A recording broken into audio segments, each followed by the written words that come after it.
Yeah, I don't really understand. I don't understand being angry about a device you don't have to purchase.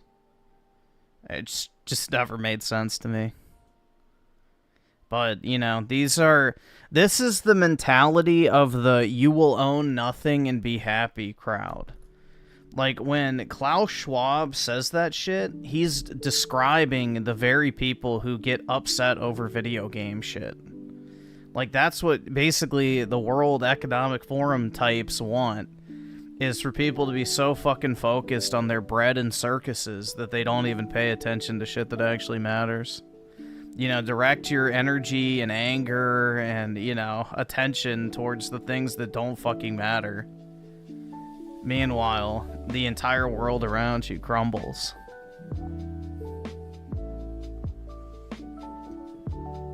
So I can't be bothered to direct genuine rage. Awesome. Thanks, nigga. All right. Towards a fucking gaming device. Like, I don't know. Shit's kind of sad.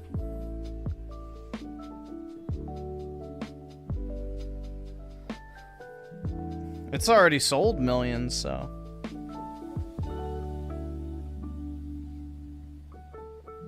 I wonder what the sales of Mario Kart is. Because with Breath of the Wild, the game outsold the number of consoles because people went out and bought like a copy of the game just to have before they even got their Switch. So I wonder if that's the same case with Mario Kart.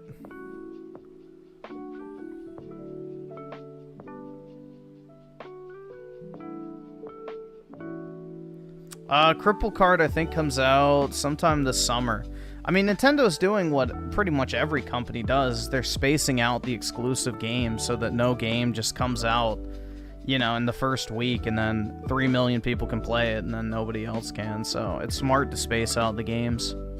So next will be the Donkey Kong game, then it'll be Cripple Kart, then it'll be Kirby Air Riders and Metroid Prime 4 and whatever else they have planned. Because I think it's also the 40th anniversary of Mario this year, so I would imagine they'll have some sort of Mario game. Whether it's another, like, classic collection, HD collection, or if it's, like, a brand new, you know, whatever you fucking call it, a 3D Mario game.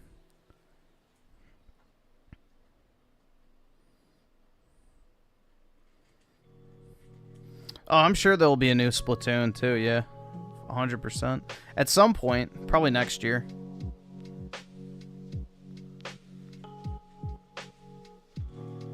Mario Kart World sold 750,000 physical copies in Japan alone. Damn, man.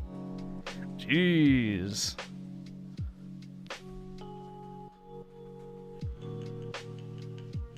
Yeah, I mean, I have my 2 physical copies of Mario Kart World.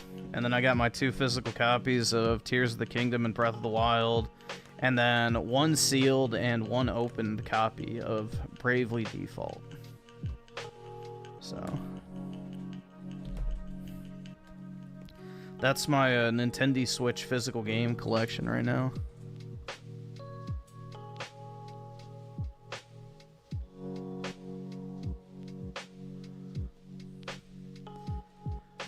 Maximum with the 5, nah, I'm enjoying it. I'm learning how to communicate with a lot of Catholics and the Latina fatties. Alright, there you go, man.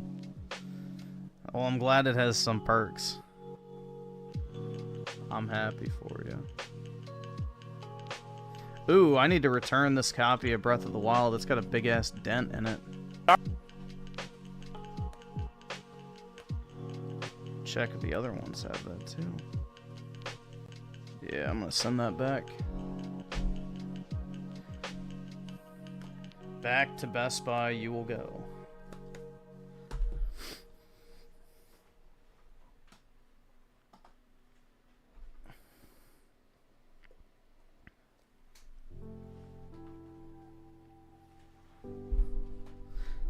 Yeah, I sold all my Switches, so I'm already cashed out. I have 1 extra one left, which I may keep for myself or I may sell. I haven't decided yet, but yeah, I sold 6 of them.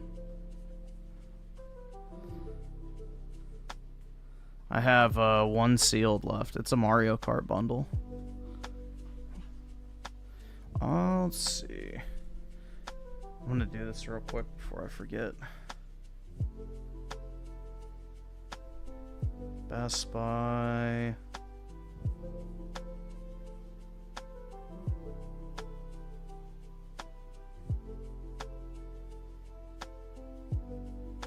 Purchases.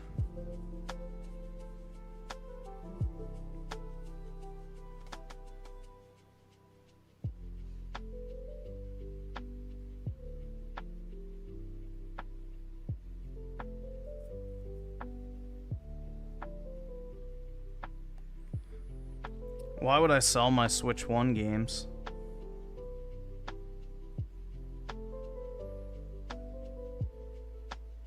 Product arrived. Yeah, it was Breath of the Wild, right? Yeah. Continue to return.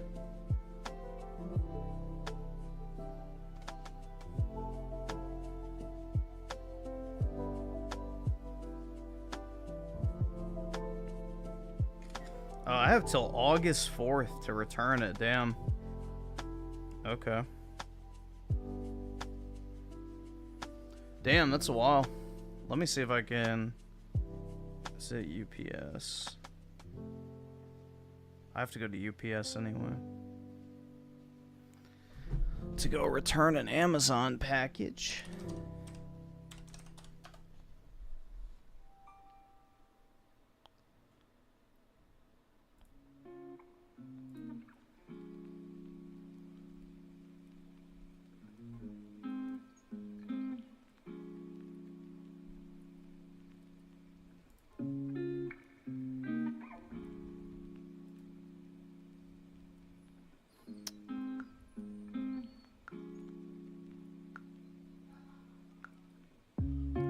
Why can I not print the return label?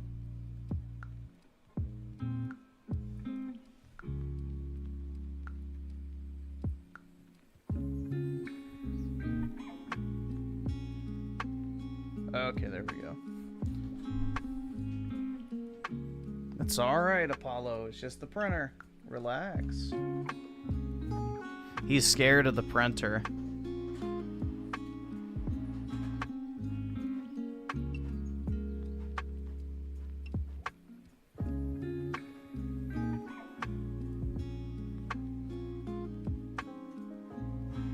It's alright. There you go. Look, nothing happened to you. Look, you're alright. Good boy. Alright. That's easy. I have to go return an Amazon package anyway, so...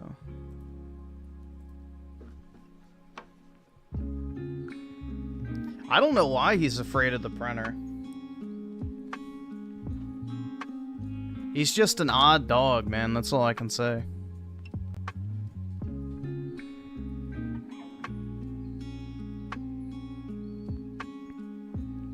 He's just a big wimp. Yeah, you are a big wimp.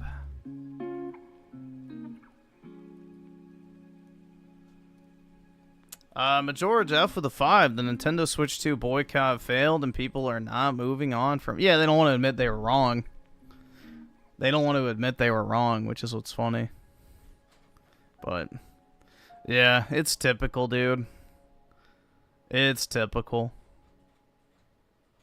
I don't know. I'm debating if I want to play Stellar Babes or if I might just want to play more Mario Kart.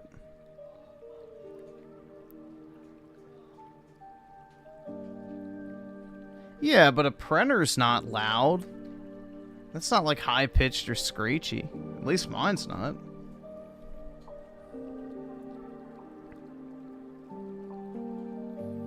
Yeah, I'm pretty sure 3.5 million is more than the Wii U sold in any calendar year.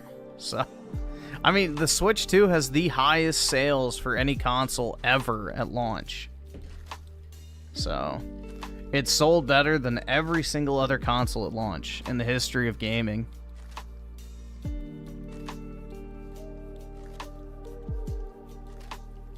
Majora Jeff with the 5. I've been trying to get one, but it's been sold out at all of my stores. Hold on, let's see if the Target one's still up. It was up earlier. Follow that account on Twitter, Wario64, and turn on his post notifications. He'll ping your phone when they come in stock. Or I'm sure there's like Switch accounts that track the stock too. Nah, it's out of stock. You're gonna have to get one online, most likely. They're not gonna be stocking them on shelves.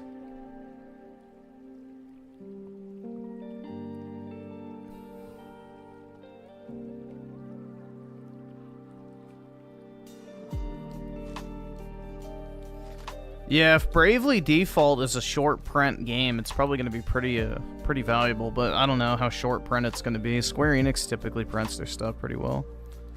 I don't know, just depends.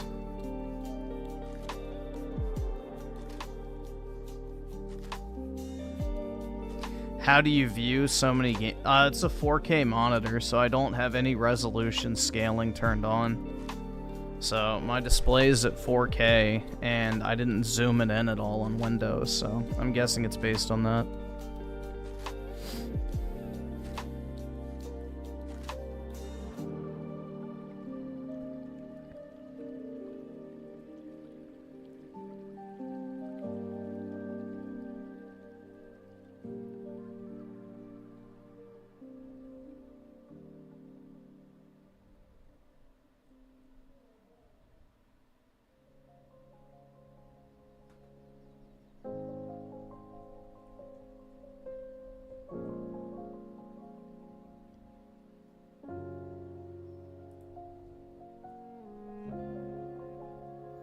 Griffin, play Mario Kart and have funny misogynist rants about women. Well, you gotta give me something to rant about. Paid off PC yet? Nope, that's why I have to e-bag on stream every night. Give me monies!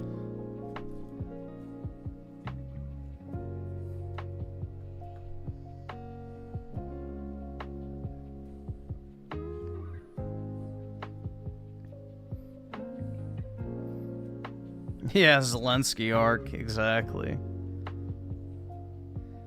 Yep, for the next 5 years, man, you know? I'm a debt slave.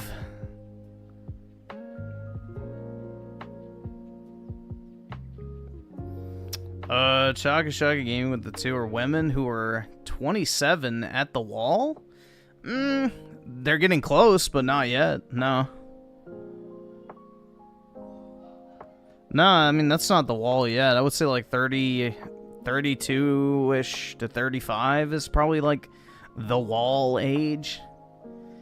But yeah, anything past 30 is usually what's considered the wall. But some people can go a little longer. My Rumble streams were legendary. I don't think I ever did one.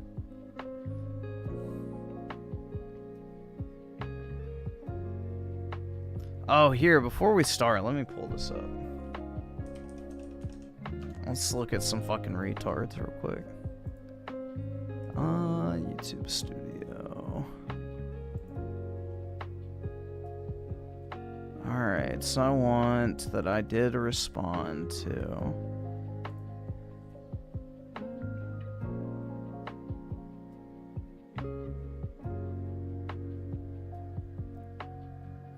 Oh, I'm just gonna put you all right here for a second.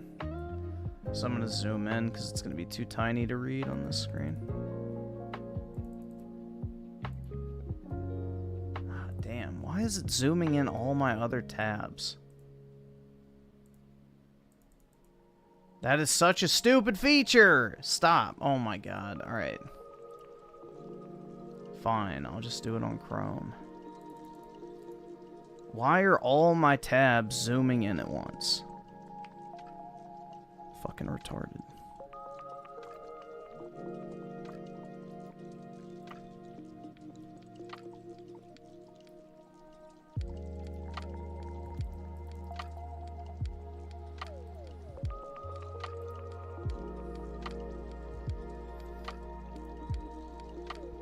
There we go.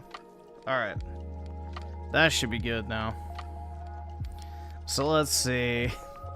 I mean, this guy, get used to not owning what you pay for. Really should read the terms of service, especially Section 7. Nobody cares. And I just said, You don't even own a home and you're worried about gaming, which is the God's honest truth. Yeah, this is the one.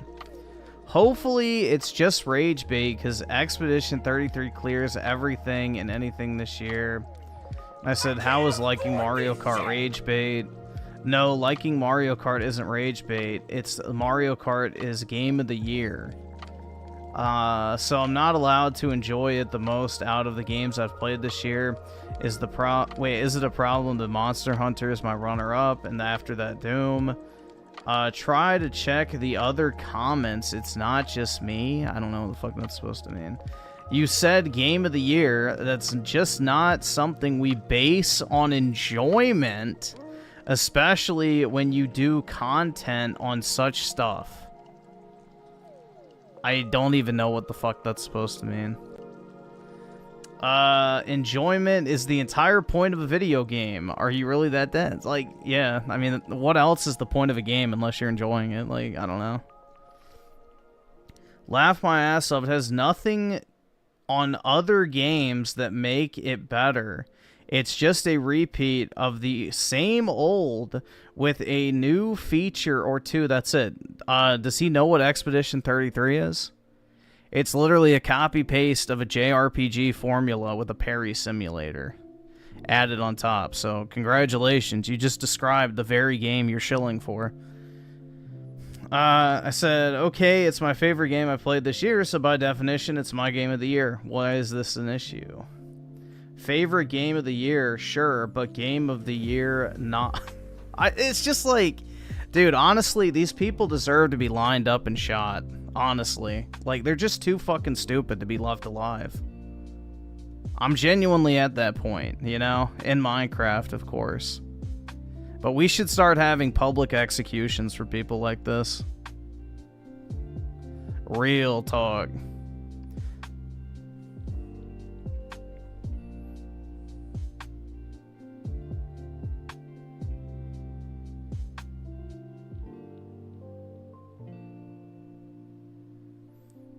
Let's see. Oh, look at this shit. Yeah, this fucking retard, too. I don't get the appeal. You can only make so many Mario Karts before it gets stale. Double Dash was the last unique one. So I said, open world, rail grinding, wall riding, 24 racers, non-traditional map layouts, knockout tour. Are all those are things Double Dash does not have. And then this fucking retard replies and goes, those things Double Dash didn't need, so we've already shifted the goalpost. We went from Double Dash was the last unique one to, oh, well, it doesn't need new things. And it not only looked better, but I'm 1,000% sure it played better too. No, it did not. And it didn't rape you of your dignity and integrity as a youth. Dude, these people are not human. They're not human beings. They're just mindless fucking drones that are destined for slavery. This is why people are poor. And they deserve everything bad that happens to them. And I just put, bro, I beg you, please leave your parents' house. I'm good, G. So, he lives with his parents. I beg you, grow a set. Not everybody wants fucking gyno like you, retard. Let's see. Yeah, this was very retarded. A game locked to a single handheld platform doesn't get to be game of the year. Why does platform matter? Of course it matters. Why? A small percentage of gamers get to play because of arbitrary exclusivity doesn't get to square up with titles available to most, if not all, the gaming market. Zelda, what's that? How is a game a lot of gamers have never heard of winning awards? Yeah, dude, I'm pretty sure a game that sold 80 million copies in its last iteration is something most people have fucking heard of. It's just, I don't know what reality these people live in. A game intentionally kept off other platforms, especially on an expensive, Yeah, we already know this is some third world guy. Lockdown handheld is automatically disqualified in my eyes. The CEO of Shift Up, a game that sold less than 2 million copies, even admitted sales of Stellar Blade on PC will likely exceed the PS5 when it drops. I can just emulate my old DS games on my iPhone if I need my Nintendo fix. Here we go. Nintendo can either sell games on multiple platforms like everyone else, or continue to keep their walled garden so that games like Pokemon or those Zelda games to continue to not exist for most of the gaming market. All the games, I guarantee you, he would say are worthy of Game of the Year, probably have not even sold a fraction of what Pokemon and Zelda sell, which is what's ironic. But, yeah, it's just, these people are not human. Not even human.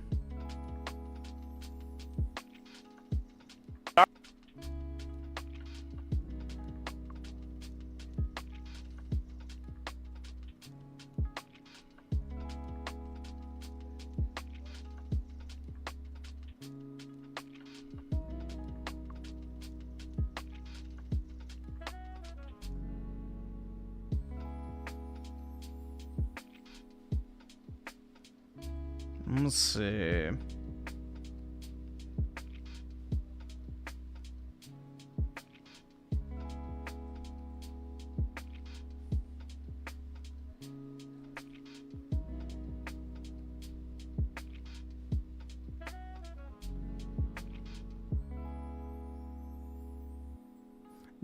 I don't know what the fuck this has to do with anything.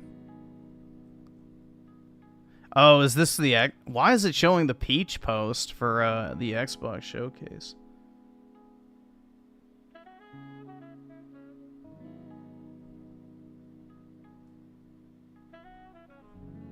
Yeah, these are all the people unable to understand what the word announcement means.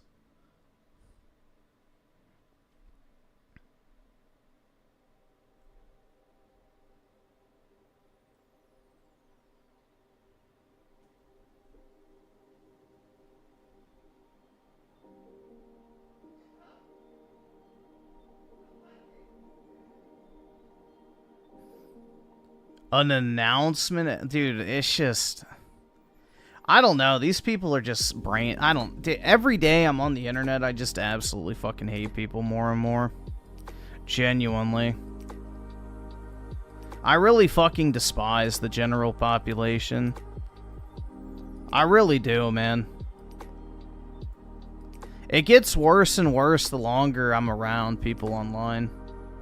Which I know is not really a good, sample, because most people who are online are like turbo aughts and like general fucking retards. But, still, it just makes me hate. I genuinely fucking hate most people online.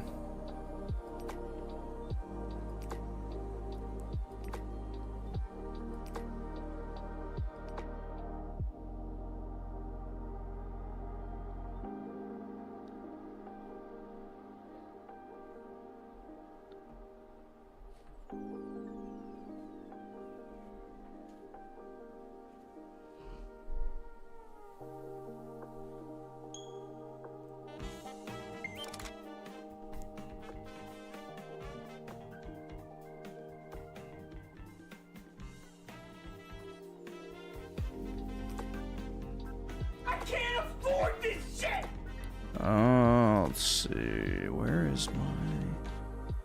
The fuck? Where did it go? Oh, there it is. Okay. I was looking for my music tab.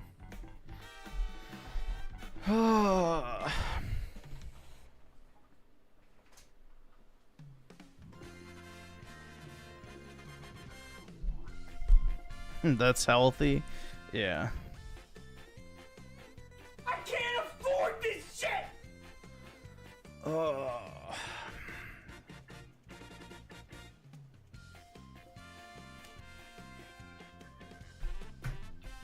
Dude, I think most Game of the Year winners have been exclusives, but I'm not sure exactly that stat. Let's check Jeff Keighley's Goy of the Year awards. Game Awards winners. Let's see. Game of the year. Let's see.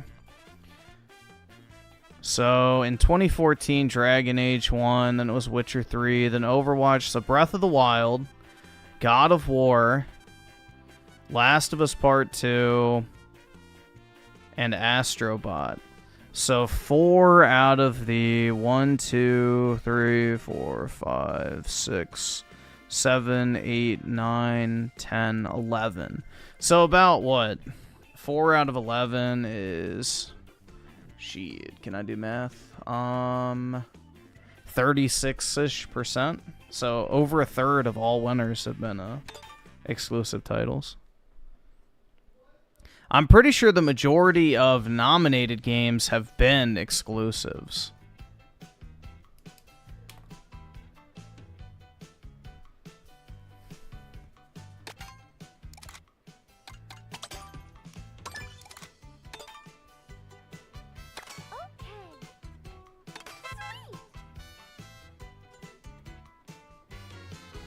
Yeah, I think Goi Stranding is going to win, personally. I think they'll give it to Slop Jima. And then they'll give Expedition 33 all the fucking, like, auxiliary awards, like Best Soundtrack and that type of shit. Even though it doesn't really deserve Best Soundtrack, in my opinion. This game deserves Best Soundtrack. Like, some of the remixes in this are really good.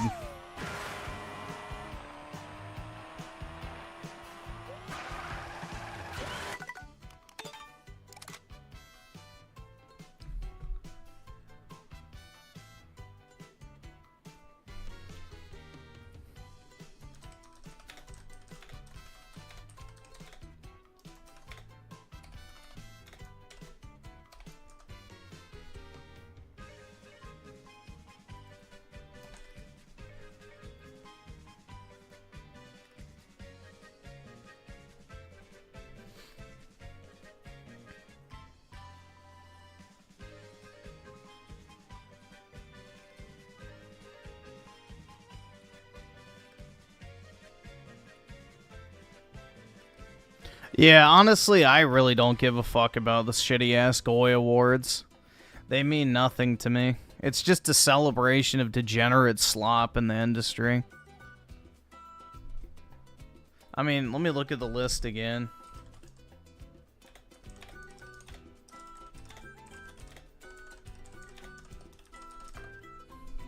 I don't think I even like most of these games. So yeah, Dragon Age Inquisition, didn't like it. Witcher 3, that's fine. Overwatch, that's fine, because at the time it was good. Breath of the Wild, don't agree. God of War, don't agree. Sekiro, don't agree. Last of Us Part 2, don't agree. It Takes Two, don't agree.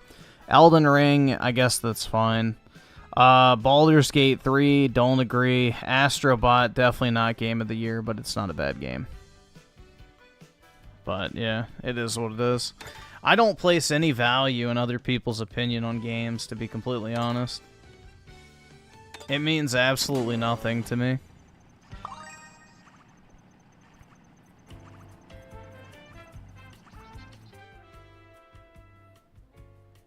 Let's see. Soycast Guy the 2, watch Synth's new video. Aerith is mid. I don't think so. But yeah, we can check it out, I guess. And Ryan Miller with the 5. I sometimes question people's intelligence when it comes to any topic, and they are known as keyboard warriors who have no self-awareness. I don't even question people's intelligence. I just know they're fucking stupid. Once you understand that 50% of the population is genuinely retarded, like, it just explains so much. Like, what is it? 20% of people can't even read?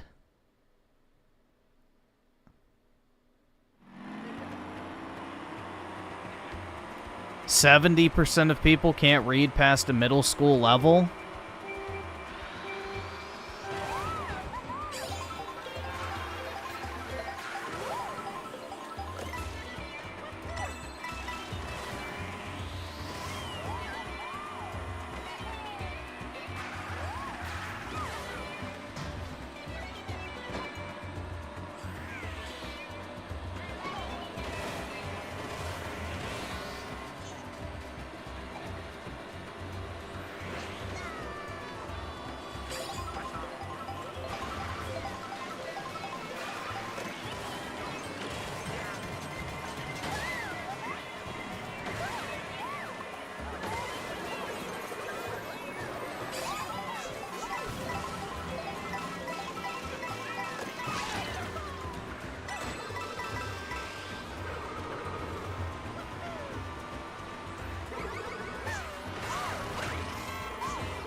What a shitty power-up grab.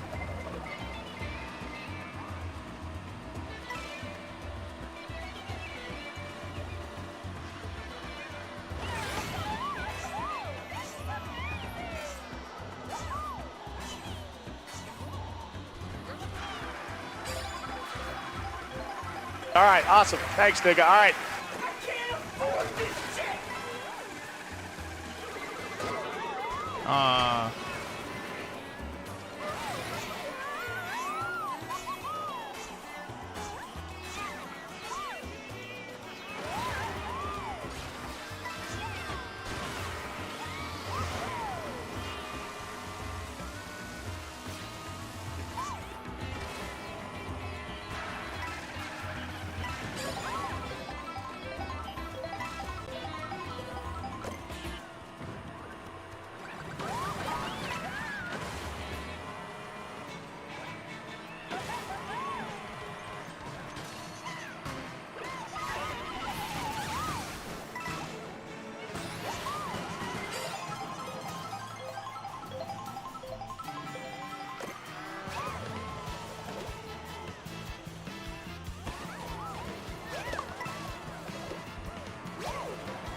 Yeah, the actual Xbox handheld's canceled.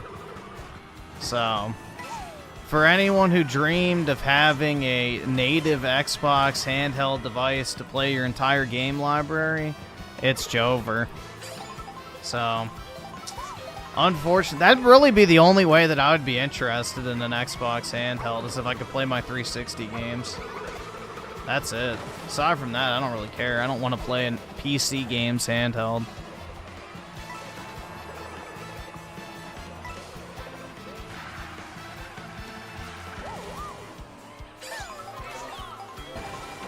I want dedicated versions of games on handhelds. Especially given the current state of PC gaming.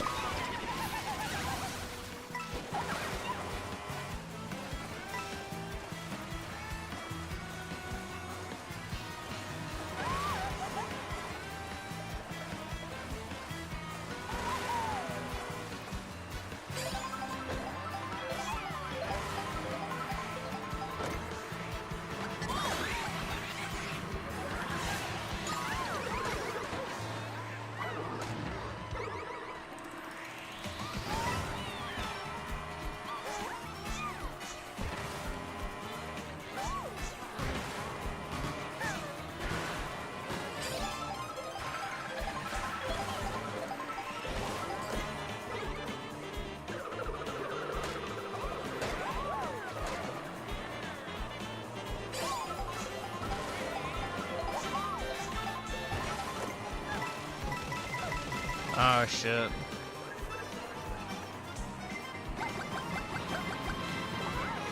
I was sure I was gonna get a mushroom, but I guess not. Of course I get a shitty coin box.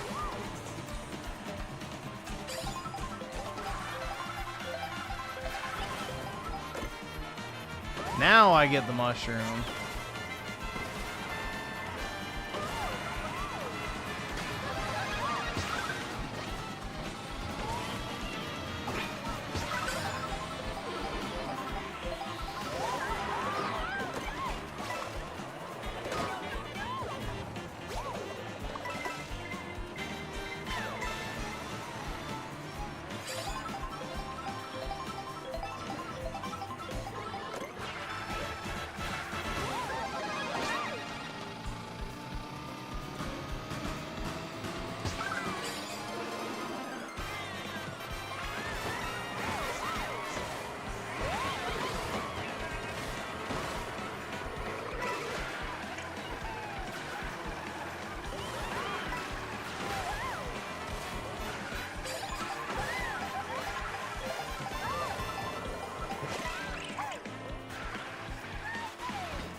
shit.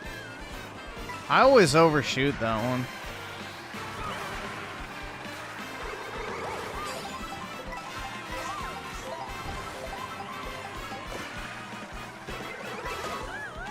I can't afford this shit! Oh shit.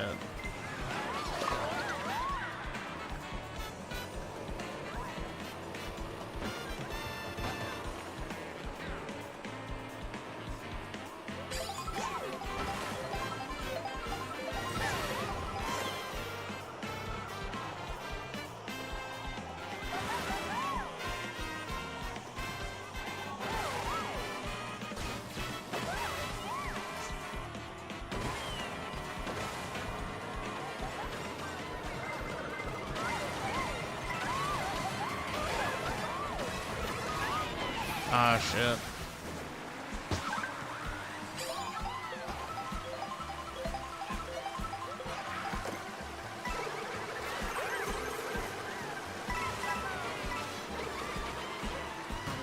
Oh, serious? Okay. Fuck! Okay, I made it. Damn. I thought it was gonna Jew me.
Ah, shit. I shouldn't have done anything fancy.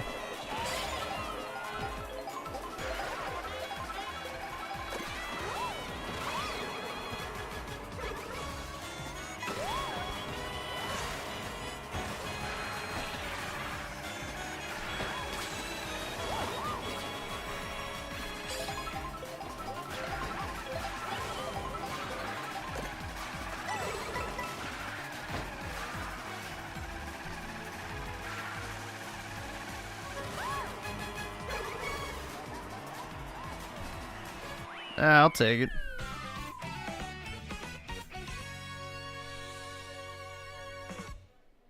That's good enough.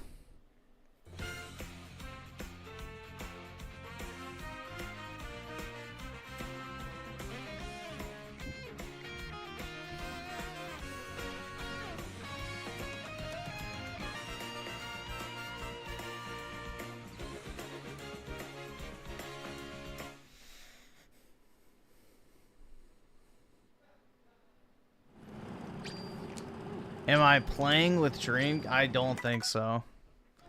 I don't think Dreamcast guy's interested in playing. Dude, he hates the Nintendo Switch 2 so much.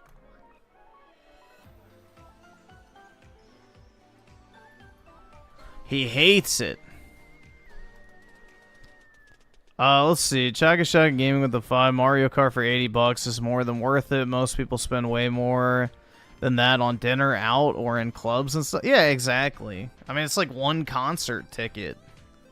And personally, I think a game that you play for hundreds of hours is way more worthwhile than an hour-and-a-half long concert. But hey, to each their own. And Vendetta with the 2, bro, I feel you on the common idiot. Did you sleep? No, last night I didn't stream because I was like throwing up and shit. So I actually feel a lot better today, so I guess whatever was wrong with me is gone now, but yeah, no, I was like really fucking sick. So I was just laying down. But no, I didn't really sleep. Yeah, I had like the stomach cramp or I don't know how to describe it. It was like an aching feeling in my stomach just constantly for like the 2 days prior. And then last night I just felt All right, like awesome. absolute Thanks, shit. nigga. All right. And I threw up like 3 times and, you know, just kind of like laid in bed and watched a movie and shit. But yeah, I feel a lot better now.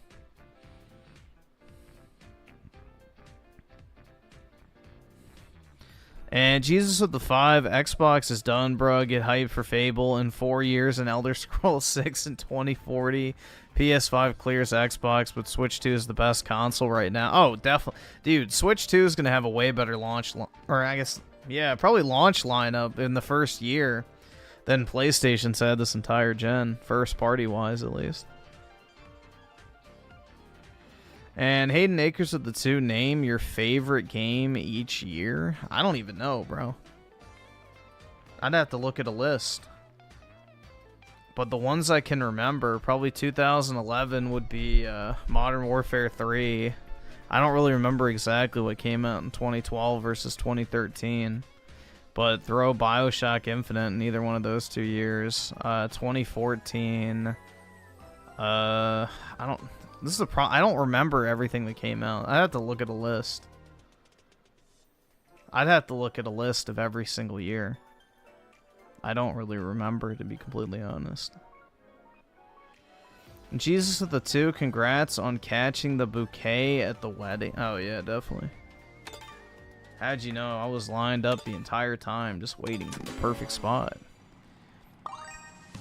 And Tim Marco the 7, some ex-autists are saying Nintendo sales figures for the Switch 2 might be fake. Oh my, yeah, that's right. They lied, bro.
Oops.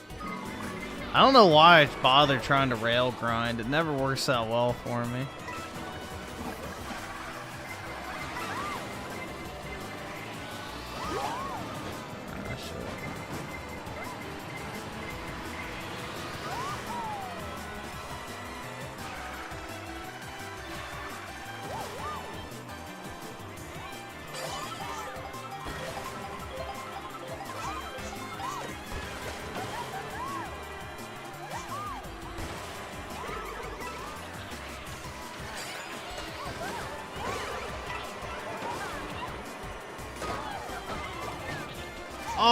Oh, no. Oh, shit. I made it. No! Fuck. Damn it. That's twice.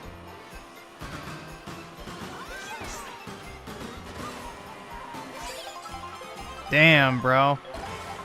I barely made that.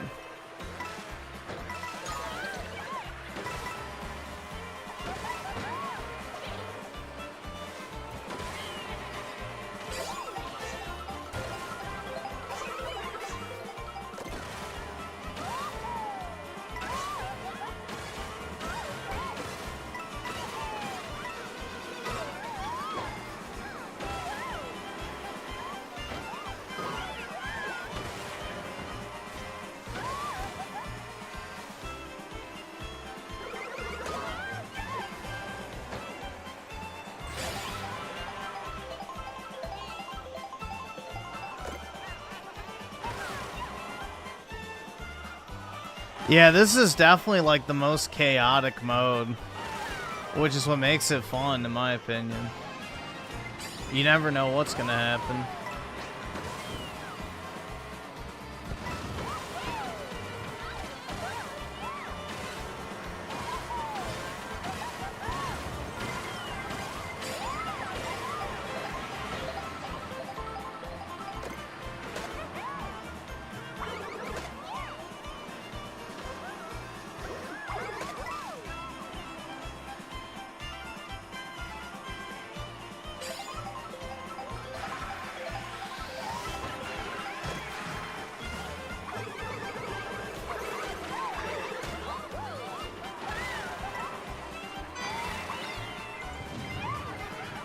Oh, that was a good shot.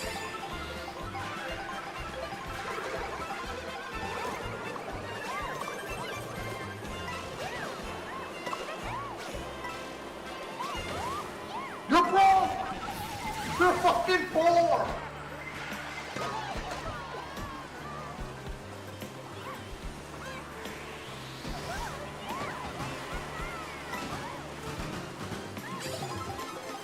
All right, awesome. Thanks, nigga. All right.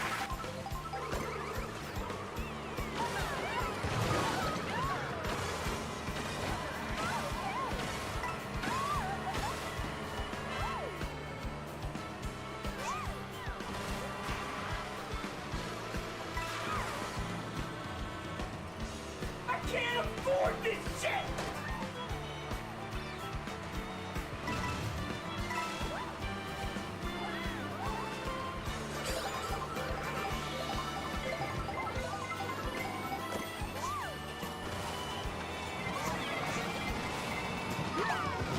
Ah, shit.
I can't afford this shit!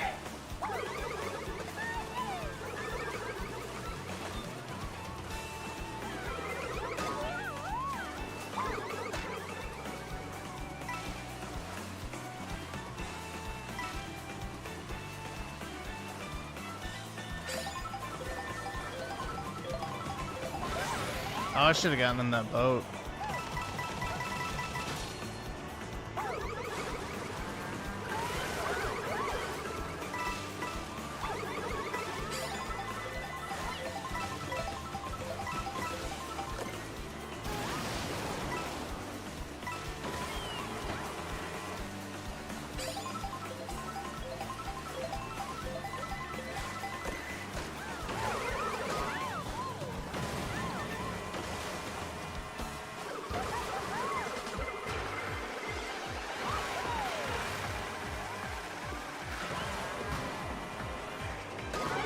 No! Damn it. Oh, well. Oh, well. Let's see. Chaga Shaga Gaming with the 2. Will they add Richard as a play race? I don't know. The car would start. I have a video I'll pull up later of Rich's future baby mama. He would look at this woman and be like, oh my god, she's perfect.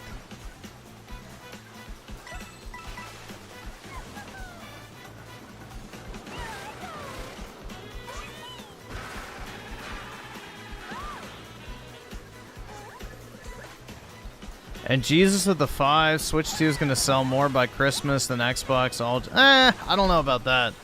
Because they're at like 20-something million. I don't know if they'll be able to get 20 million consoles out there, just production-wise. It's never been more over. Kick rocks, Blue Mars, buy more movies on Xbox. Why would you even... Yeah, I would never buy movies on Microsoft. They're the most likely to cancel the licenses. Just like with games with Windows Live. And Tim Marco at the 279, genius idea, market a console with fake sales. Yeah. I mean, that's what Black Myth Wu-Kangs did, but, you know, people aren't ready for that conversation.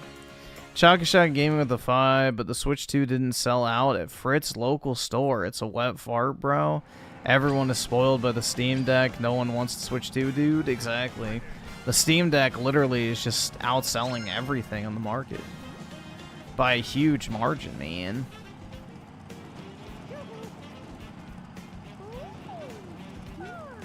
Here, I'll pull up Rich's new baby mama. He would look at this woman and be like, oh my god, she's a 10 out of 10. Although Rich probably would consider this a 10 out of 10 because it looks like his baby mama. So it says, today we heard from Felicia, a single mom of 4 who works up to 3 jobs at a time to make... No, she doesn't. She only works 1 job, FYI. She counts on Snap to help put food on the table. This is who Republicans in Congress are trying to take food away from. Listen to her story. Yeah, I think... Yeah, food should definitely be taken away from her. But yeah, this is Rich's future baby mama. She already has 4 kids, is a single mom. He's like literally salivating right now. I am a single mom of 4 who are ages 21, This is his type 17, of woman. 12, and 11. I would like to tell you my story on how SNAP benefit has helped me. Sorry. Go ahead. Look at those nasty ass fingers, bro. Doing good. Ugh. That obese fucking pig shouldn't get a single penny in food stamps. When I had my oldest daughter 21 years ago, I was working 3 jobs. 1 job alone, I had to pay childcare. Another one. See, this is the scam, bro.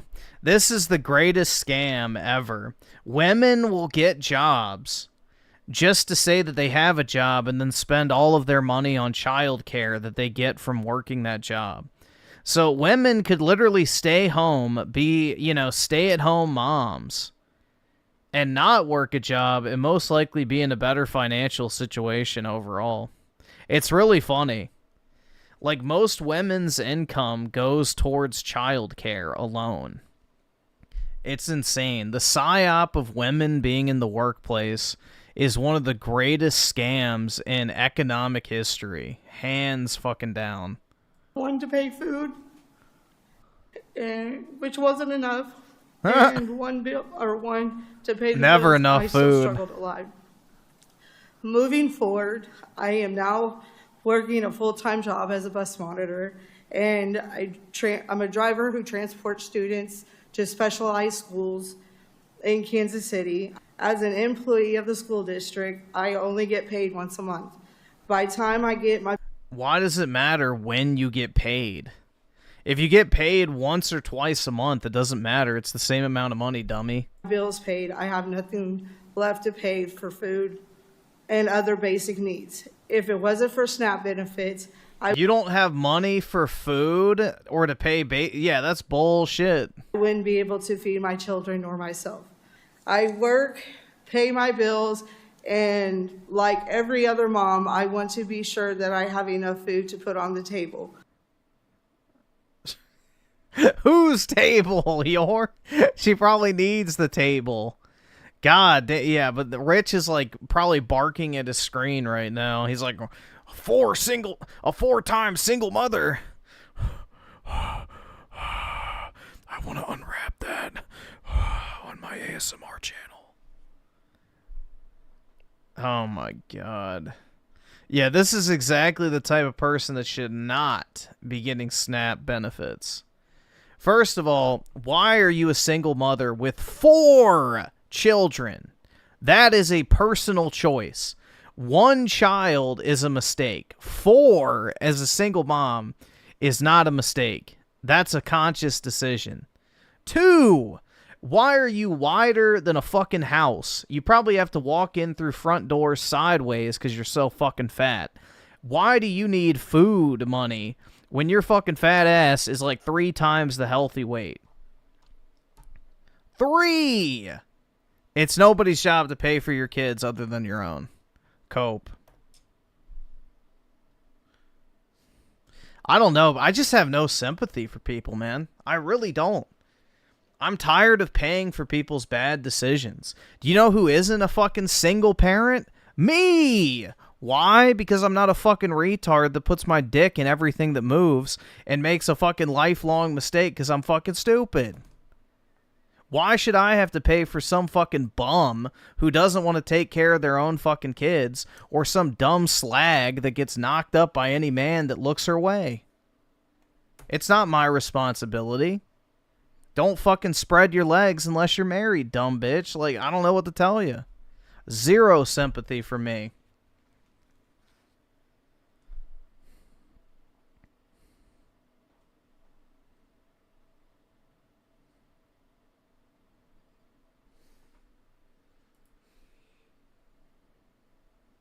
She's not going to let you hit? Exactly. I hope not. I would have to be beyond intoxicated for that to work.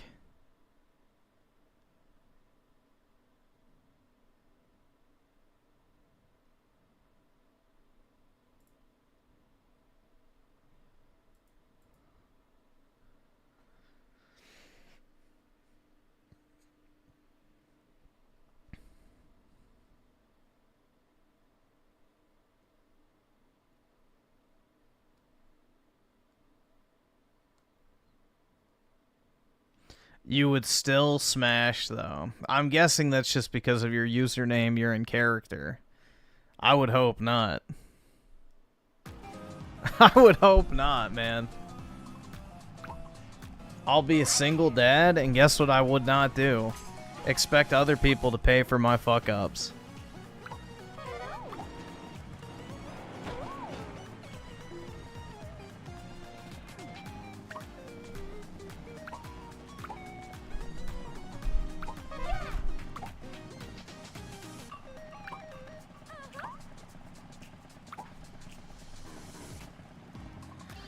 At least she's white, but are her kids? Squirrel skewer with the 2, even with the gun to my head. I won't. Dude, I don't think I could get it up, honestly. I don't think I could get it up for her. I'd have to pop a Viagra or something.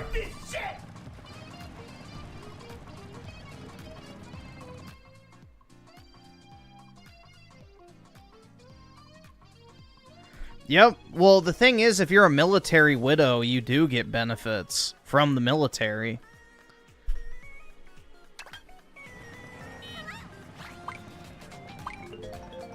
So that's already taken care of.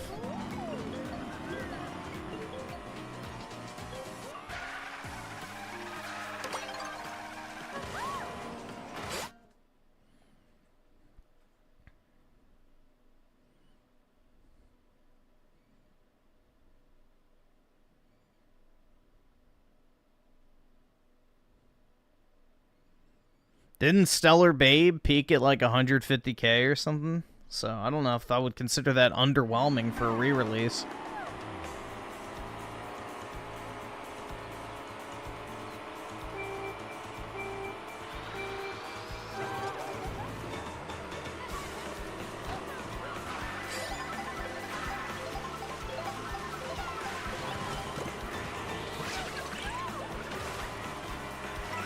But yeah, the only people who should be entitled to social welfare of any kind is veterans, if you ask me.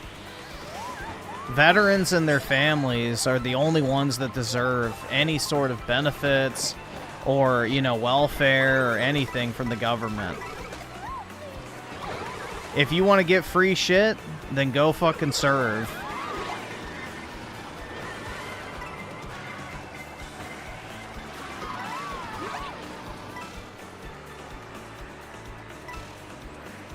And the only people beyond that should be married couples. That's it.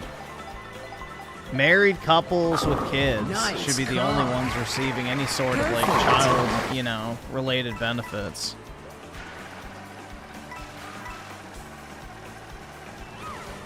The problem now is women view divorce and being a single mom as a career path now, so it encourages the behavior. You have to take away the financial incentive.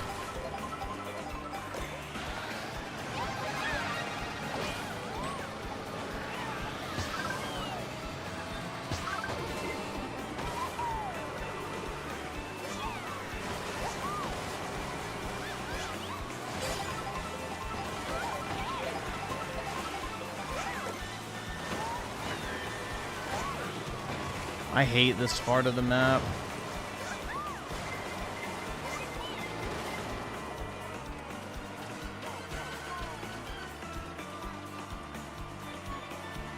Ah, shit, the chat's going.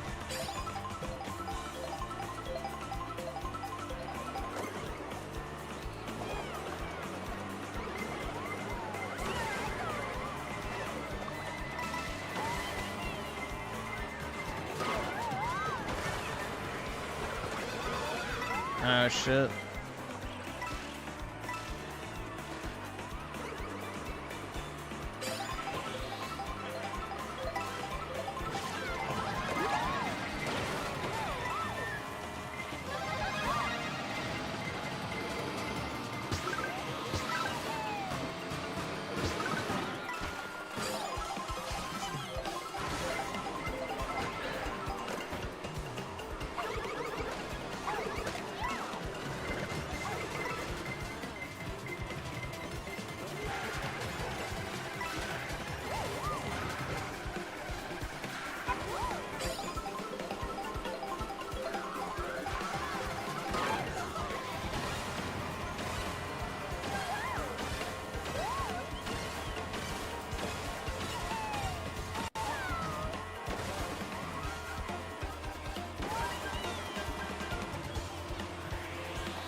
Alright, there we go. I was able to refresh.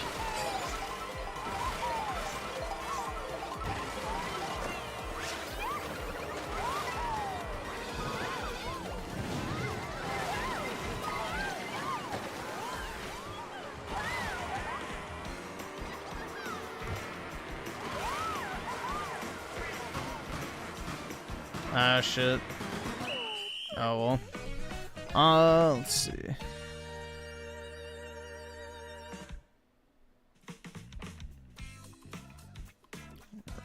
Change that. Now I can see.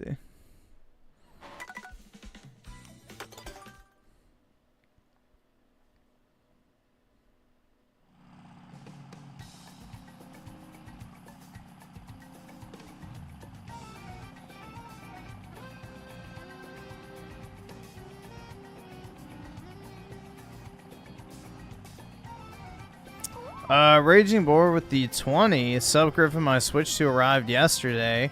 I need to get Nintendo Switch Online, then I can join the chat lobbies. Nice. I haven't played Mario Kart in years. Should be fun. I'll get Smash to play with my IRL homies too. Very nice. But yeah, once you get a Nintendo Switch Online, feel free to join.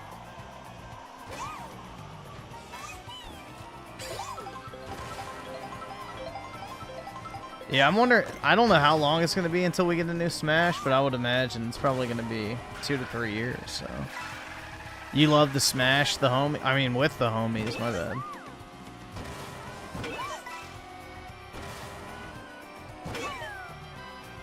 Do you think Carl Jobs can play this map without getting triggered, bro? Or if it reminds him too much of Donkey Kong? AKA Billy Mitchell.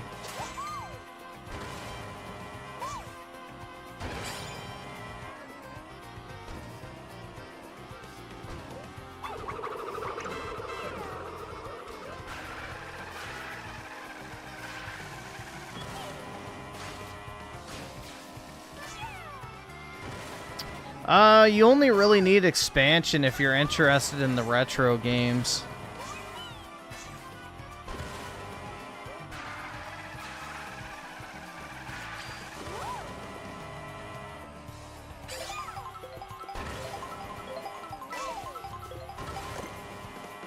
Like, if you're interested in playing the old GameCube games, N64 stuff, SNES stuff, then get that, but otherwise you're probably fine with just normal.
Oh shit, and then Squirrel Skewer with the 2. I'm not dying for Israel. Okay, enlist as a coach. I don't think it's gonna even come to that, bro.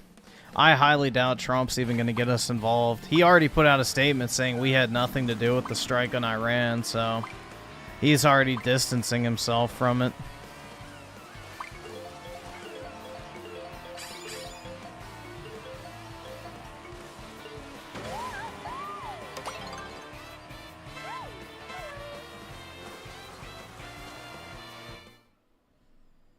Let's see. Yay, Area 9er with the 2.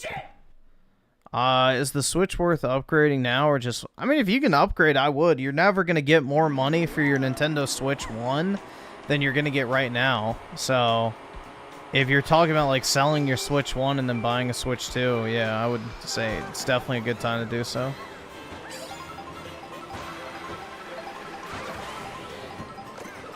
The Switch 1's going to become essentially worthless. So, just like PS4s have become worthless. Backwards compatibility makes the retro consoles essentially, you know, unvaluable.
No shit.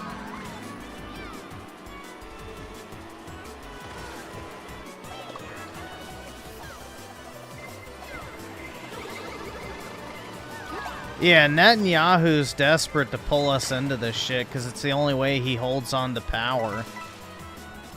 He's very unpopular in his own country, so... And Trump doesn't fucking like him.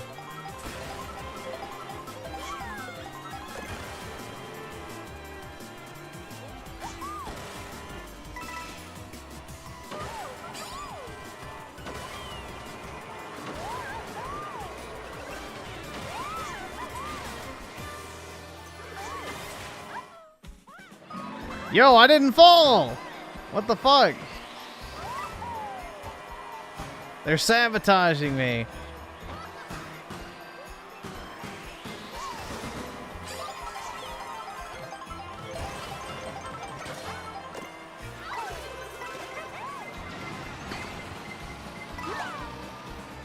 I can't afford this shit!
Ah, shit. All right, awesome. It's Thanks, Jover. nigga. All right.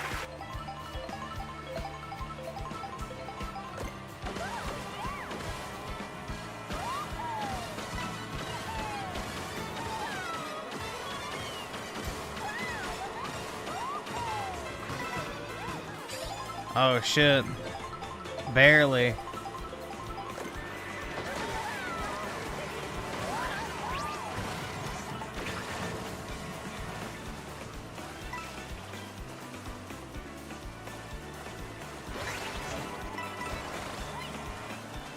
It doesn't even matter if Israel's in the Bible or not. We have no obligation to protect it.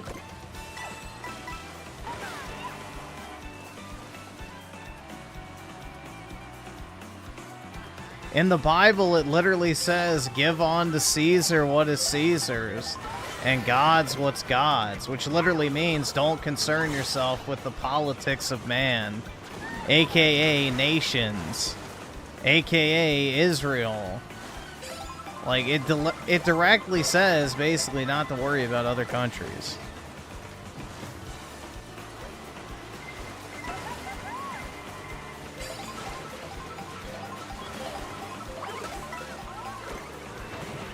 So if you want to quote the Bible as a reason to protect Israel, it's fucking retarded. It literally says the complete opposite.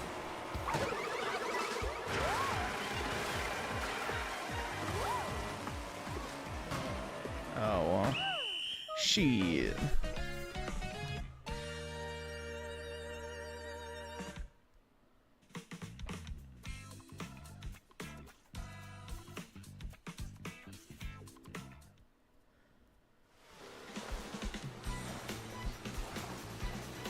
Yeah, I genuinely don't give a fuck if Israel gets nuked tomorrow or not, to be completely honest. Same with Iran, so... It's just another fucking shitty sand strip.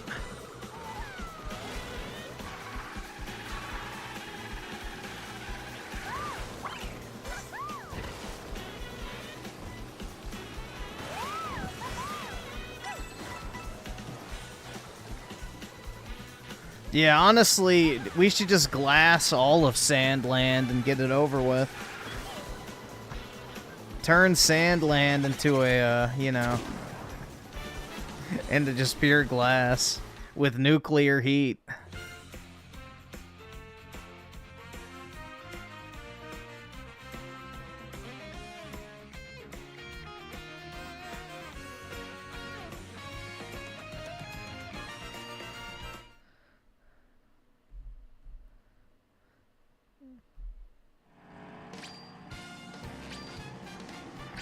Dude, the Samson option's not even a big deal. We can shoot down a couple fucking ballistic missiles like it's nothing, bro. The only people that would affect is the fucking Middle East. Most of Europe, Asia, and the United States have advanced missile defenses, so we could easily knock out Israel's fucking, you know, assured mutual destruction missiles pretty fucking easily. That's not even a threat.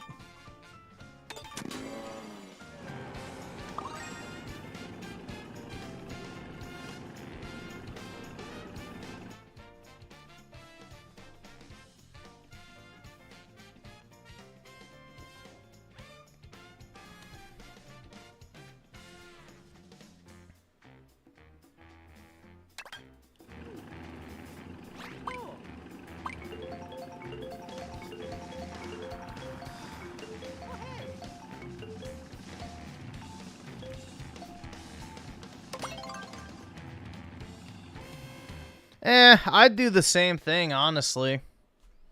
I would do the exact same thing if I was in this situation. So if it was up to me, the U.S. would have the exact same protocol. If the United States is ever attacked, a nuke goes off in your vicinity. Immediately.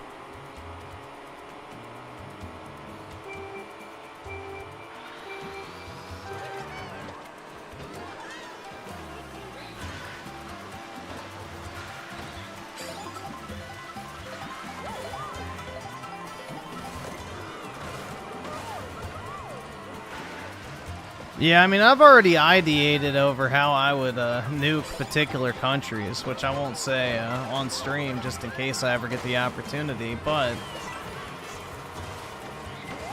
let's just, I would have fun, bro, if I ever got in charge. Let's put it that way.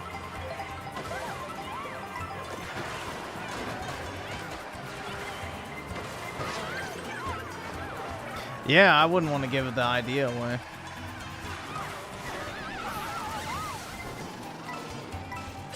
Let's just say the Trojan horse would look like Child's Play.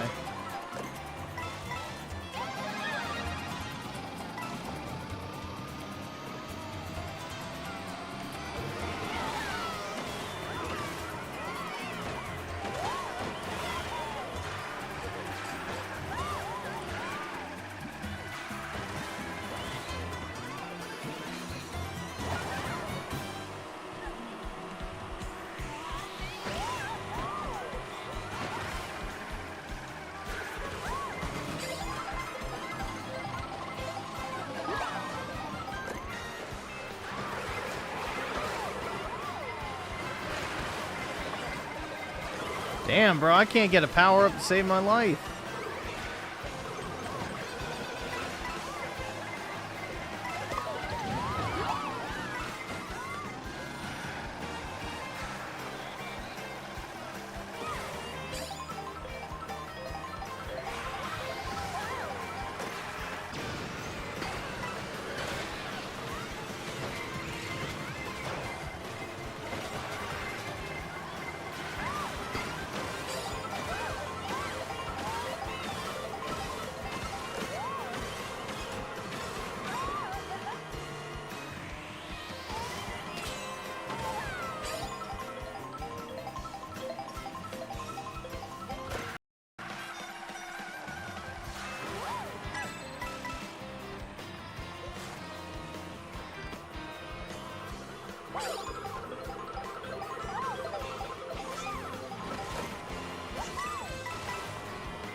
Uh-oh.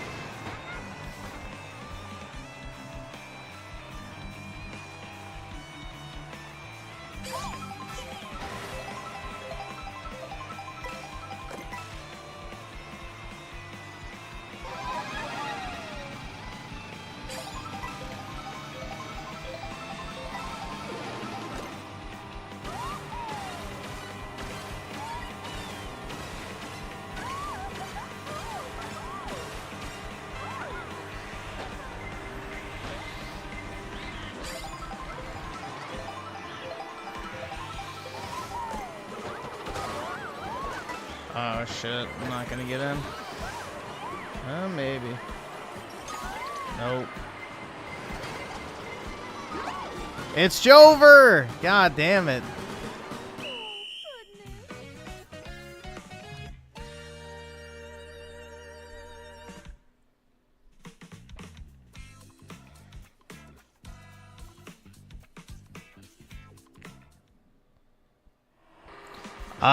Brit with the 2, my PS4 and Switch 1 are still good. Lol. Literally the funniest thing I've heard all day.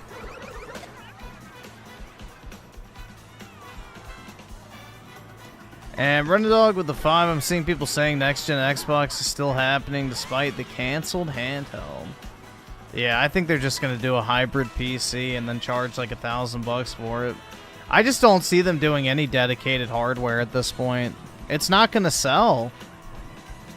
Why would anybody buy a next generation Xbox? It makes no sense.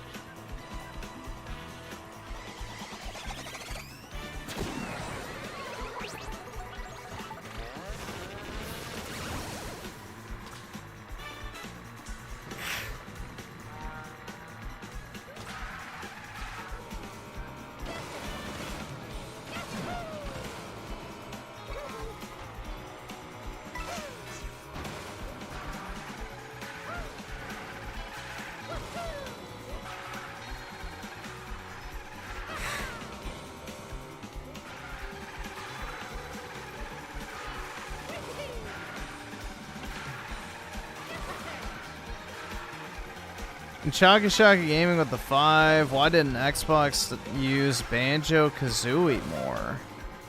They could easily be good with platformers that they tried. Because they don't care.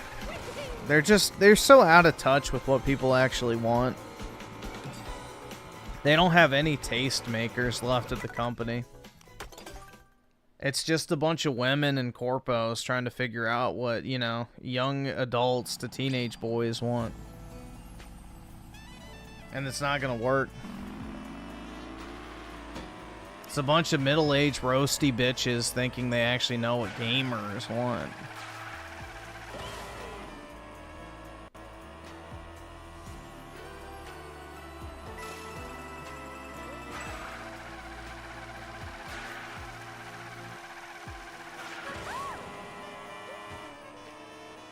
I can't afford this shit!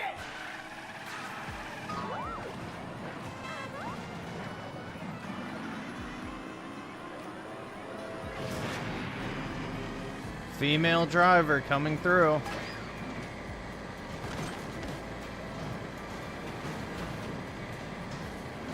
Goodbye, family of 4.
I need a better cart. Why is that?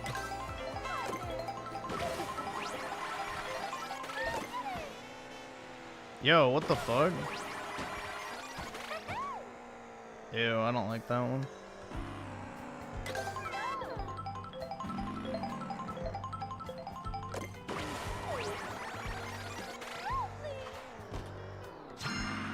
Damn, I don't like any of these skins.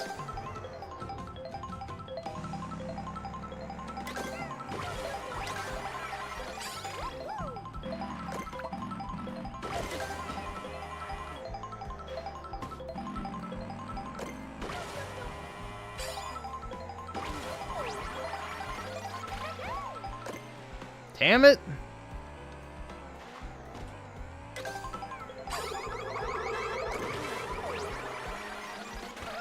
Alright, whatever.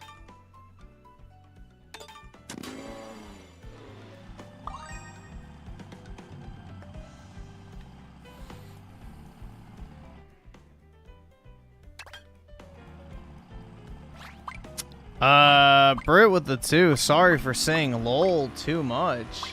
No happiness allowed, Britt. We're all miserable here. All right, awesome. Thanks, nigga. All right.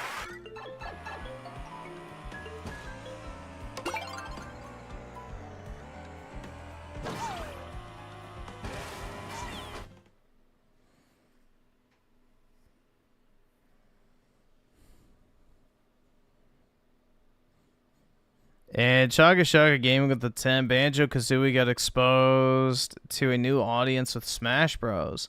Why don't they capitalize on that? Because Rare can't even release the game they announced 7 years ago.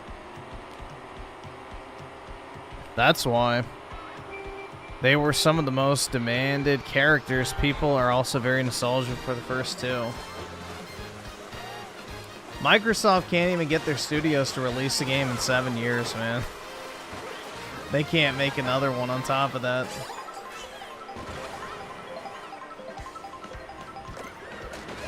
The problem is, too, is all the people that made those games are long gone from the company. So, Rare of today is not what it was, like, you know, when Microsoft bought it.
God damn it.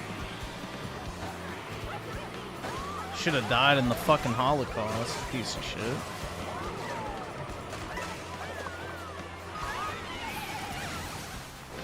Right when Phil Spencer was in charge of Xbox European Studios was when Rare started going downhill. Yeah, it's not shocking. Everything, like, every downward trend of Xbox is associated whenever Phil comes into the equation. Like, Xbox's first-party games started sucking when Phil came into the position. They lost all of their, you know, third-party partners as well, too. And then when he became head of Xbox, the brand literally took a fucking nosedive off a cliff.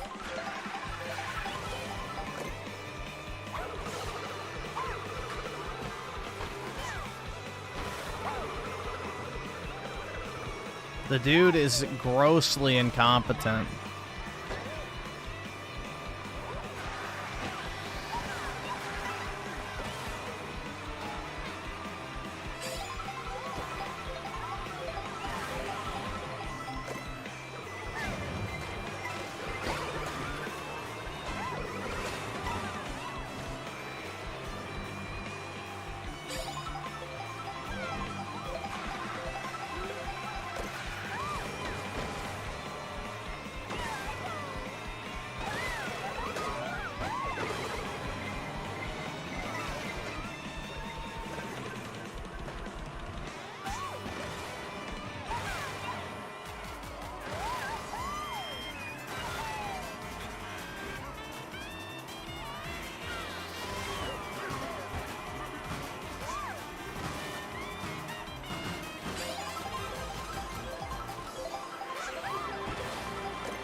Just shut the fuck. Don't you fucking tell me to my face to shut the fuck up.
What a shitty power-up, bro.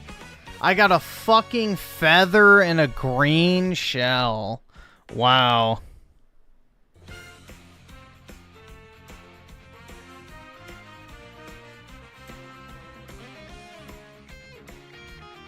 Oh my god.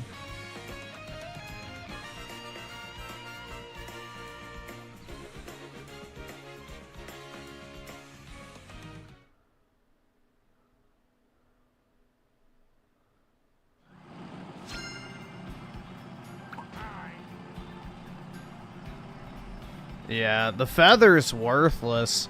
The only thing it's good for is, like, you can use it to dodge blue shells, but 9 times out of 10, you're never going to get it when you actually need it.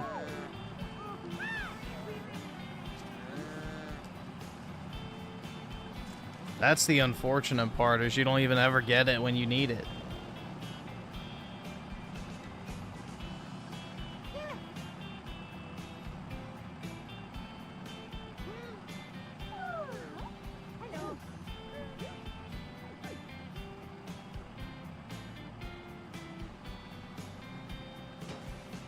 Damn, I got something in my eye.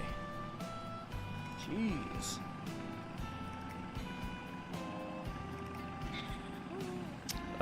Tara with the 10A, how's the gains at the gym go? That's fun. So far, so good. Also, marry, fuck, kill Aerith, DSP's horse. I mean, wife or Kelly. Oh, God.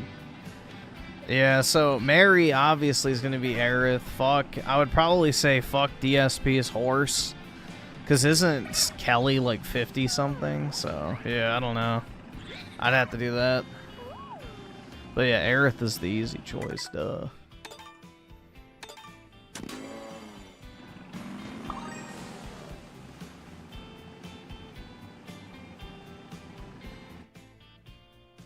I can't afford this shit!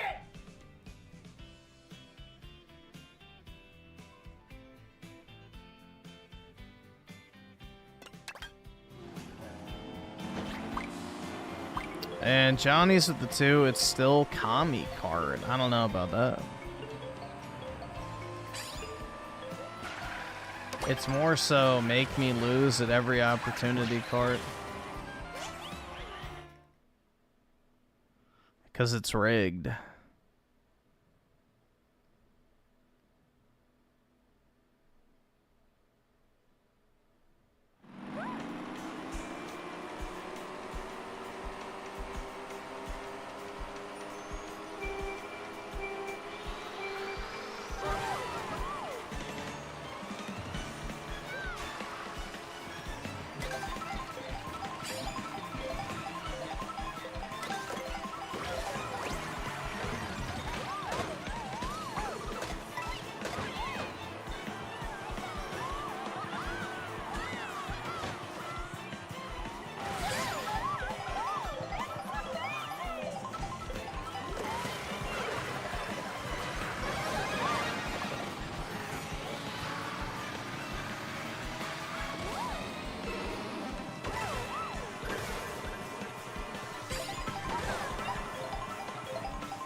That Lando guy's an idiot.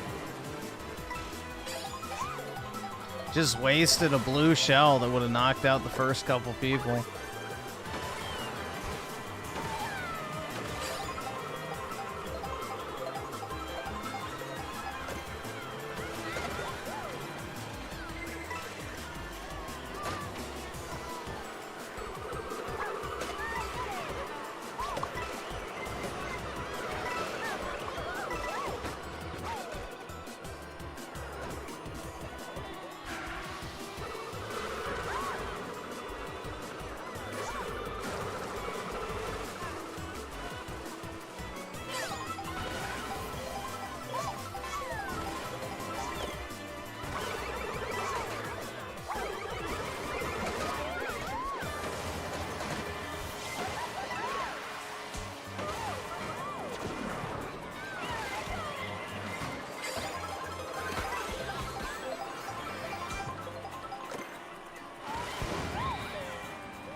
shit.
I can't afford this shit!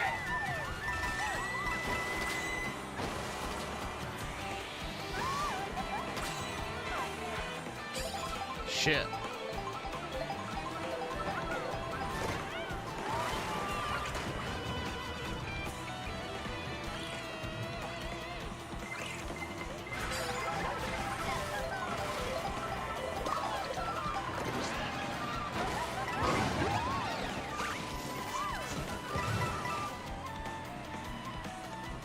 And it's Jover.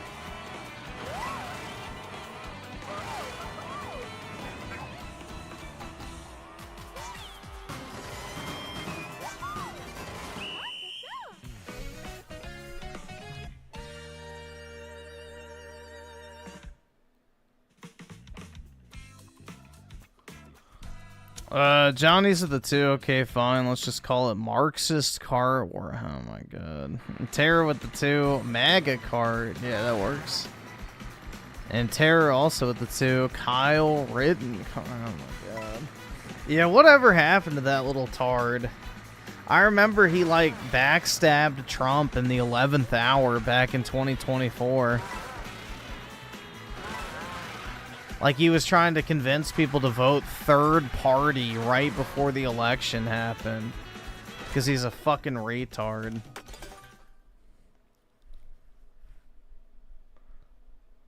Yeah, basically he said that you should vote third party, not for Trump, because Trump wasn't strong enough on the Second Amendment. Yeah, like, so just throw away your vote and vote for the fucking retarded woman that wants to, you know, get rid of all your shit.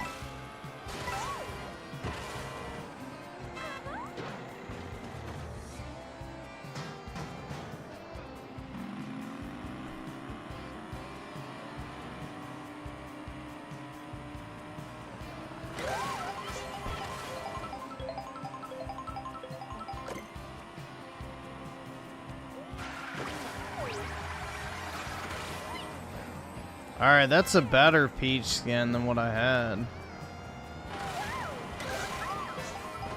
At least you can see her ass. Yeah, dude, most right-wing influences are fucking idiots, honestly. They're not even right-wing, which is the funny thing. Most of them are just pseudo-libs. But they, like, disagree with leftoids on one thing, and then they think all of a sudden they're right-wingers. It's like, no.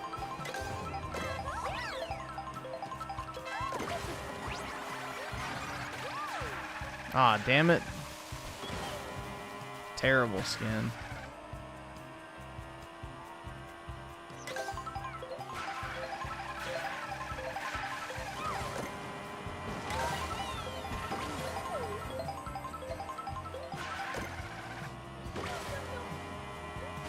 fuck?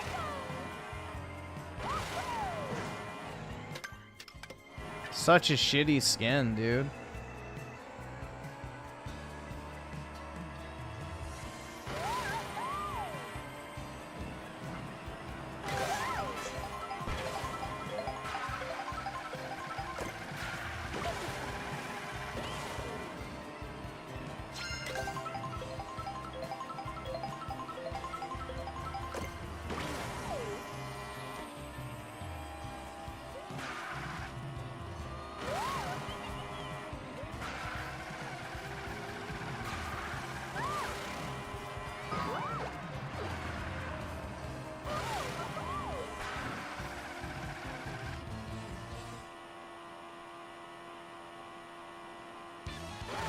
It's so over.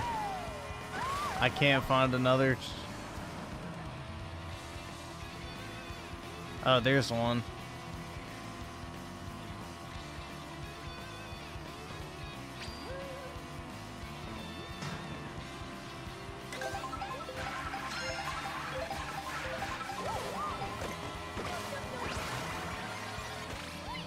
There we go.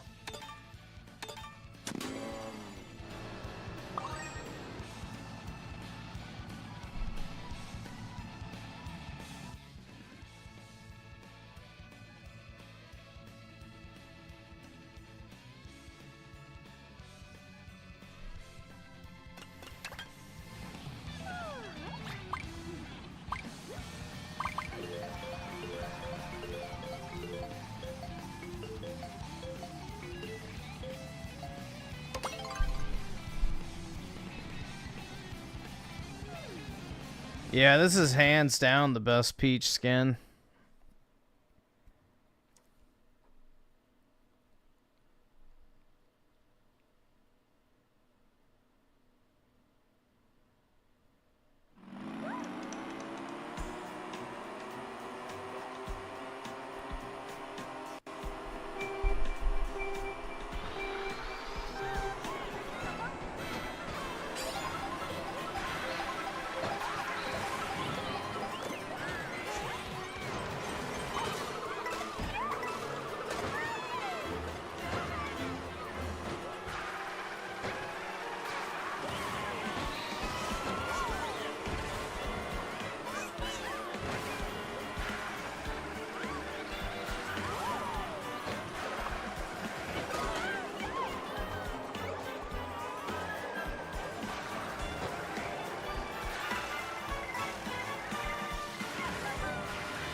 This bike doesn't have a very good top speed.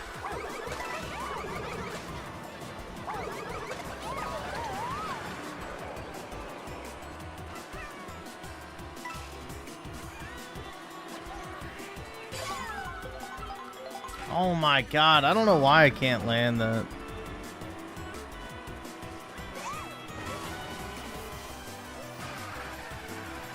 Every time I try, I always fall off.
That's never happened before.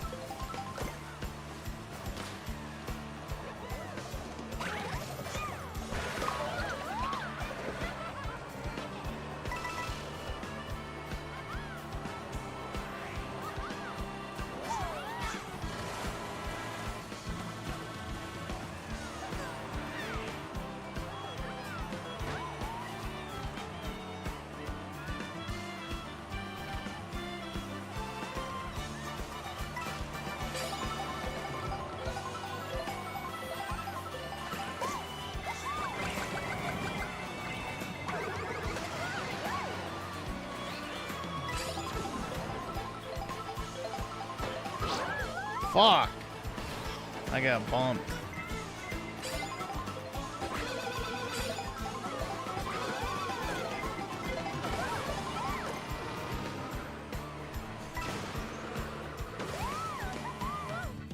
Oh, you can't even skip. Damn, bro.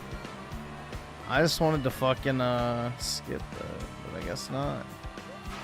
Oh well. I'm not gonna be able to finish now. Maybe. We'll see. Oh, I did.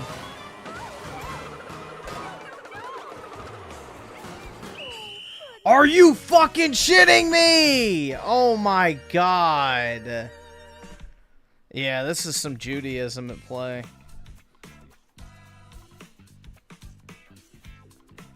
Literal Judaism, bro.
I like biker mamas. Oh yeah, dude. I just wish I could be the seat.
Oh, shit.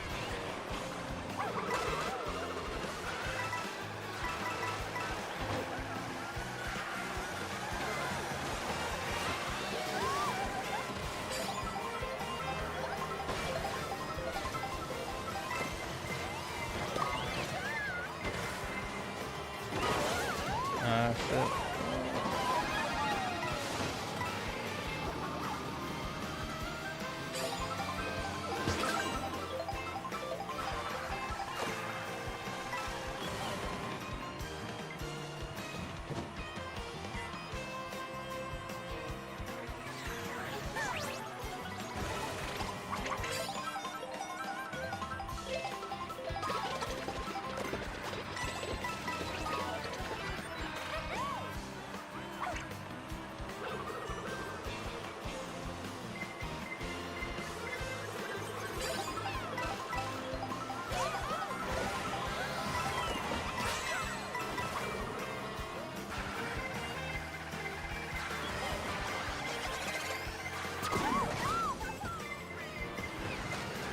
Ooh.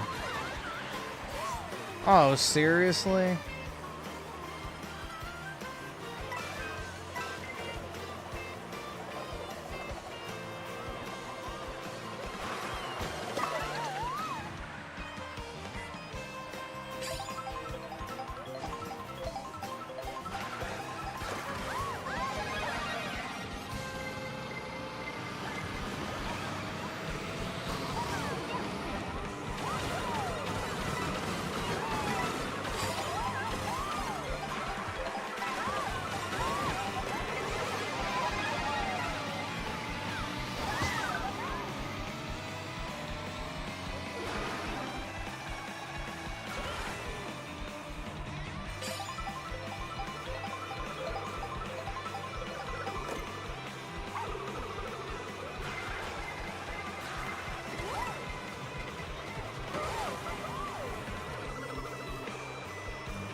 Oh my god.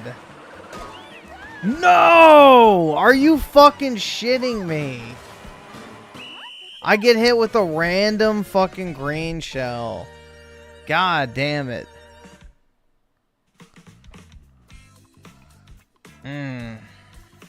Yeah, it is rigged, bro. It's absolutely rigged. Since I'm the only white straight male in this lobby, it's actively discriminating against me.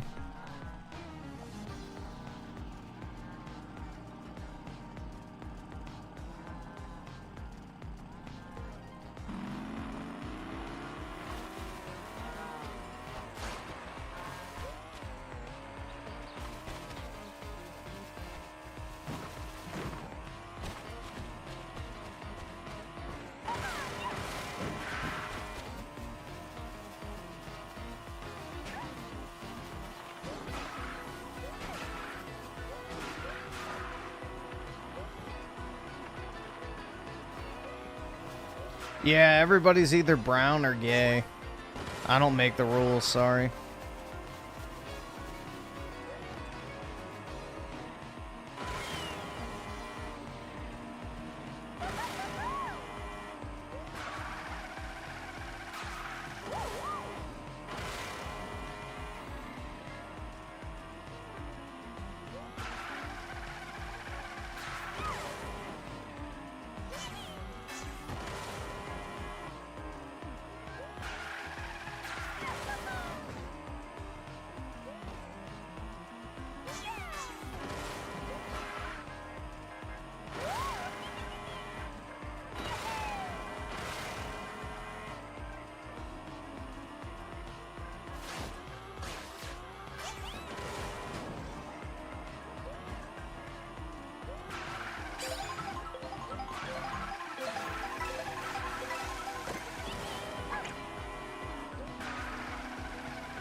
Nah, I don't really play multiplayer games anymore.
Oh, man.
Bruh. I still can't get a power up.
No.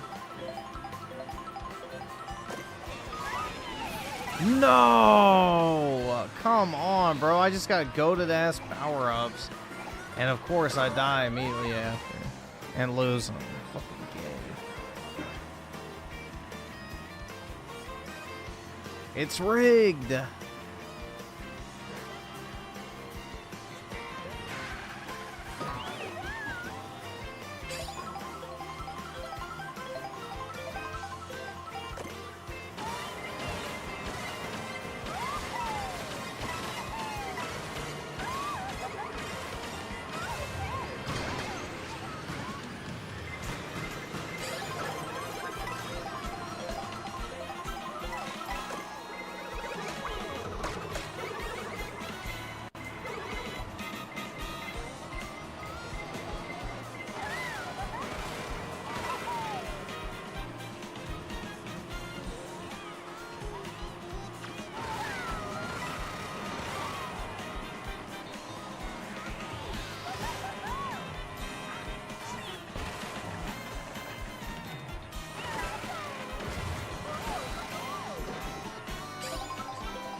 No!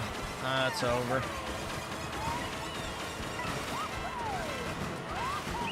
Yep.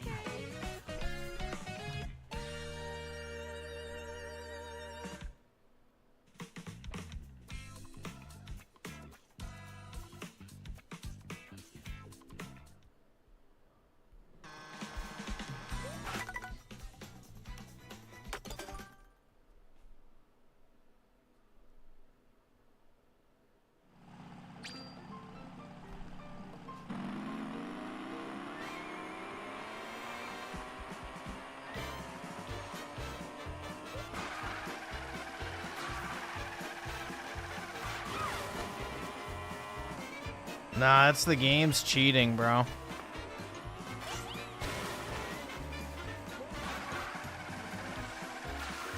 The game's cheating.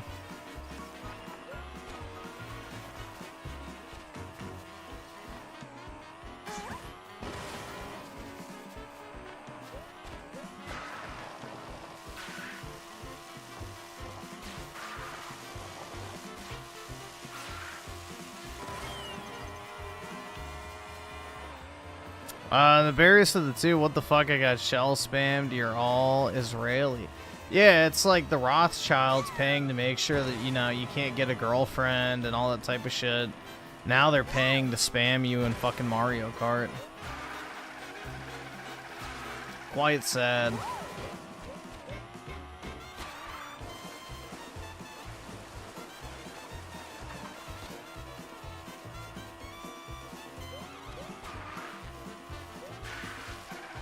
Can't even have a simple joy in life.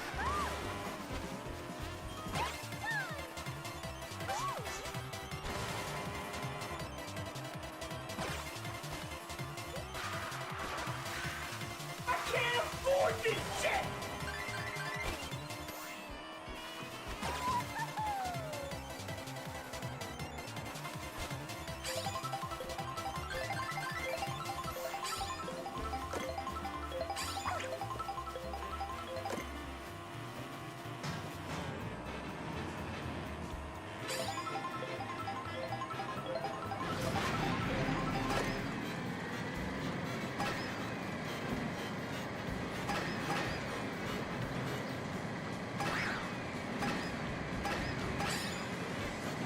Typical woman driver moment.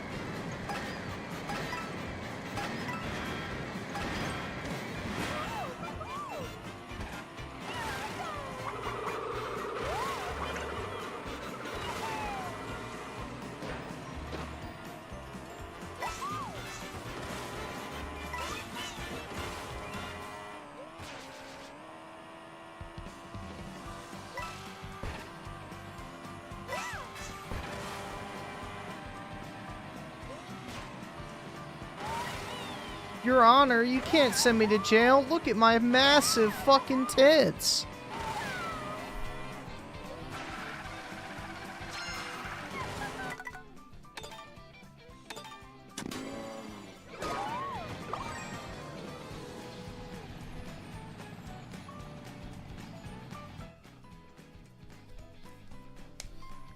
Please stop sexualizing my tight, wet, pink pussy.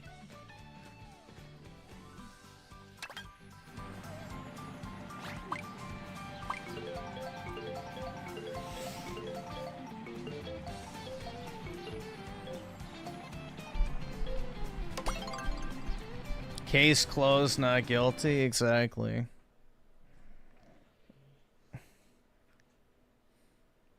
Yeah, it's like that dumb bitch Nancy Mace. She's like, stop sexualizing my, you know, massive, firm, implanted tits. I don't know. Women, when it comes to anything, stop sexualizing me. I only want to do it to myself.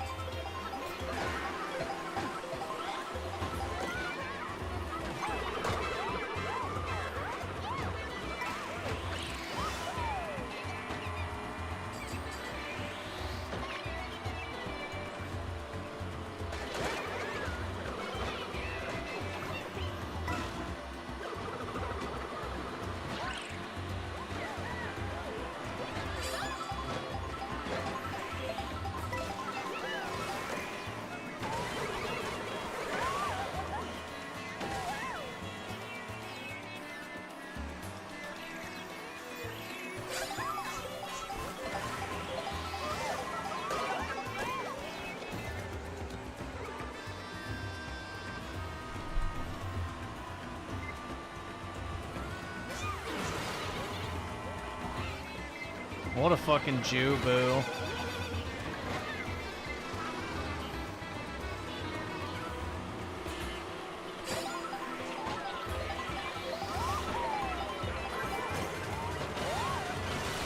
Always punishing me as a goy boy.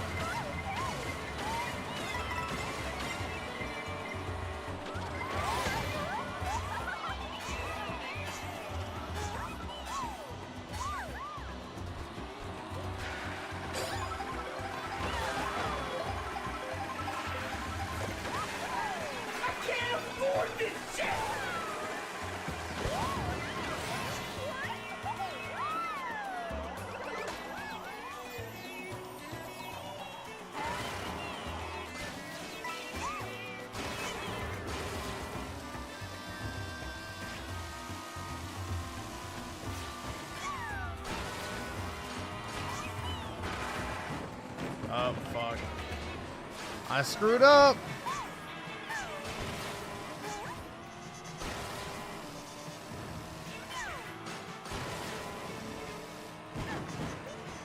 Oh, shit.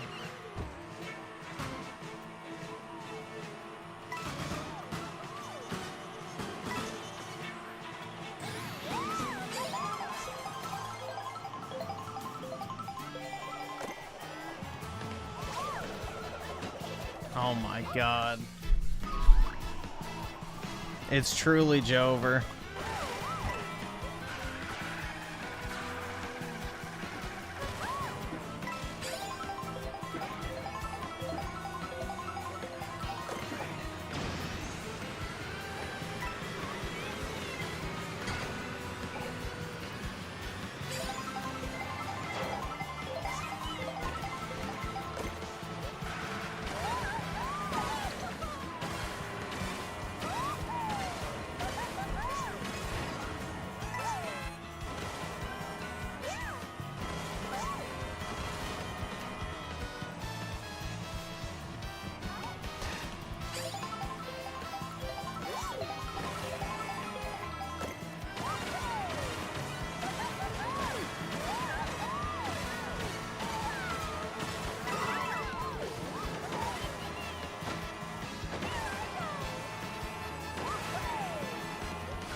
Bruh.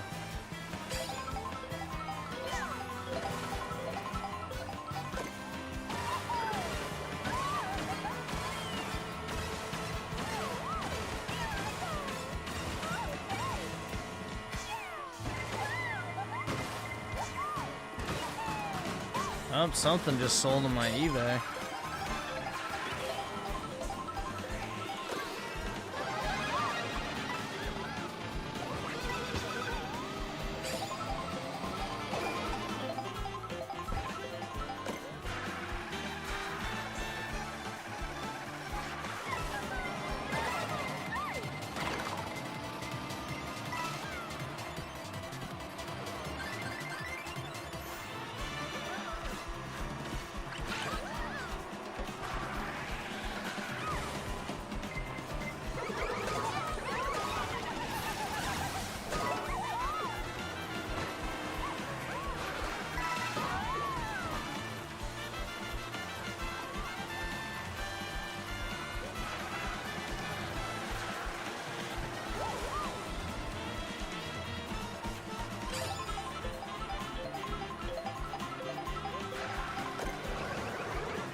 Aww.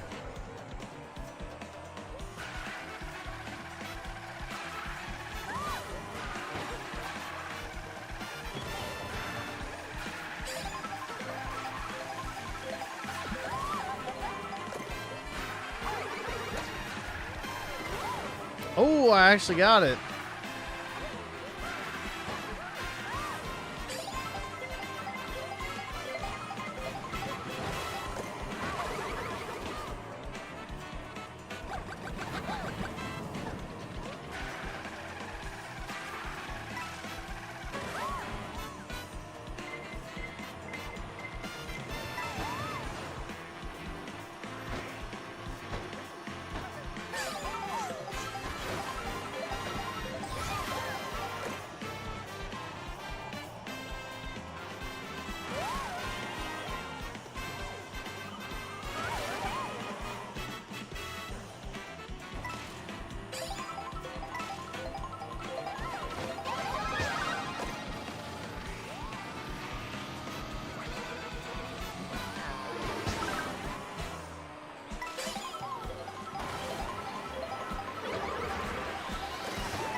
Yes! Alright.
I can't afford this shit!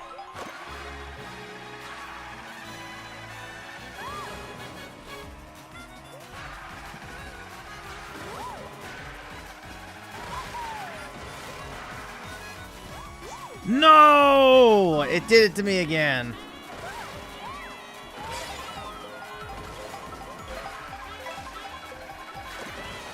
I was so close, too.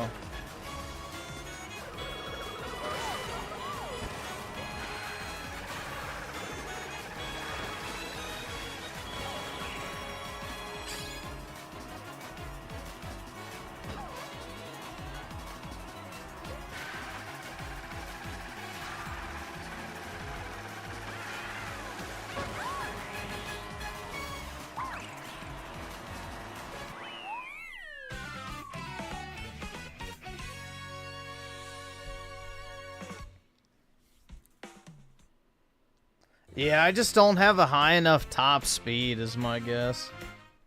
My top speed's probably too slow. Because I always get outpaced. Let's see. Donald Herb with a 5. Team Israel or Team Iran? We'll go with Team Iran just for the wild card. I really don't give a shit what happens. Hopefully the whole Middle East goes boom.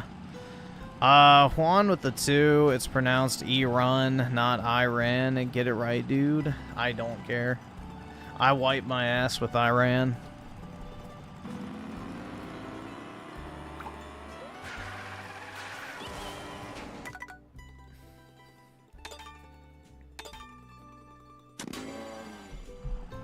Let's see what I sold on eBay.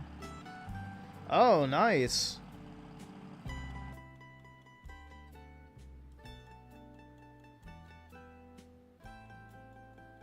Sweet. I'm gonna go ahead and print the label for that.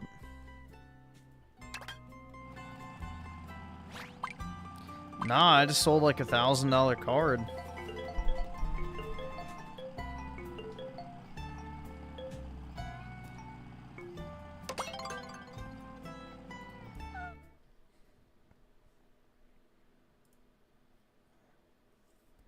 Go ahead and print the shipping label out.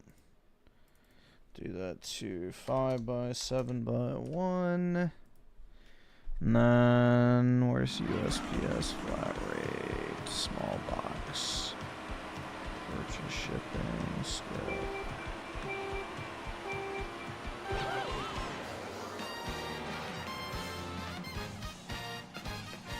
ID print. There we go. Nice.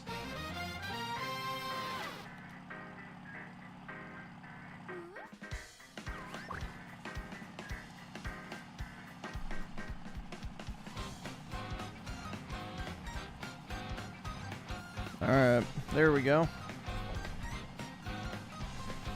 I don't care about the race. I want to print this thing off. Because if it's shipped, they can't cancel. It's more important.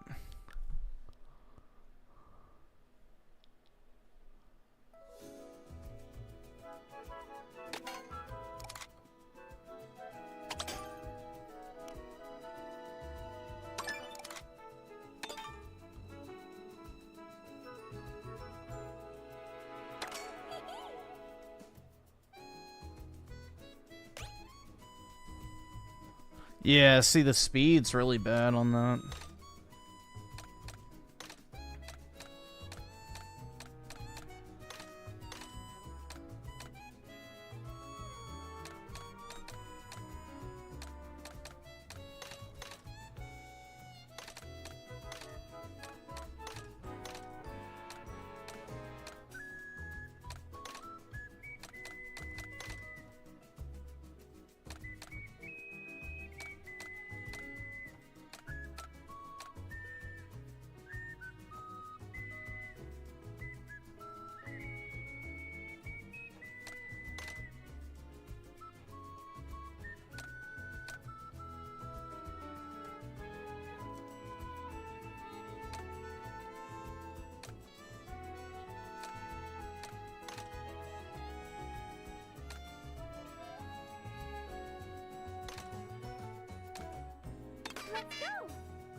Try this.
Let's see.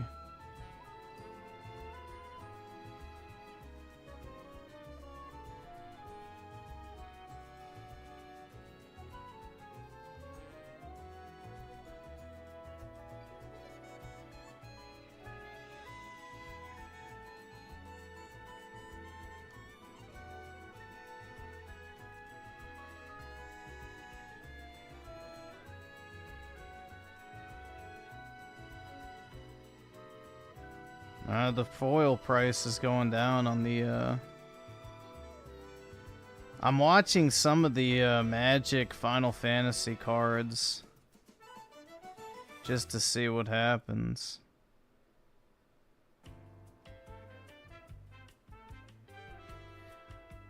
Some of them are like, I'm trying to get the, Surge foil ones. I paid 50 for my first set. They're like up to 100 now. But they were at 200 something. So I don't know. Weird.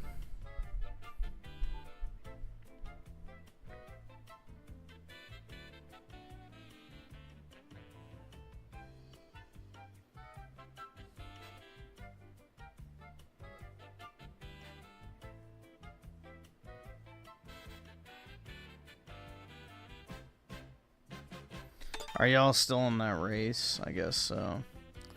Alright, so yeah, just join.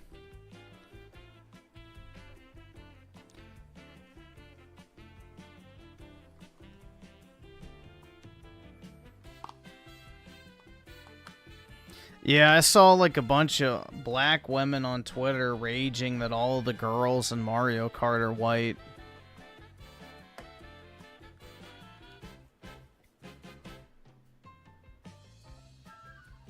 They were like, who is we supposed to play? It's like, oh my god. Who is we supposed to play?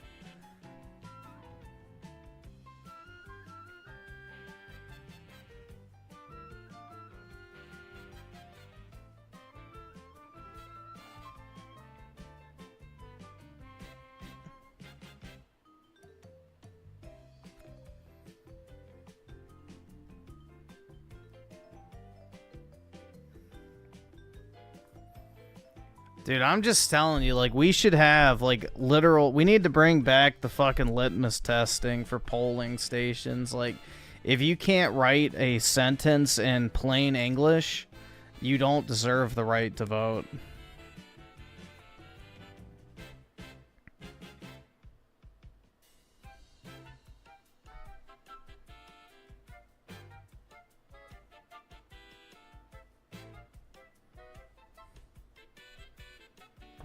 If you can't even form a basic sentence in English, you have no right to have any say in how the country's run.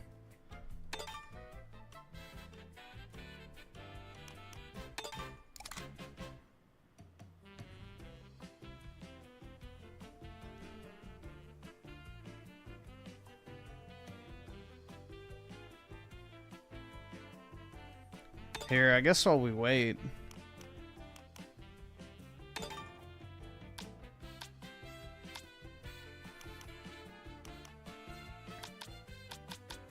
Oh, you can only do 3 rounds.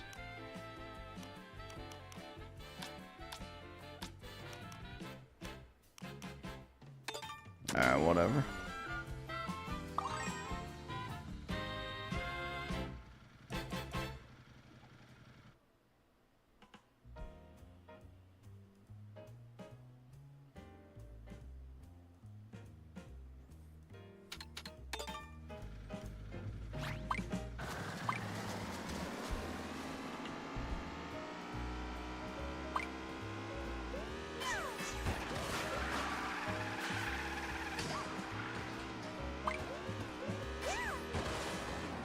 Probably not the best vehicle for versus, but oh well.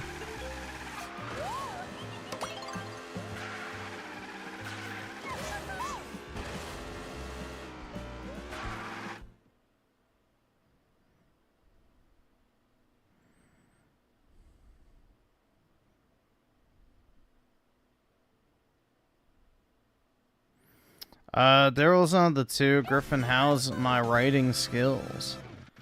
Hit or miss, depending on what you're writing.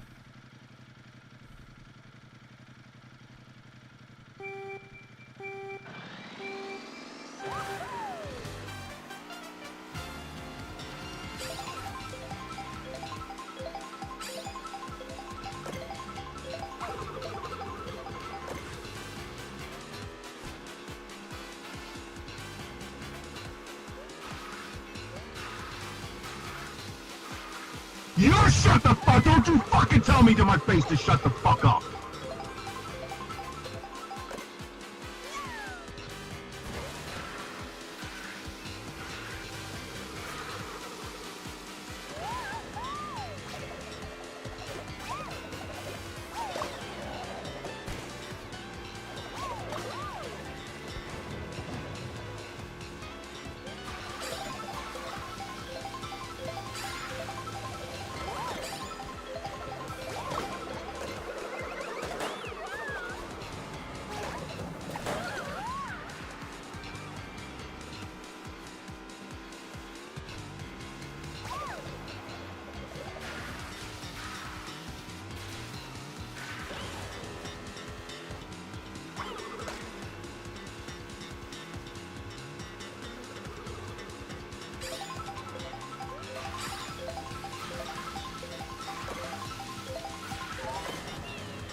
Oh, come on, right when I finally get a power up.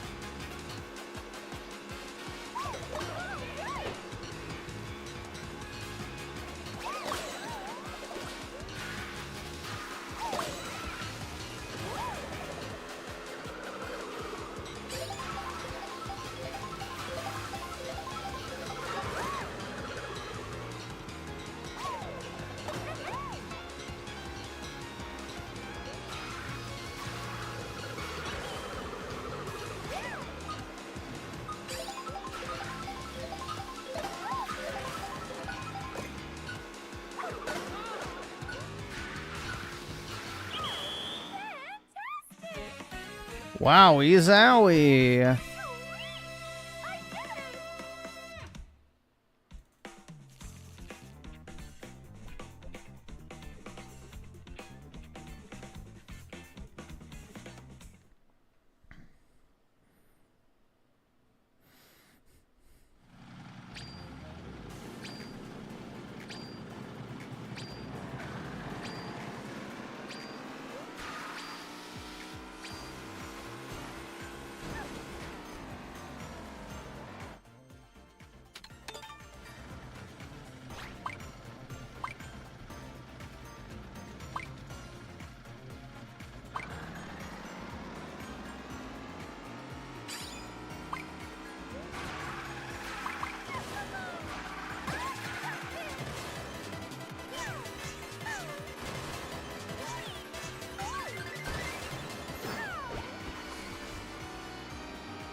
This one sucks. It's too segmented.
Can't afford this shit!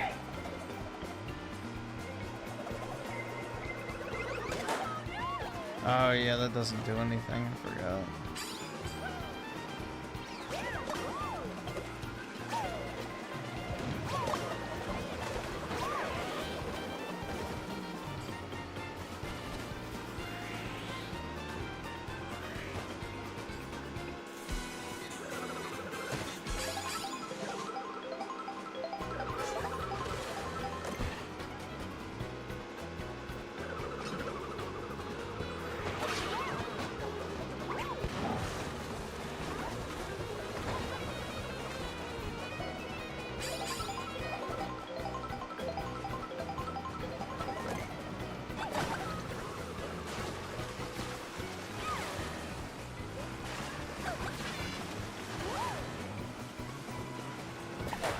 Oh shit, I hit myself.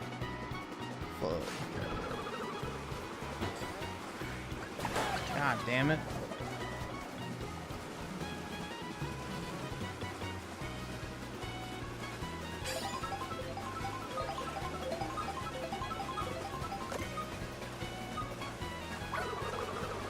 Ah.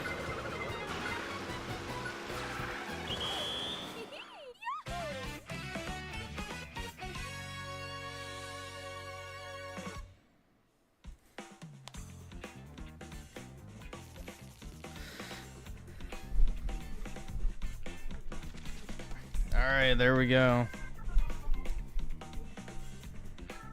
Not terrible, but not great.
All right.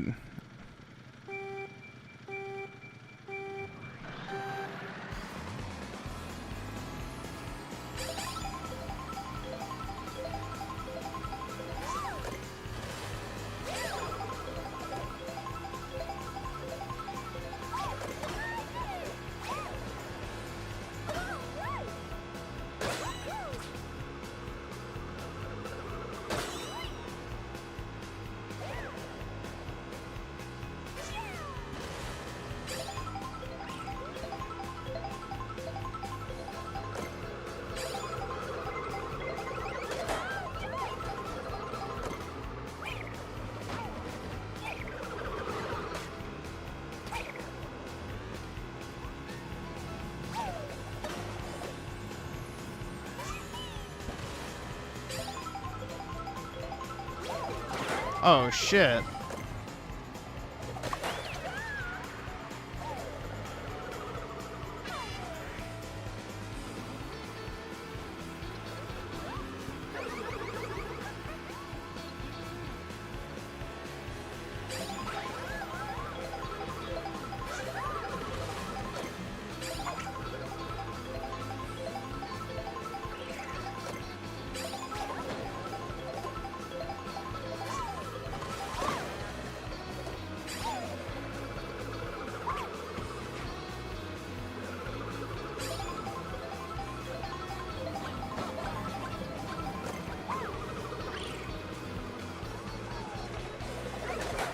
Damn, I'm getting raped. Punished Peach.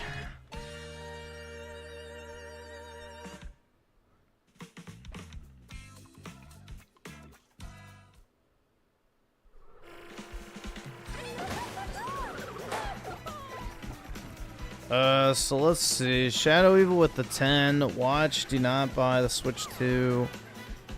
We may have seen... That sounds really familiar. I'll take a look, but I think we've seen that. It's 2 months old, but it's still worth a watch. Also, have you tried... No, I might do that in a little bit, though. I have not tried Stellar Blade on PC. And Darylson with the 2. Hi, Griffin. Can I say hello to you? Sar?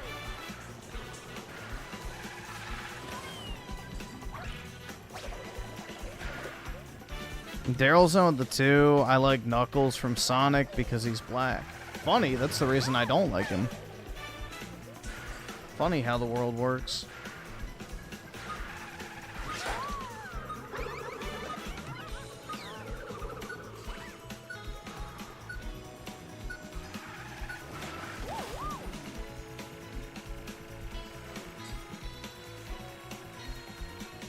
Yeah, flaming, more like flaming homosexual.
Well, I guess since we're doing race next, then I'll leave this on.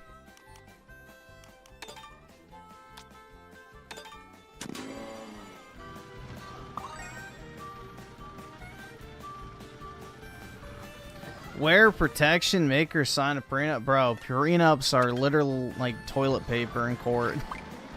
I hate to break it to you. Especially if you have kids. Also, chances are you probably don't have any assets that are worth protecting, to be completely frank. Like, unless you own a home, there's not really any point in doing a prenup.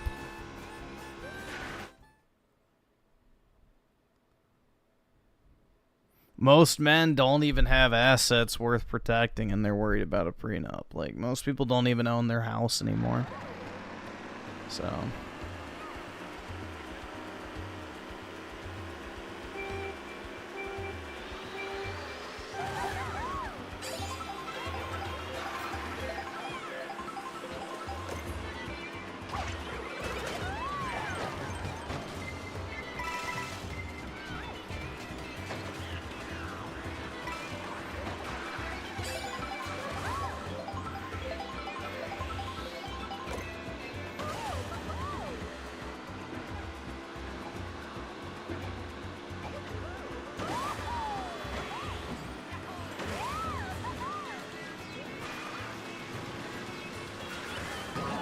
oh, shit.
Oh, fuck.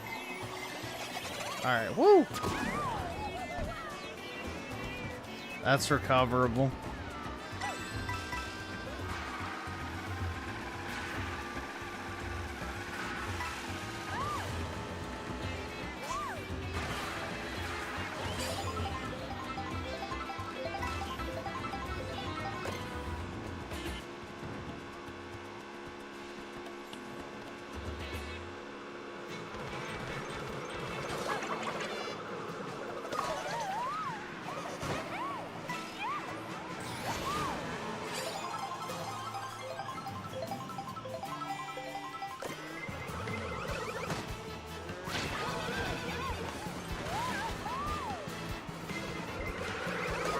Dude, what the fuck?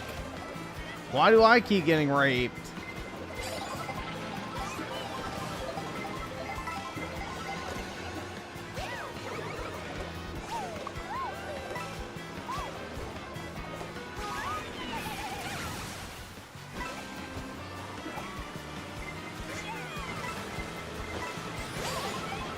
I feel like a white woman in a major European city right now. God damn.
Damn, bro.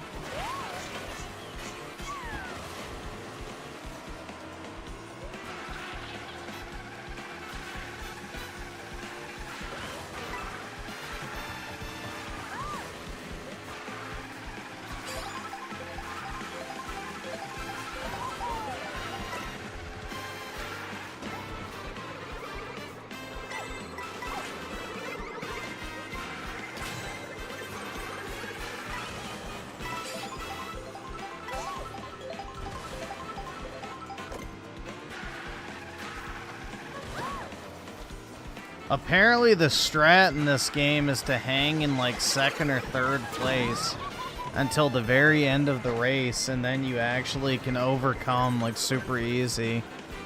Apparently this game has like the worst, I guess RNG or whatever the fuck you want to call it, for people who are leading. So the strategy right now is actually to stay in second or third, supposedly. I'm sure Nintendo will, patch that, but for now at least that's the case.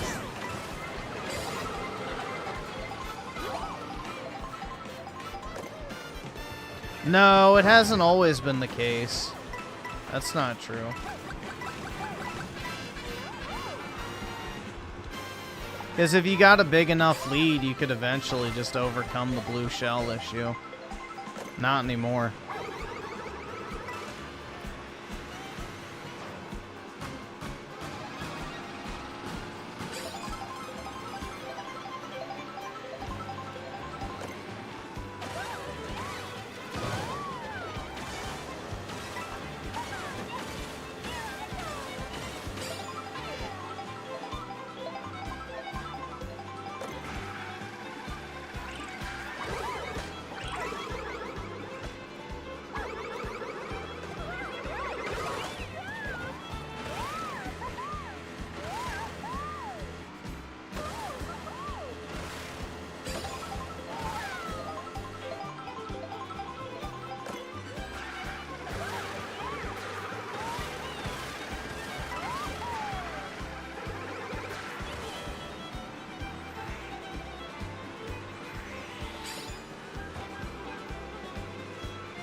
Of course, right when my bananas are out of the way.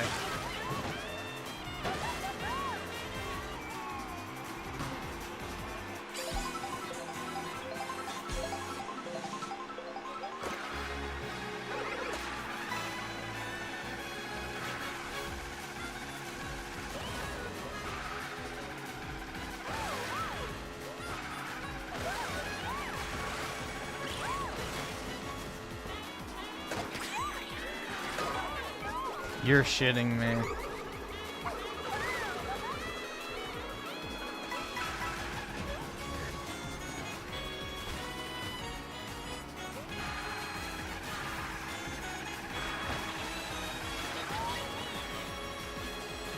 It's Jover.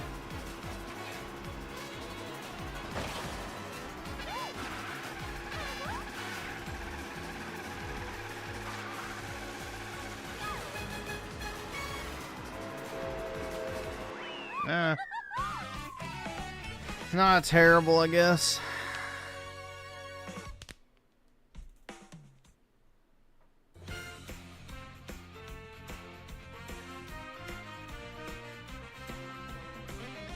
Have I unironically called someone a bigot?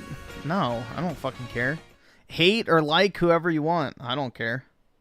But, you know. The word bigot is for literal fucking retards.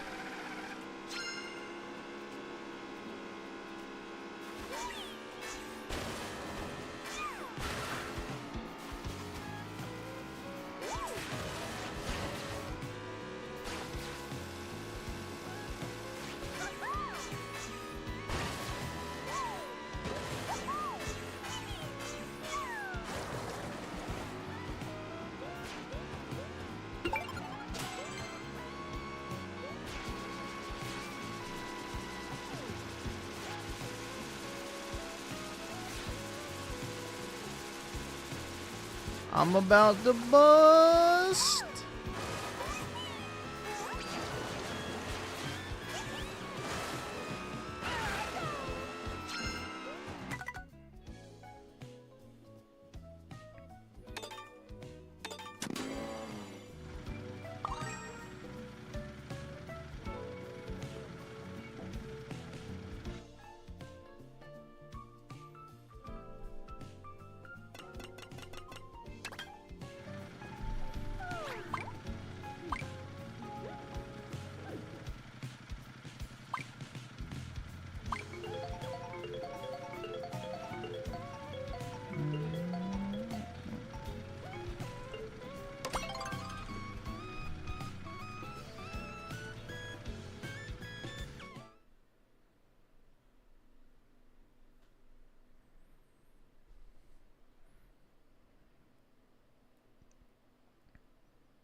That's because Rich is a leftoid retard.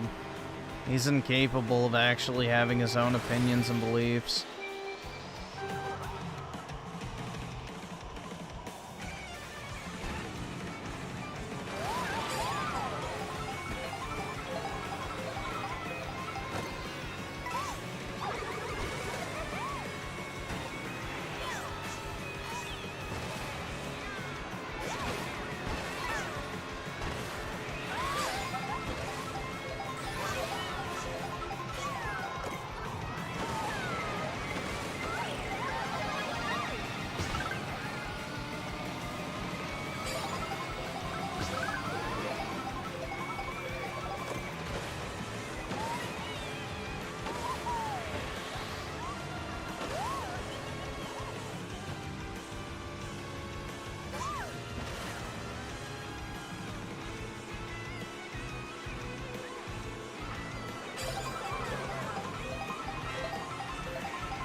Well, RIP all my shells.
Bro, are you shitting me?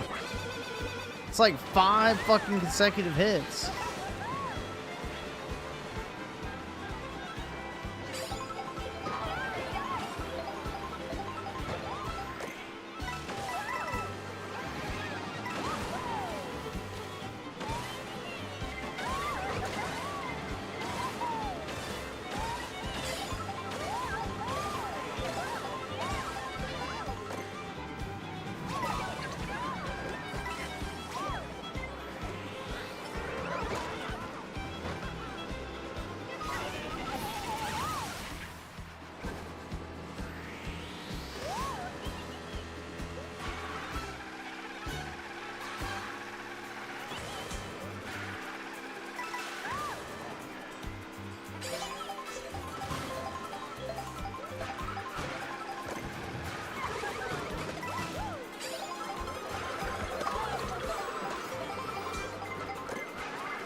I don't think I've ever played on this particular course.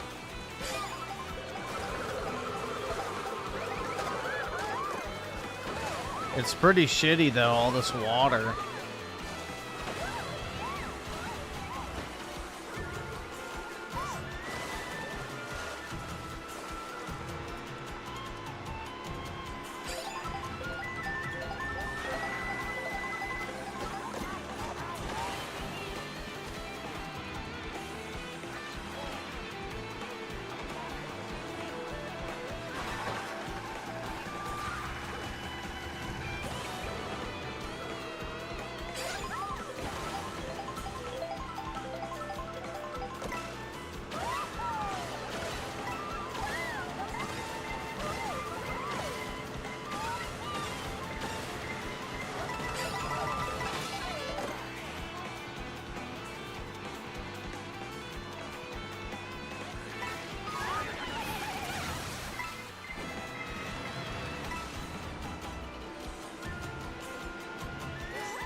Damn it.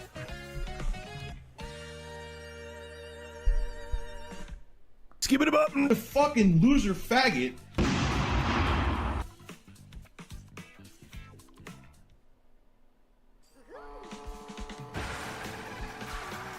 Makes you feel like Mario? That's right.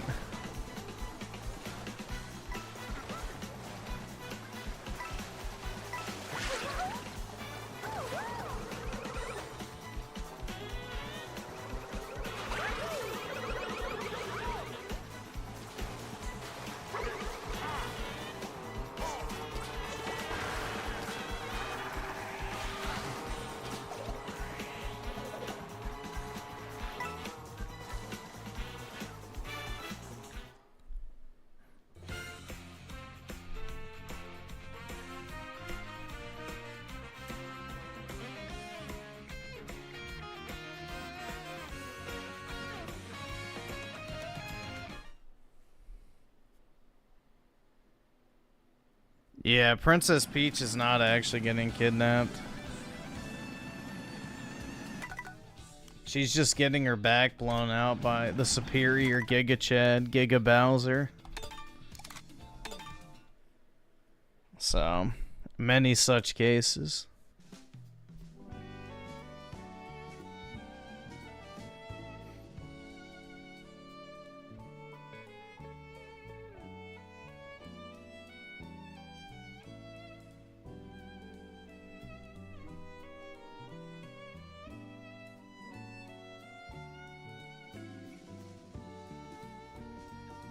I accidentally burnt my... I don't like Dino Nuggies. I've had them once. They're not good.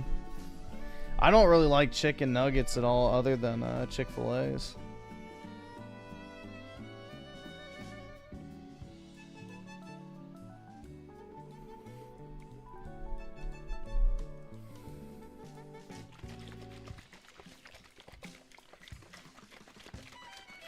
If you give me a Nintendo Switch 2, I'll rub your shoulders. I want you to rub something else.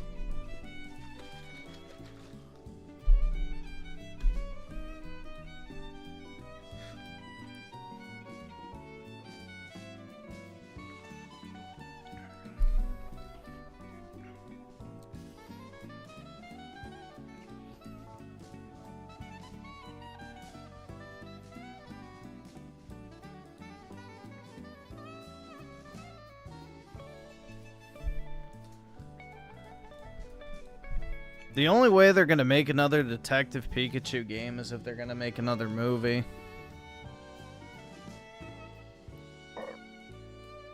But I never played any of the Detective Pikachu games.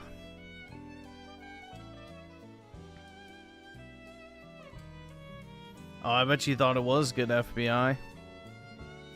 You seem like that type.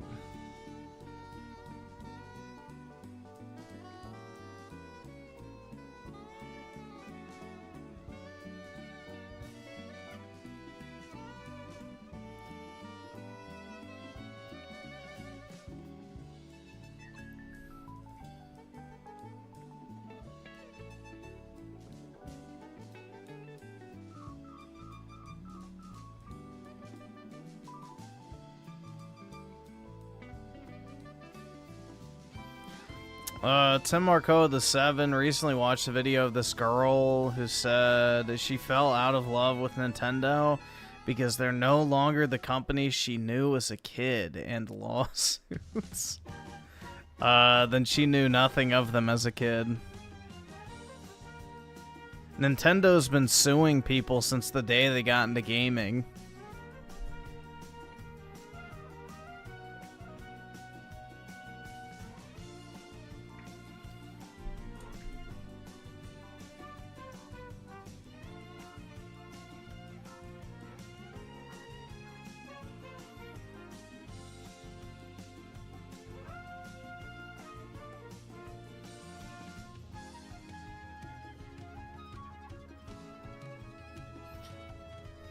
All right, awesome. Thanks, nigga. All right.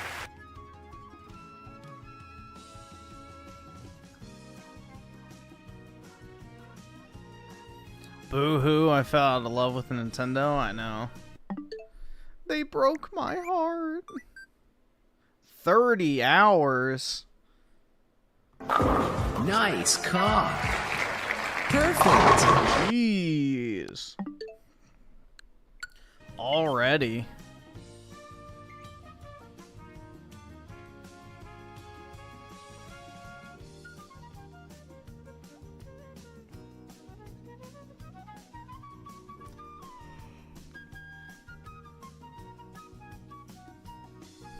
My most played Switch game is definitely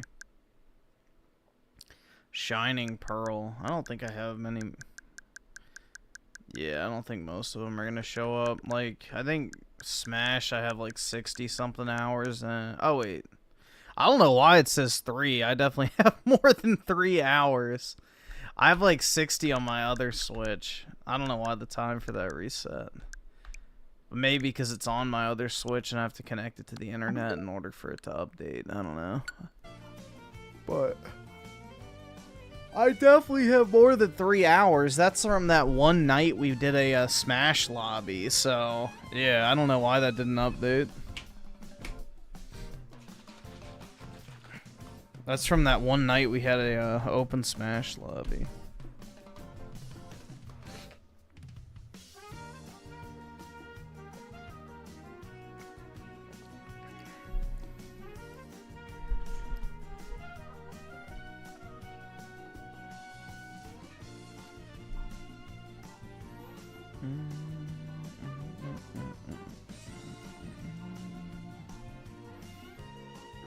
Yeah, that much was put into Pokemon for one reason. Here, I'll show you.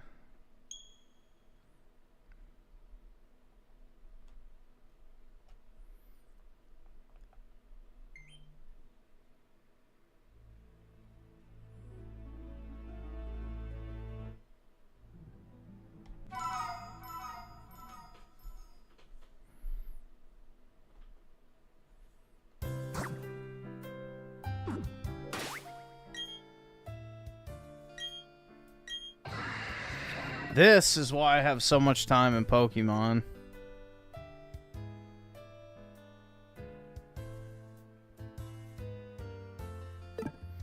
My Palkia.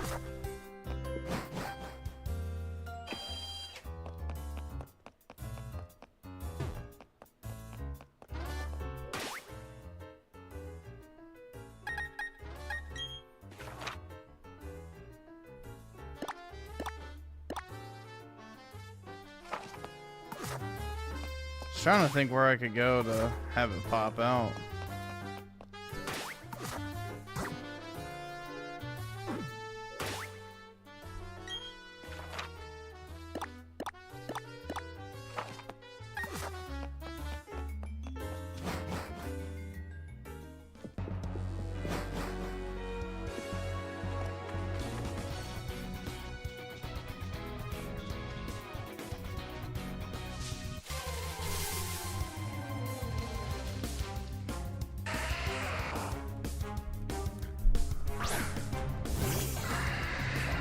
All for that shine.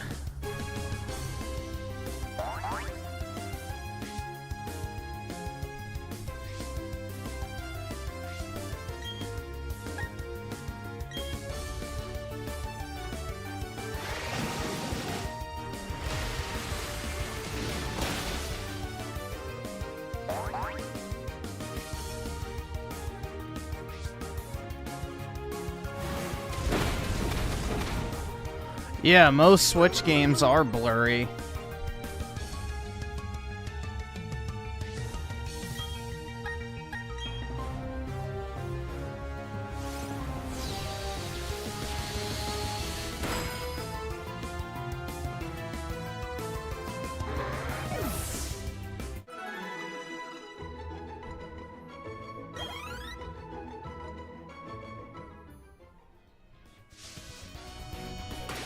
But yeah, how much time? So I actually have 100 hours in the game normally. All right, so awesome. I spent Thanks, about nigga. All right. 225 hours trying to shiny hunt for my Palkia.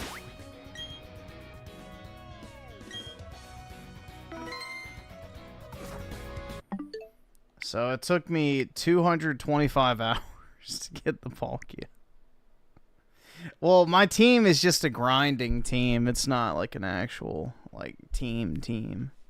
I'm just leveling them up. Yeah, it took forever, but the nice thing is I just did it while I was like doing other stuff, so it was just a time waster type thing.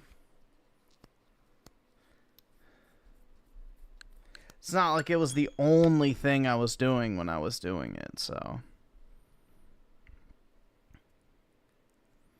10 days of your life? What life?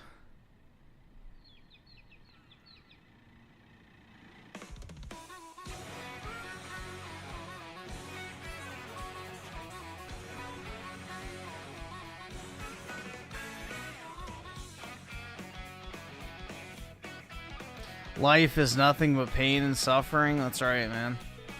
Suffer.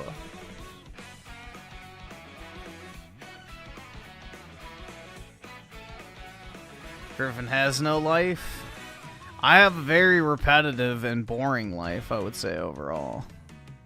But I guess it still technically counts as a life. Let's see. So Oski Woski with a 5, mute, not 9. Alright. There we go.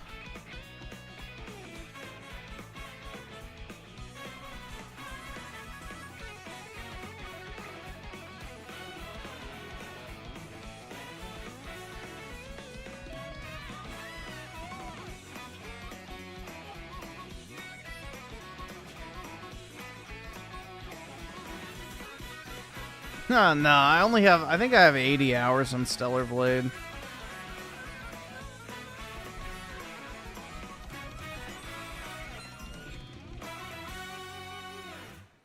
My life isn't boring? Yes it is, Britt. How would you know? You don't live my life.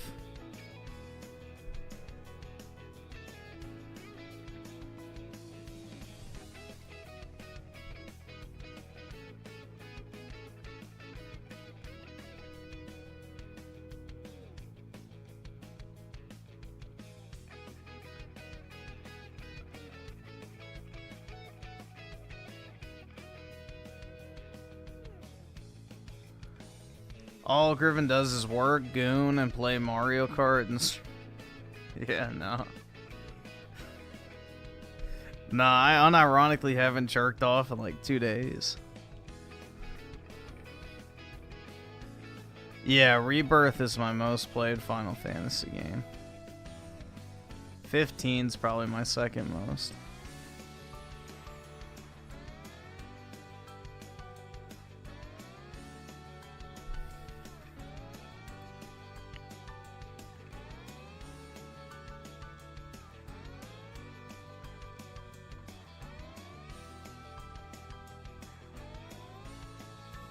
No Fap Journey? Nah, I just haven't felt like it. The mood hasn't been right.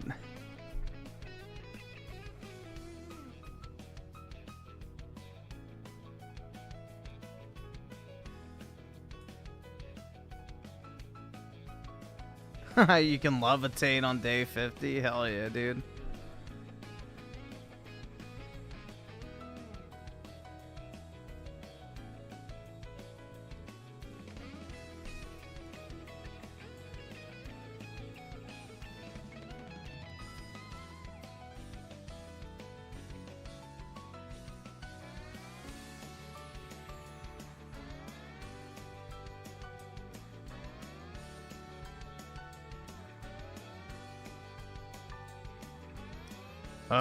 One of the two, check the link in chat. Why couldn't you just put the link in the actual?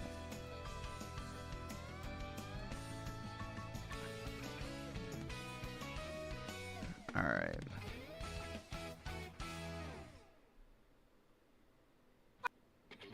Light candles before gooning? That's right. And then I pour the hot wax on my stomach.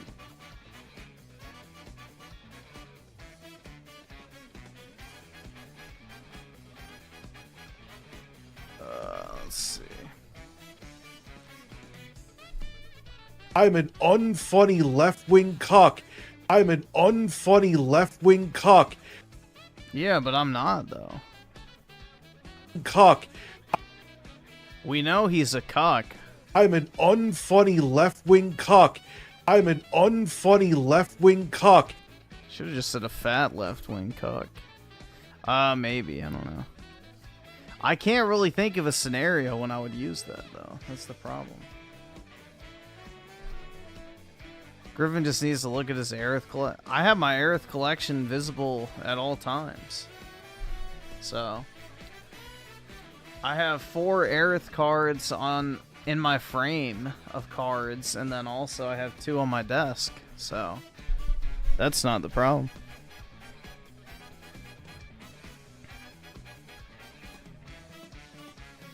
I don't know. All I can say is once you stop watching like porn and shit, there's just times where you don't want to jerk off. So I mean, most of the time when you're whacking it, you're not actually doing it because you know, have the urge. You're just doing it because you're bored. And you want the dopamine.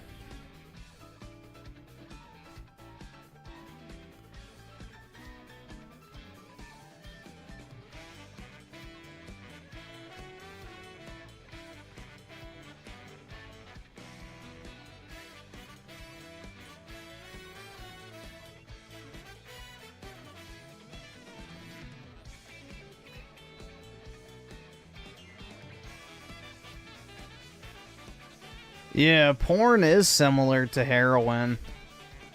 No, unironically, like, porn is comparable to drugs. Like, not even to be ironic, it actually is. It gives you the exact same, like, responses in the brain to, like, shooting up.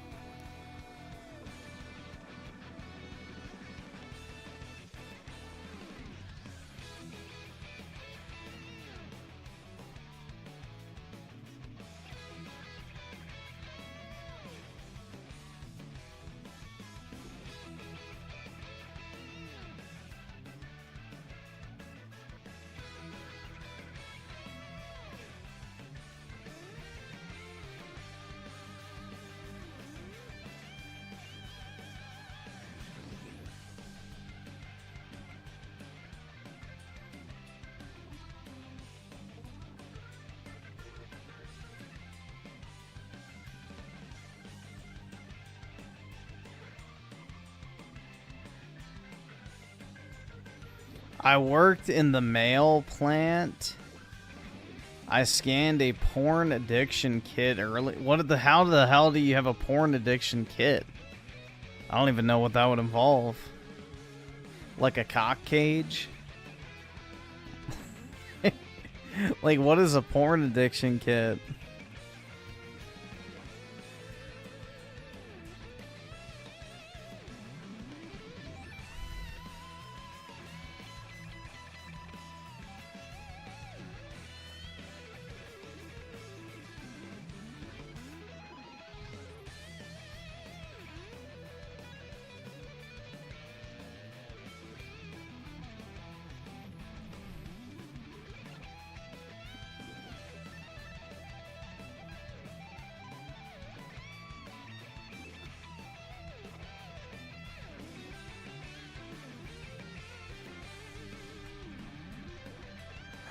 Bro, most people don't even have a DVD player. I don't know who would be ordering DVDs at this point.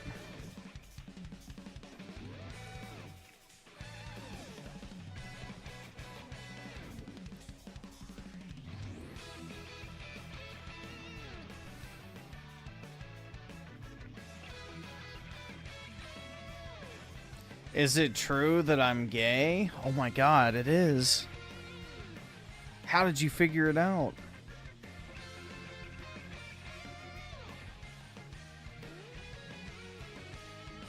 No, I haven't tried the upgrade for the Zelda games.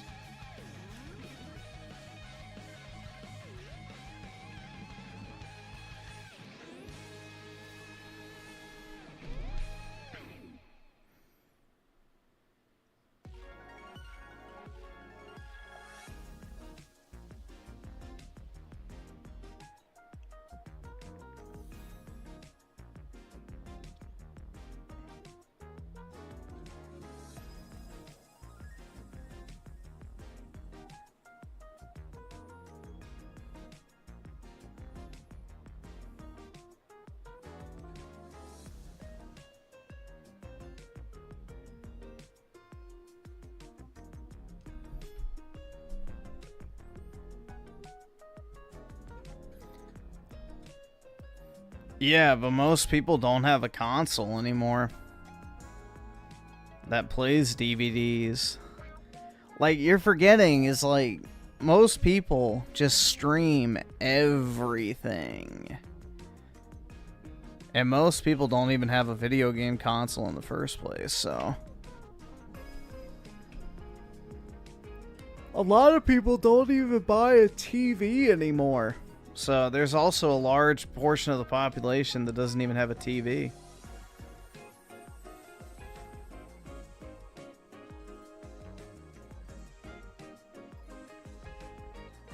Most people just watch shit on their phone or their laptop or their tablet.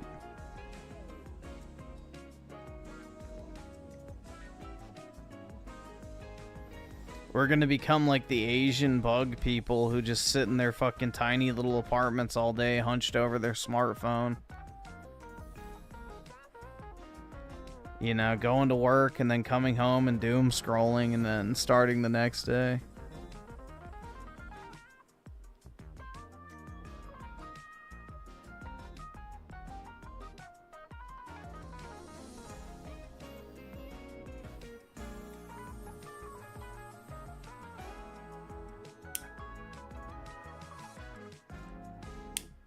Not having a TV is not that big a deal.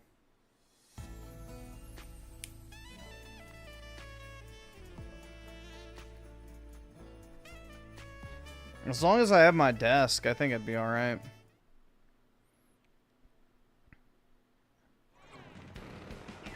Like a desktop, I think that's really all you need. Because at least you can eat at your desk if you need to and watch stuff.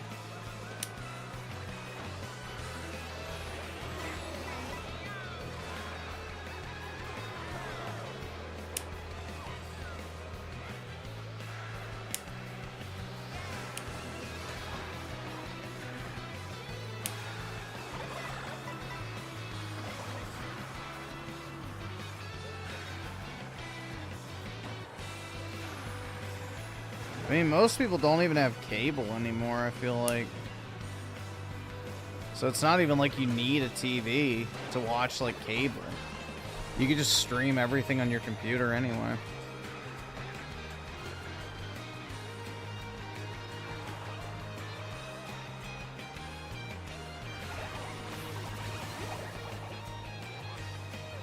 Dude, watching Pornhub on the movie projector sounds like a great date night.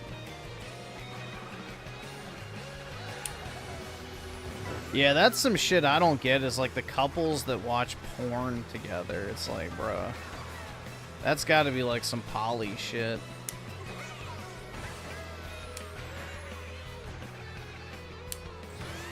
It's like, why would you watch porn if you could literally just have sex? I don't get that at all. Yeah, they're probably both fucking fat, disgusting slobs that nobody wants to bang anyway, so they do it to cope.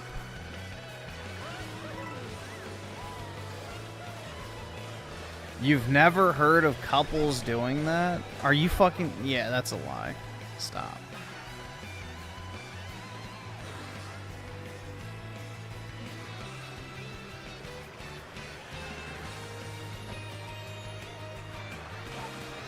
Chaga Shaka Gaming with the 2. Richard's mating call is jiggling his arm fat. Yeah. Make it clap like my arm fat, girl. Hell yeah. You're broke! You're fucking poor!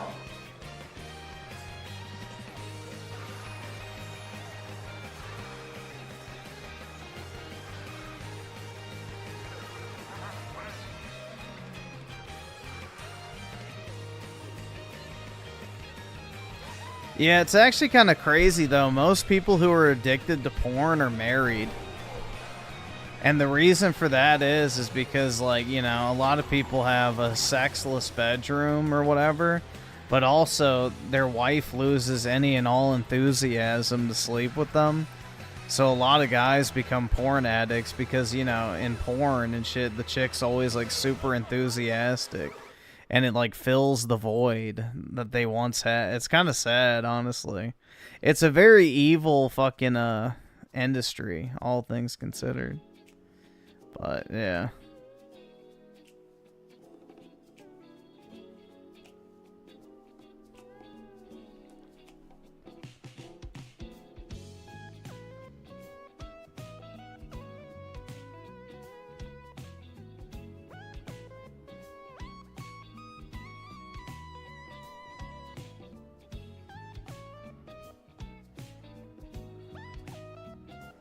I guess you wouldn't know because you've never had a girlfriend in your entire life. What wouldn't I know? About watching porn with a couple or as a couple? Yeah. I mean, I just wouldn't do it. I don't know. It's kind of weird.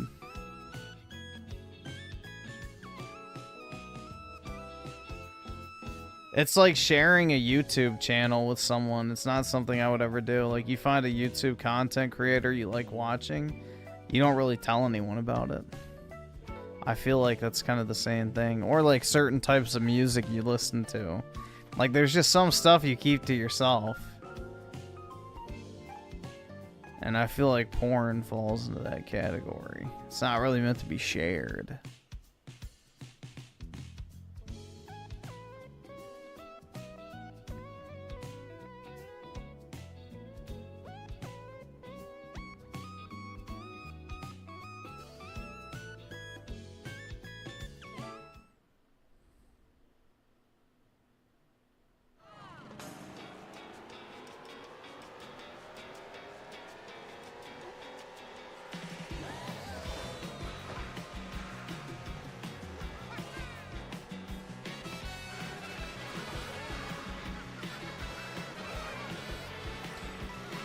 I'm not gonna say what race run. Yeah, the Jews, bro. The Jews are huge into porn. So that's part of the reason why the Fuhrer was not very happy with them prior to World War II. Is because of all the pornographic shit that was being made in Germany.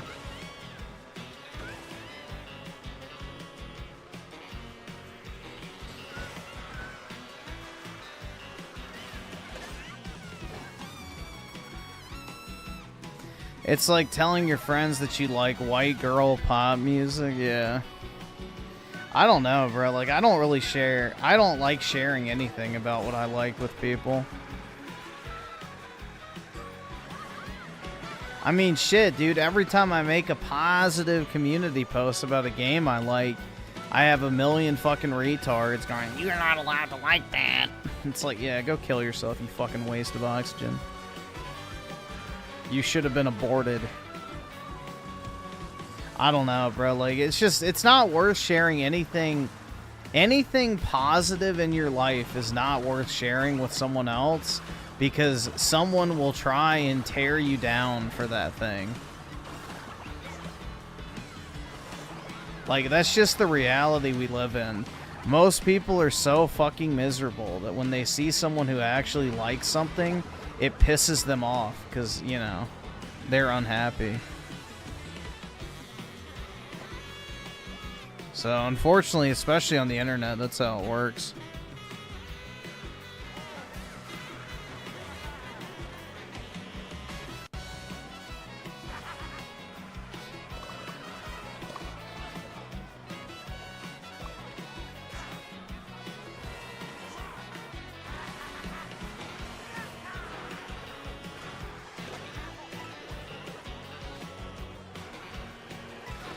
Who hurt me? No one.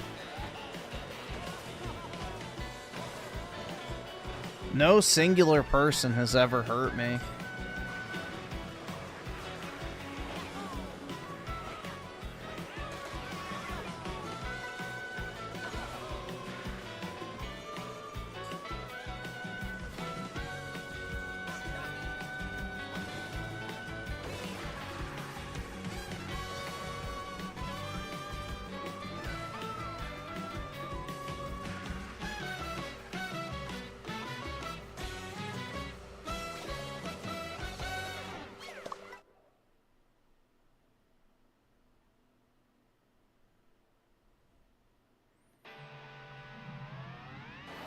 Or people who get mad at you for, like, yeah, for Final Fantasy, or people that got mad that I liked Call of Duty Vanguard's multiplayer, or whatever it might be. It's just pitiful, man. Genuinely.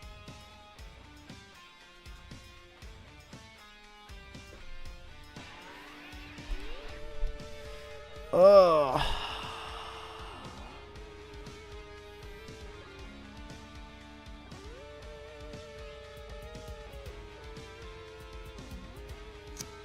Chugga Gaming with the 5. My friends teared me down because I bought the Switch 2.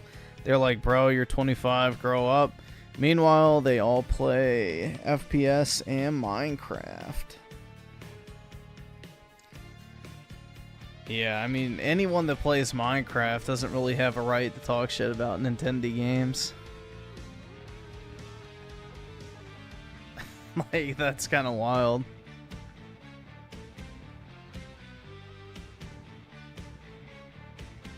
Keeping a brother down because he's brown. That's right.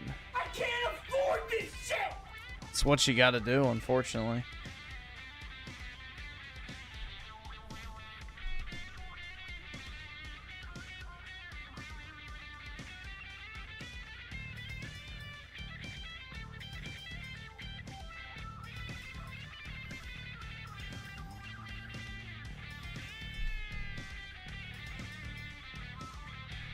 I don't know. Nowadays, there's not really anything I'm, like, deeply passionate about or really like that much anyway, so it's not even really, like, there's anything for me to hide at this point. Like, I don't like movies, I don't really like music, don't like TV shows, don't give a fuck about sports, don't really have any hobbies. The only thing I do now is, you know, work and play video games, so...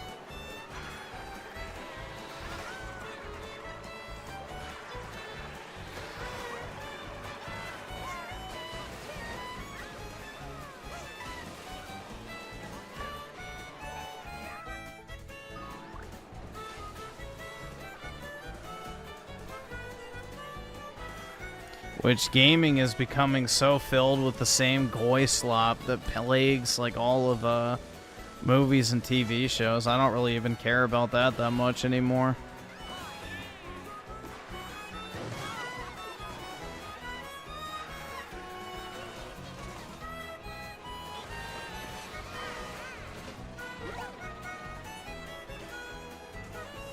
Like, the same goy slop that infested movies is now present in pretty much every single modern Western game, so... You can't even enjoy those anymore.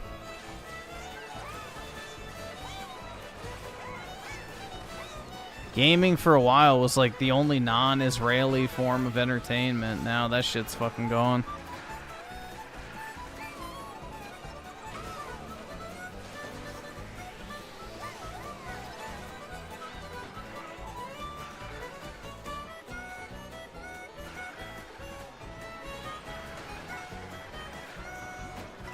I am not playing Outer Worlds 2. I have zero interest in that shit.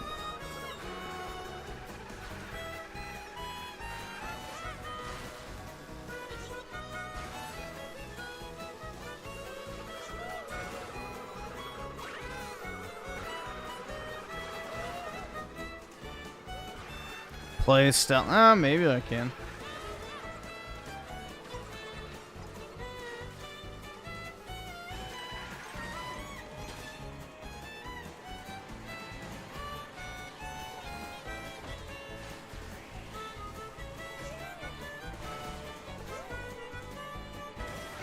Only thing that brings you happiness is being a doomer and troll.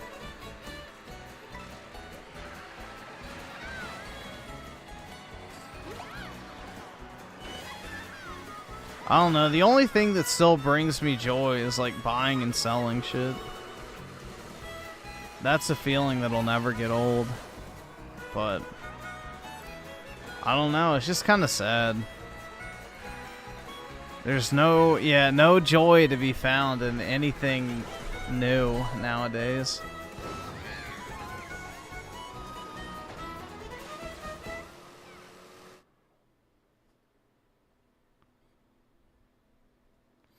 If Steam goes down and gaming is done, I'll always have those memories, I guess.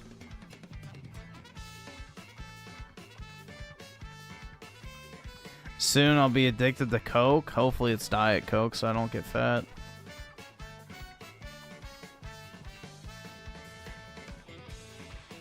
No, I stopped watching porn a while ago. Like a long time ago. Probably around a year or so ago.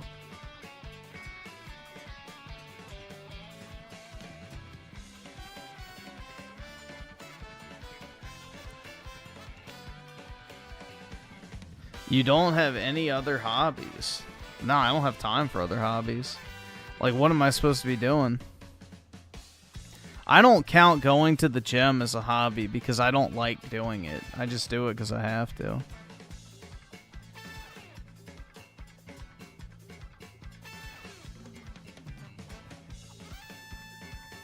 So, the only hobbies I really have nowadays are, I wouldn't even say gaming that much. I don't even know if I'd call that a hobby at this point. But I guess, like, sometimes, like, trading cards and stuff. But I haven't really been buying too many of those lately either. So, I don't know. Yeah, join a club. That's right. Join a club and meet the love of your life, dude. It's just that easy. The second you join a club, you'll have 5 chicks immediately, you know, all vying for your hand in marriage. That's how it works.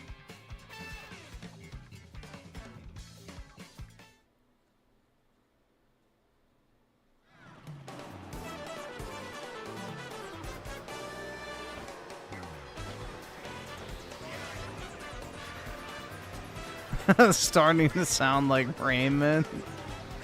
Hopefully I'm not gonna start soy jack sucking a cock on camera. Oh my god. Damn, if gym and gaming ain't hobbies, then I got... Well, it just depends, man. Like, if you really enjoy going to the gym, then that's a hobby. Because a hobby is something you do for the pure enjoyment of it. So, if you enjoy going to the gym, then that's a hobby. I don't enjoy going to the gym. I find it very fucking tedious and repetitive and not very exciting. So, I don't really enjoy going. I just go because I have to.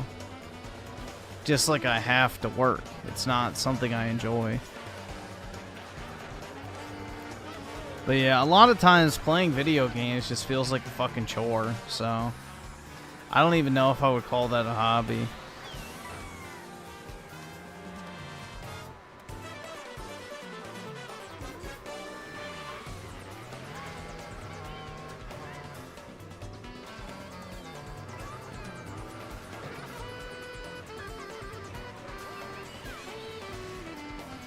Bring my Switch to the gym. I don't know if I can be that guy.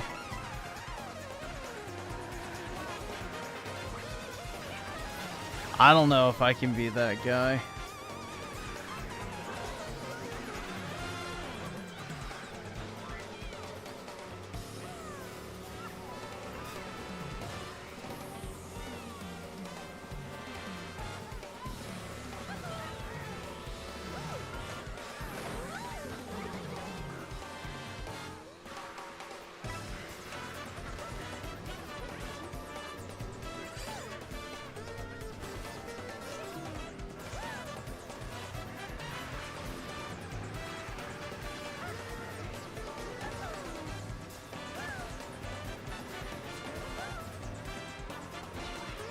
I feel like an autistic kid playing at the airport. Couldn't imagine the gym. Yeah.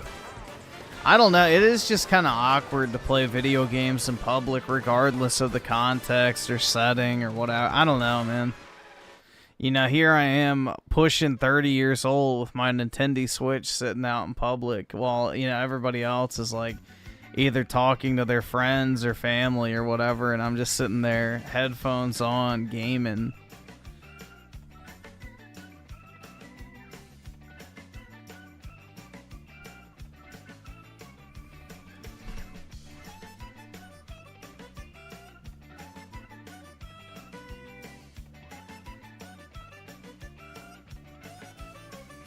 I don't know, it almost feels awkward to even, like, watch a movie or something in public. I don't like that either. So...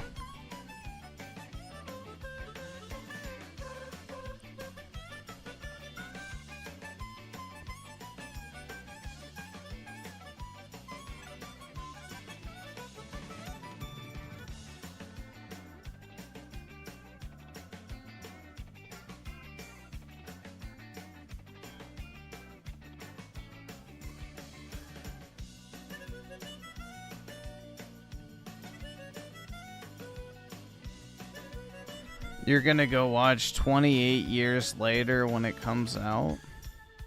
When what comes out?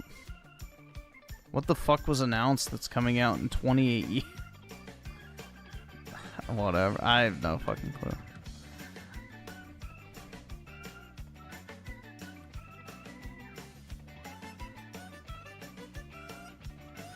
Playing games outside is unappealing to me, but why would you be ashamed to play outside? Because it's just like, it'd be like whipping out a Lego set and start building it.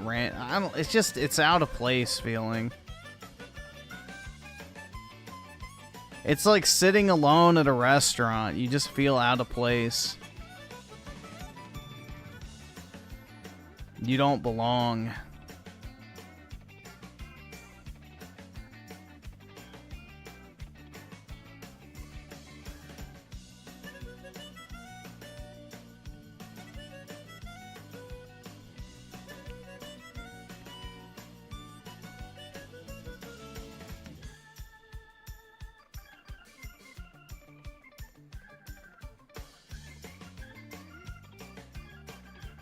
I don't know. Luckily, I'm not going to be out in public very much anymore other than going to the gym, so...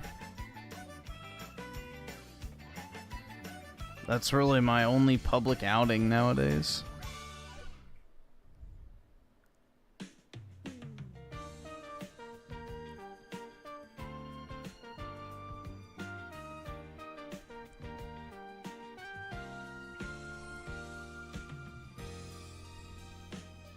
Nah, there will never not be a time where sitting alone at a restaurant is not awkward.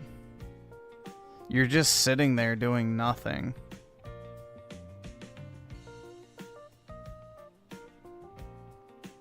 Either that or you're just scrolling on your phone. Which it's like, okay, why are you even at the restaurant in the first place?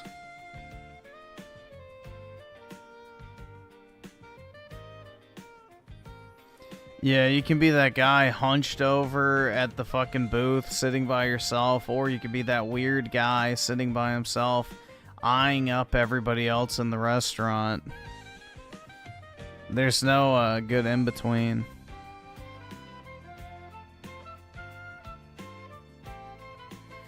Have you not seen a slightly overweight woman in the gym, but the shape is decent? And I mean, I guess, I don't know.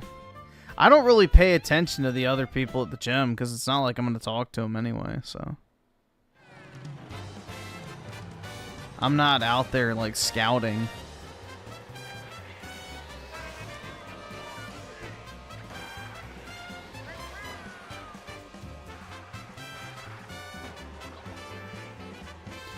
Yup. Even eating alone at the food court at like college was weird, but I had to upload videos at the fucking dining hall because my internet was so fucking slow with upload speed, and the one on like the Wi-Fi on campus was fast, so I kind of got used to that. But the whole time you're just hoping nobody else comes and sits at your table, and you're like dreading the fact that somebody might walk up and say, "Do you mind if I sit here?" And you're just like, "Oh fuck." I don't know, dude.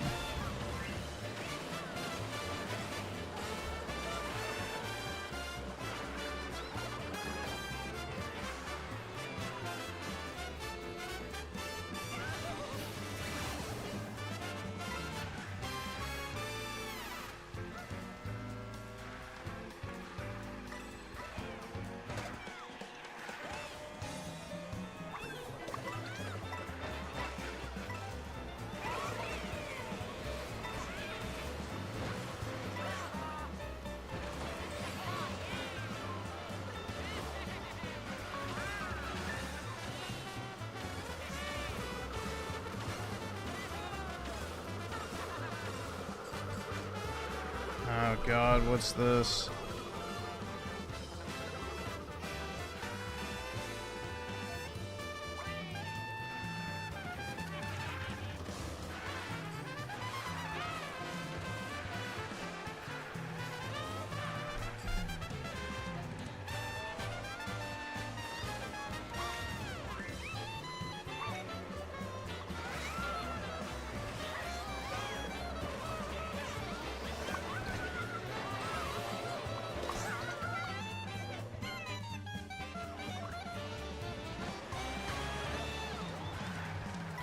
You can't force a friendship. Yeah. I just saw some woman who has deleted her LinkedIn account. Guess you can get rid of it. Yeah. I don't know. I have zero desire to have a LinkedIn account, so I never have, never will.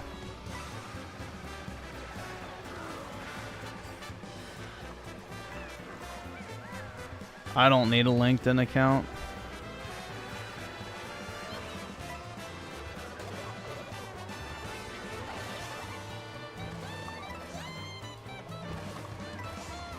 The less social media, the better. But yeah, I don't have any personal social medias anymore. I got rid of them.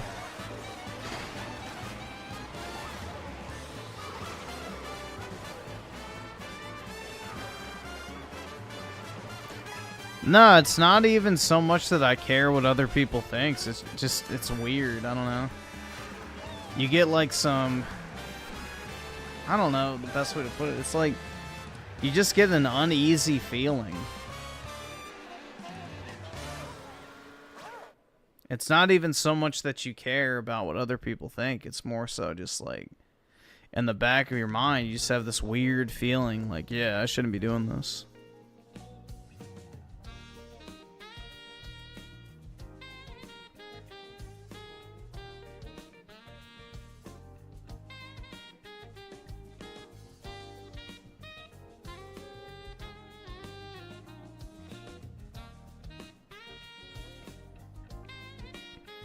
I don't know. The way I look at it, too, it's like if you're going to just sit by yourself, you might as well do so in the comfort of your own home. You know, rather than just sitting at a fucking restaurant by yourself, scrolling on your phone. You could literally just take the food to your place and then, you know, do whatever the fuck you want instead of just sitting there doing nothing.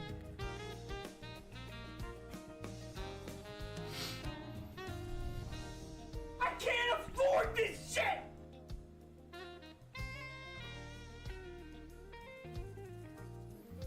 Let's see. So Shaka Gaming with the 5. My girlfriend loves Mario Kart and the Switch 2, though. Do you consider yourself a young adult? Not so young anymore. I don't know what the cutoff for young adult is, but I mean, I guess. I'm not a middle-aged man, so I guess so.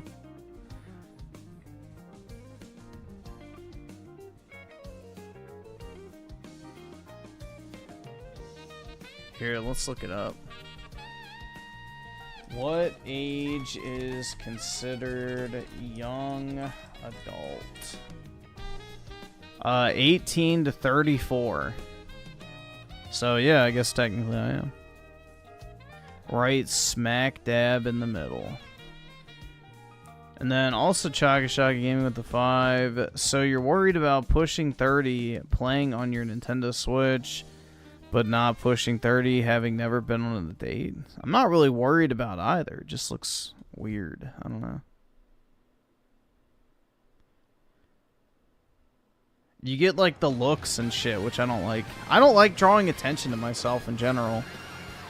So anything that draws attention to me, I try to avoid. How many fake friends do I have? None, because I just stop talking to people if I don't care.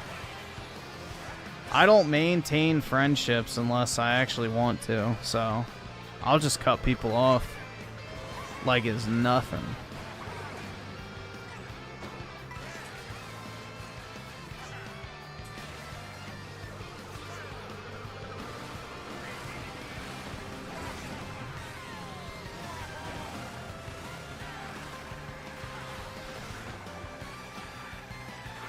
I don't have any, like, friends in my area, so, yeah.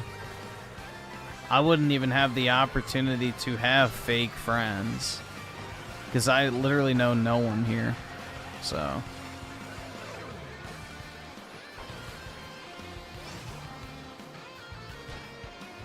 Like, I don't even have coworkers in this area, so.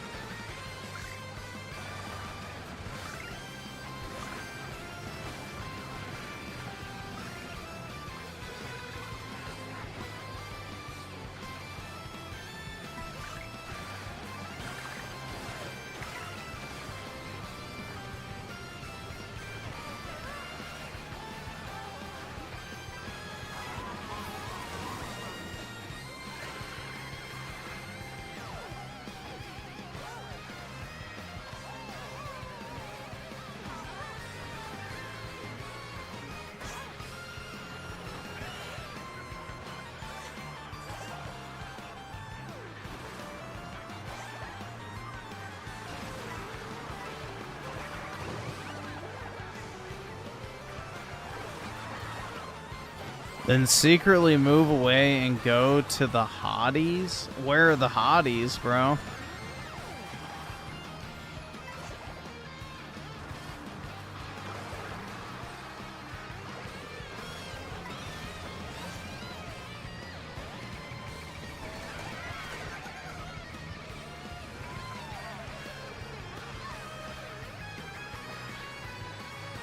Where does one find the hotties?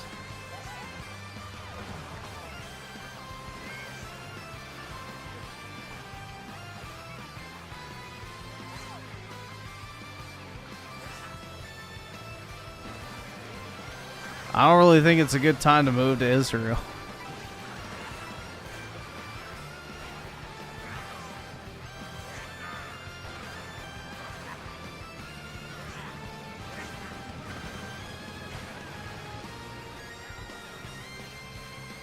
South America, we have a different definition of hotties, so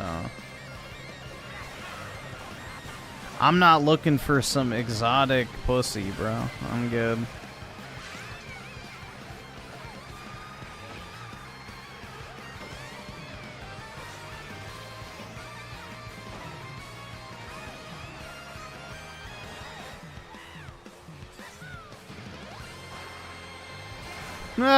Thailand.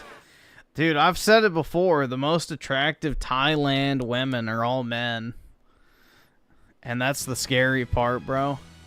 The lady boys low-key be looking more feminine and appealing than the fucking women of Thailand. They're beastly.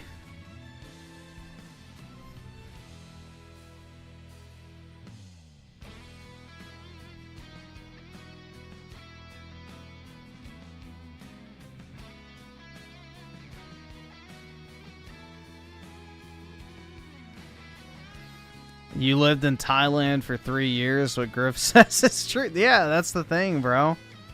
I've never seen an attractive Thai woman. Like, I'm just going to throw that out there. You know, call me racist if you want, but anytime I see the word Thai next to, like, a woman, it's just like, yeah, no, not attractive.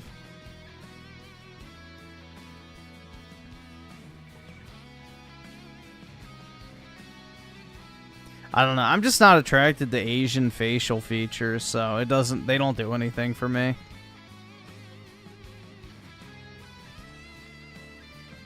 They really don't do anything for me.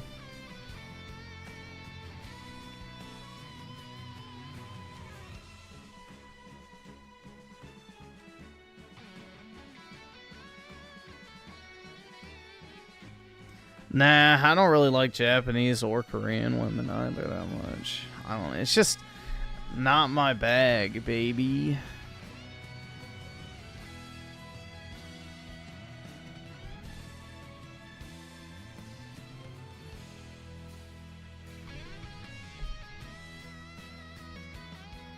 Raging War with the 10, been taking cooking lessons every Tuesday. It's been great learning how different ingredients complement each other.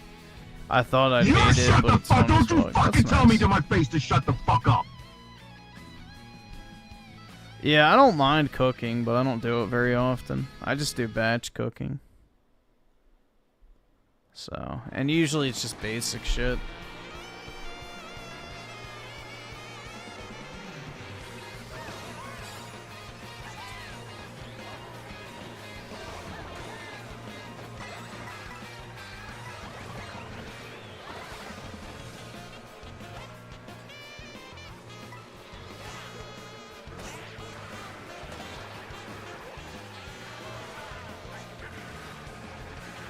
Yeah, Russian women are attractive. The problem is they live in Russia. So, it doesn't really do me any good. But yeah, Russian women are attractive.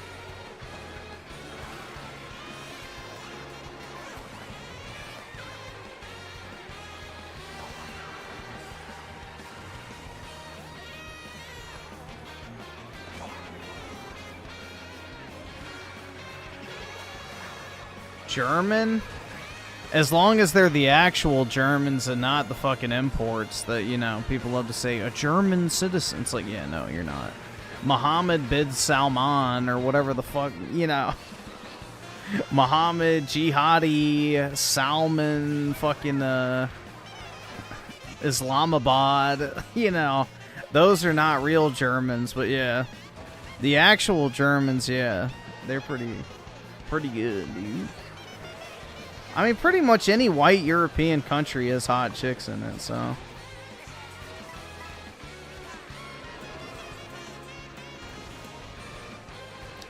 Other than the UK.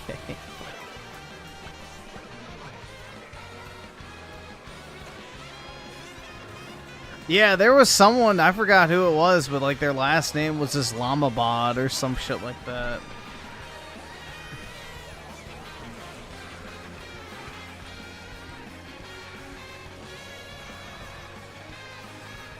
Oh, it's the capital of Pakistan. That's where I've heard the name. Yeah, so Islamabad is the capital of Pakistan. There you go. So a bunch of shit-slinging muzzies. Oh, yeah.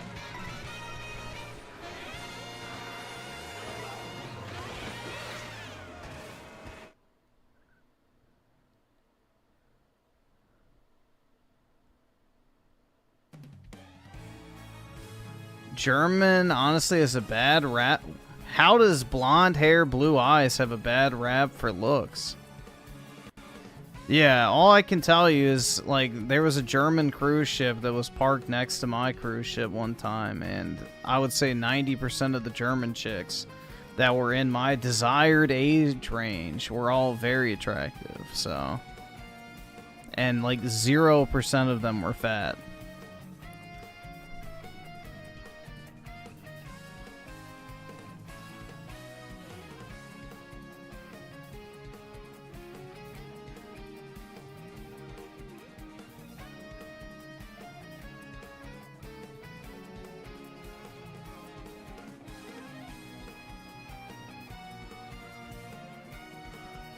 Chaga Shaka Gaming with the 5. Aren't you worried of ending up like Richard and dating the single mom? No, I'd never date a single mom.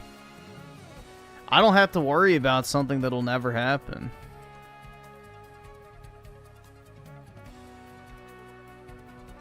Like, I will never date a single mom, regardless, so it doesn't matter.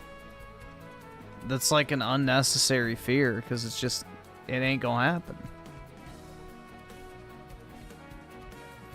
It's like being afraid of the tooth fairy coming and, you know, stealing my anal innocence. Like, you know, it's just not an actual reality that could ever occur. And then I bet the Switch 2 got stuck in his fat rolls when he unboxed. Possibly. It's like the Joy-Con guy who shoved it up his ass to play 1-2 Switch. He shoved it in his fucking meat curtain.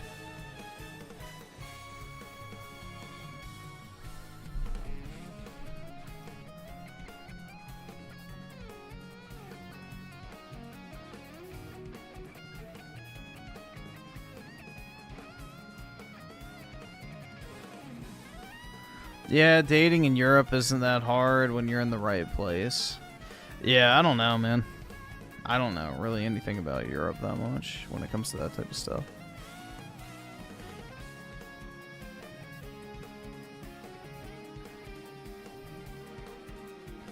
I've never been to Europe, and probably at this rate, I probably never will. I don't know.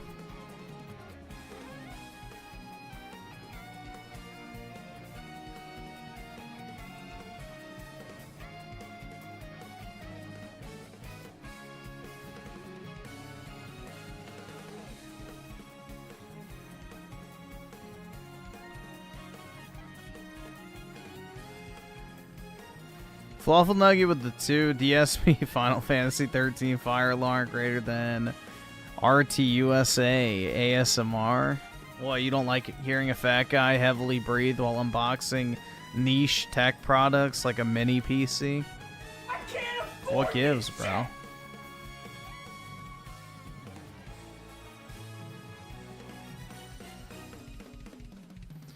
I'm in the wrong place. My Tinder's drier than the Sahara Desert, I guess. Tinder's bad for my area. Nah, it's probably just you're an average-looking guy, so unfortunately that means no matches.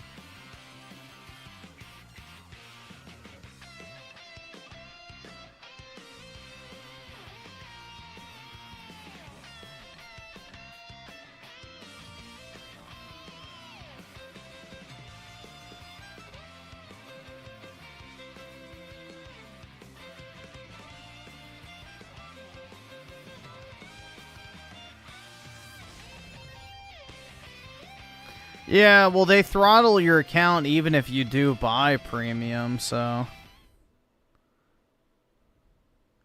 What do Europeans like to do? Is it drink and watch football? Well, in Europe, it's a lot more like social society and shit. Like, they go out to eat a lot. They go out and, like, we'll just go and, like, sit at the... I don't know. It's a lot more social than, like, North America, I guess is the way to put it. Like, there's still a sense of community in a lot of places. Family is still very important in a lot of the countries. So... it's much more community-based, I guess is the answer.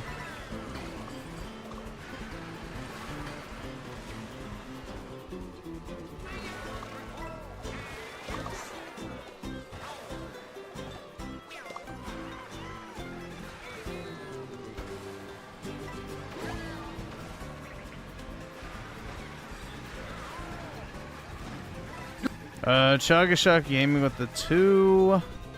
Griffin's gonna remain celibate. I have for several years of my life. So, yeah, it's... honestly, I don't really even give a shit that much. Like, that part doesn't even bother me.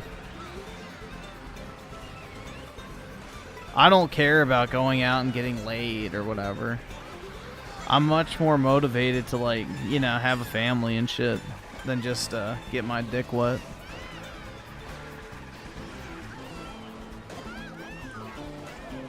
Yes, in cities not so much anymore, but in villages, yeah. Well, in the cities, it's becoming the fucking Middle East, so... you know, the Rothschilds need their population increase to make sure the central bank's currency is backed up with the population. That's the fucked up part with this whole mass immigration shit, is basically the central banks, which are not owned by the actual countries of which they print the money for, you know, basically loan out money on the promise of the government to have a certain number of population increase every single year. So if the native population doesn't have enough kids, then they're like basically not legally obligated, but financially obligated to import a certain number of people in order to keep the central bank happy, which is pretty fucked up.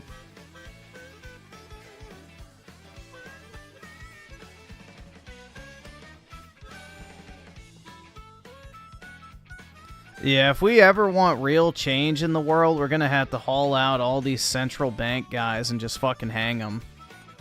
It's the only way it's ever gonna get fixed. Burn those fuckers at the cross. Crucify them and burn them alive.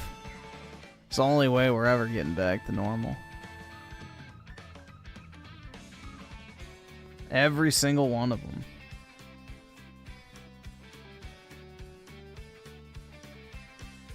Almost every single issue you can point to in the modern world goes back to the central banking. So...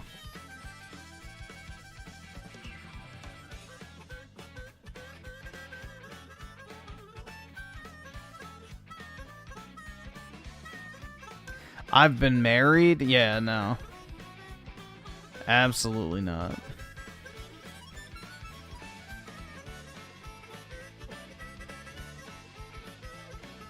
Dude, the last time I've actually, like, talked to a woman that's not, like, a service worker, like, you know, like a waitress or somebody working at, like, a cash register or something, that's not family or work-related, or, like, you know, somebody at, like, a store, was, like, back in college, so, yeah, no.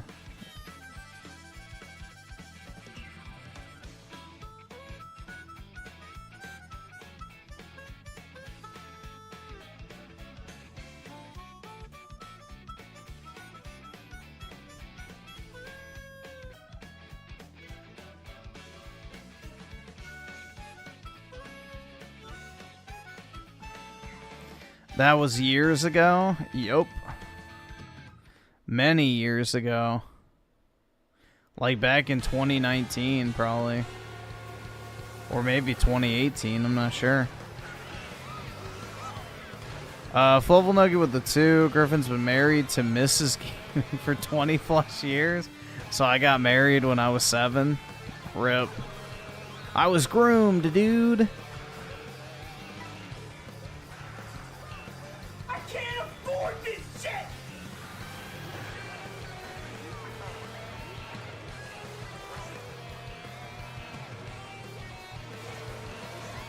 Yeah, I don't know, man. It's just ever since I have, I guess, come of age, I've never been sex motivated at all, so I don't really care that much about it.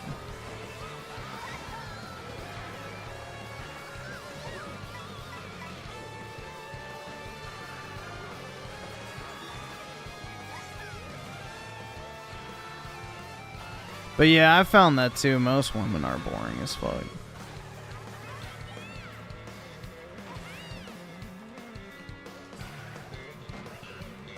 Low T? I don't think so, but maybe.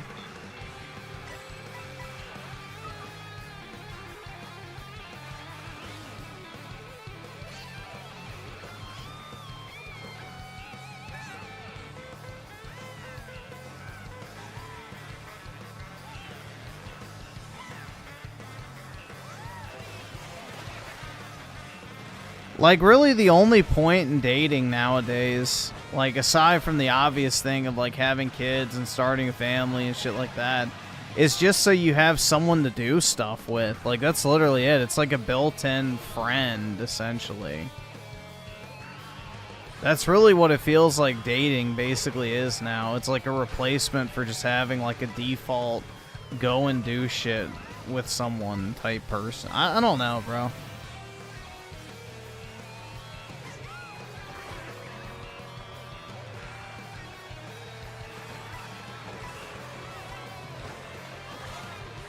I feel like that's really the only reason to date other than, you know, eventually possibly getting married and having kids is, you know, it's just like someone who's like built into your life to go out to eat with or go to like, I don't know, a concert or whatever. Like just go and do stuff, which my issue is I don't want to go do stuff. So that's probably why I'm not motivated. There's not really anything I want to do. So I'm not like super motivated to start dating.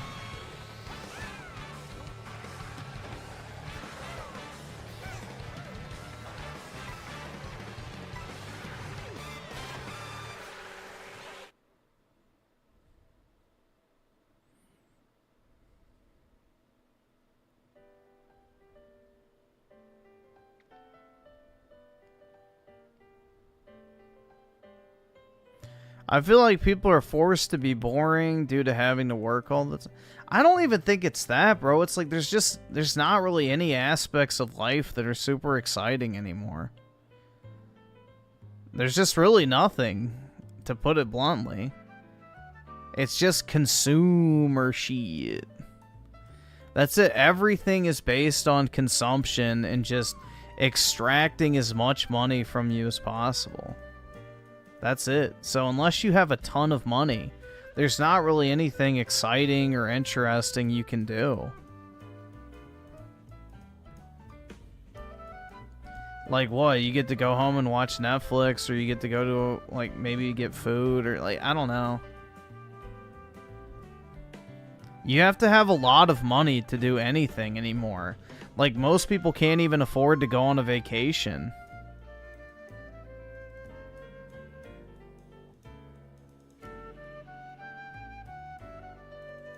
And even then, is there even anywhere worth going to, is the other question. Because if you don't like the beach, then there's not really anywhere worth visiting.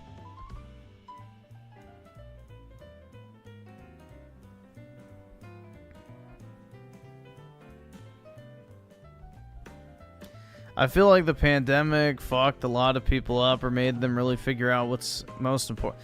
No, I think it's the opposite, man. I think it made a lot of people forget what's important to them because they just started, you know, replacing every aspect of life with just, you know, what they have immediately accessible in their apartment.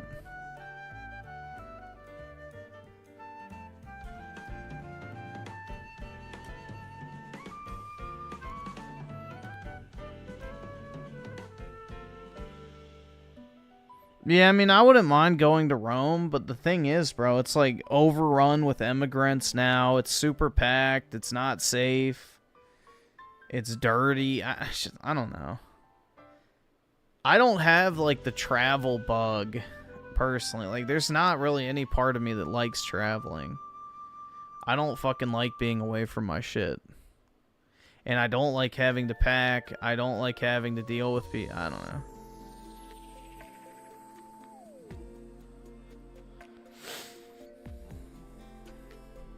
So, and it's not even like, you know, most people's ideal vacations like going to some beach or something. It's like, I don't even like the beach. So, most touristy type places I don't even like by default.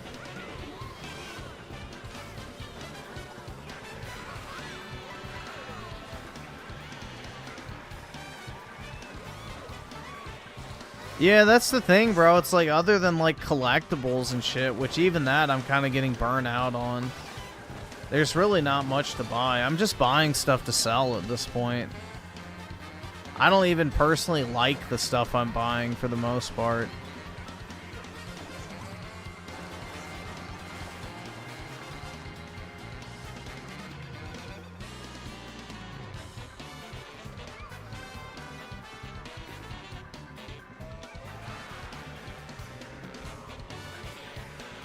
Yep, everything is a multicultural hellhole now. And if it's not, you have to have so much money to get into it, it's not even worth thinking about. Like, for example, if I wanted to join a country club where I live, it's like $60,000 a year. And I don't play golf or anything like that, so it'd just be a complete waste of money.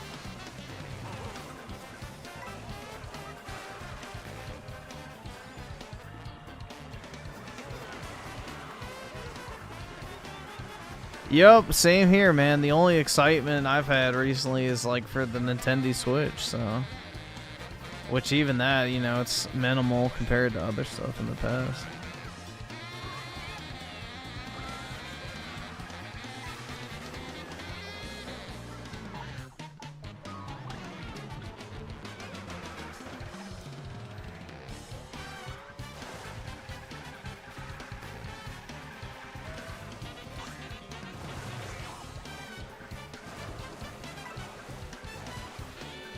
Yeah, well, once I get on the 5-year waiting list, pay my $180,000 joining fee, and then $60,000 a year membership, then yeah, maybe I could flirt with some rich chicks at the country club. If I even went. That's the other thing. Is would I even feel like going if I joined? Probably not.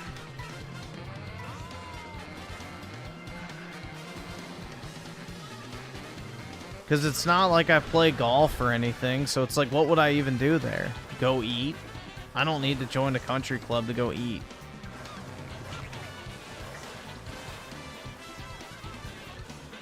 I don't know, man. It's just, there's really nothing I want to do, and that's the problem. It's like, oh yeah, go out and do stuff. It's like, there's nothing to fucking do. There's nothing, I don't know. It's just very boring.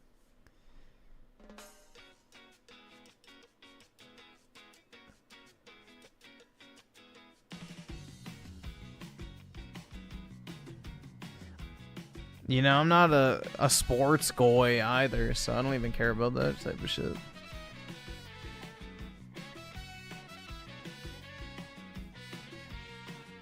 I don't know, bro. It just feels like there's like two different realities. You know, you just have the mass consumer mentality where they enjoy their sports ball, going to bars and restaurants, going to the beach, you know. It's like literally just like there's literally the Goyim class, for lack of a better term. Like literally the fucking Gollum goys that just, you know, consume everything they're told to consume. It's like the most cookie cutter, you know, oh, I love watching Friends and The Office. It's like, ugh, they're disgusting. They're like subhuman. And then there's like the people who just hate pretty much everything to do with modern society, and there's like nothing you enjoy. That's like the two, I guess, classes you can fall into now. It's like literally the mindless consumer drone that just likes everything popular, or the people who are just fucking sick of like modern civilization. I don't know, man. There's no in between at this point. Like, there's just no aspect of modern life I want to interact with.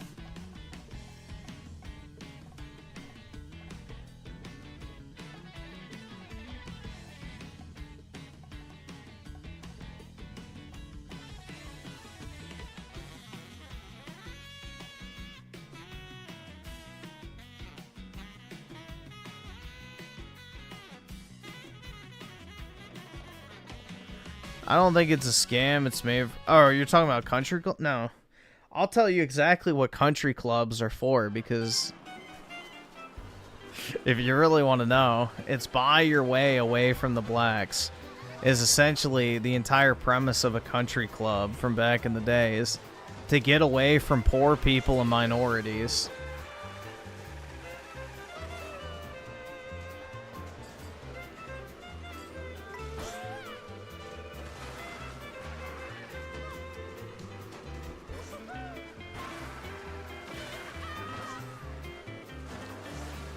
That's why Costco was so successful, too. It was like Walmart for white people. But unfortunately now, you know, you can't even do that because Tsar and his 17 kids are in there.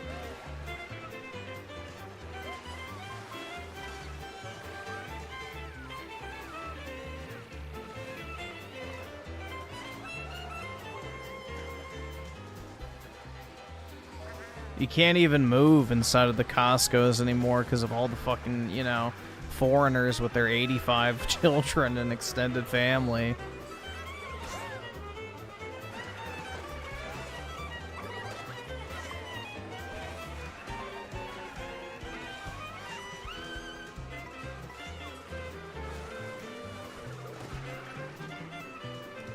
But yeah, that's why country clubs used to be, you know, popular. And still are to this day, is it's basically a way to pay to get away from certain types of people.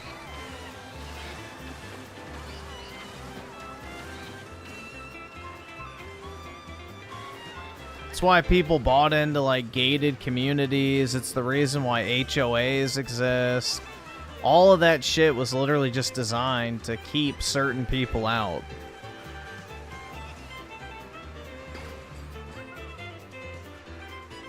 Yeah, I can't, dude, financially it makes no sense for me to join a country club. I'm not wasting that much money, and I don't even know if I'd be able to afford it, in all honesty. Like, $7,000 a month or whatever it is just fucking bad shit. I would have to get, like, a crazy, like, high-paying job. So, it's not realistic for me.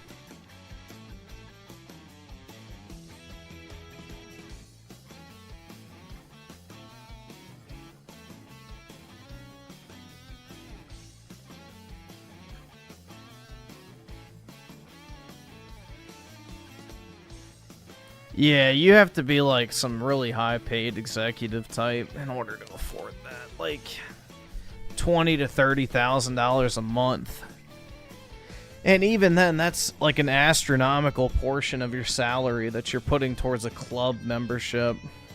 Because I don't play golf. That's the other thing. It's like I don't play golf or anything, so that's pointless. The only other thing to do at a country club is eat. Which usually they don't even have that good of food, so...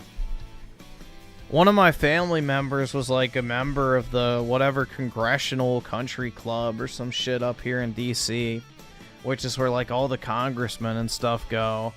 And it's not even that nice. Like, you know, the building's fine, I guess, but the food was like meh. I don't know, bro. Like, it's just, again, not even appealing, even if I could afford it.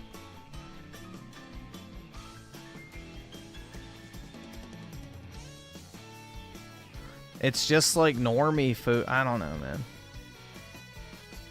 Nothing exciting about it.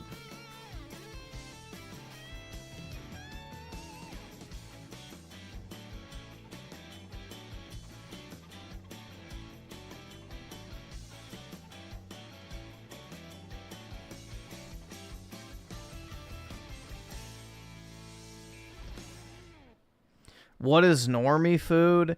Hamburgers, sandwiches, pasta, salads, that type of shit. Like the typical normal slop you see on a menu at like a restaurant.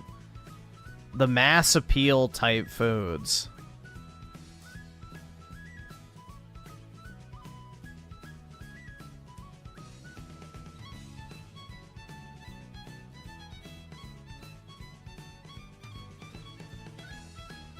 Yeah, no lobsters and shit. I don't know, man. It's just... Food doesn't really excite me at all either anymore, so I don't even really like eating in general. Rather be a good goy and eat a slop than enjoy Mexican or Indian food. Yeah, no. If you want to talk about slop, Mexican and Indian food is fucking exactly that.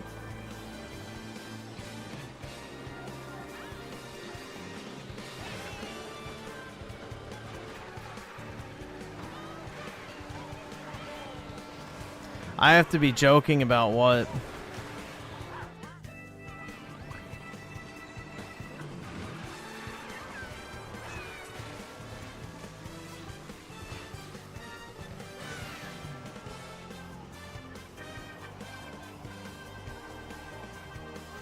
You get bored of eating? Yeah, I do. It's all the same shit.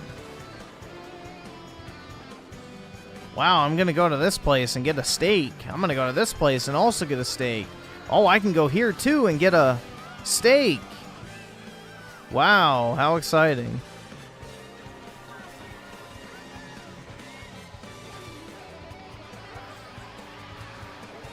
What do I make to...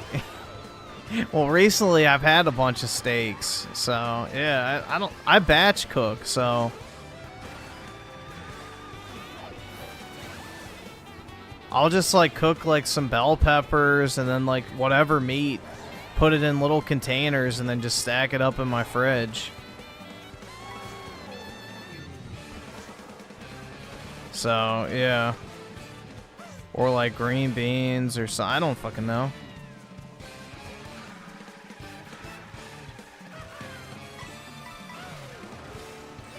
But wherever you go to eat, you're going to eat some form of chicken, pork, or beef without fail. And there's really nothing exciting about it once you realize that. It's like, okay.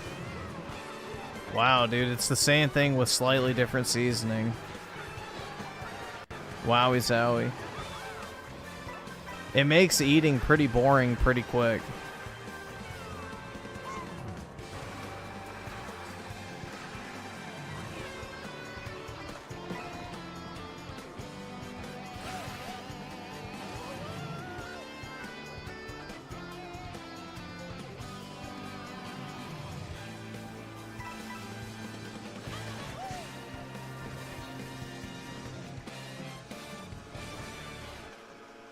Yeah, it definitely is better. Yeah, pretty much every restaurant I've been to butchers their fucking steaks, no pun intended. But yeah, they always overcook it, so yeah. No, I've never been to an old country buffet. The only buffet I've ever been to like that is Golden Corral, but I've only been to one of those like once or twice.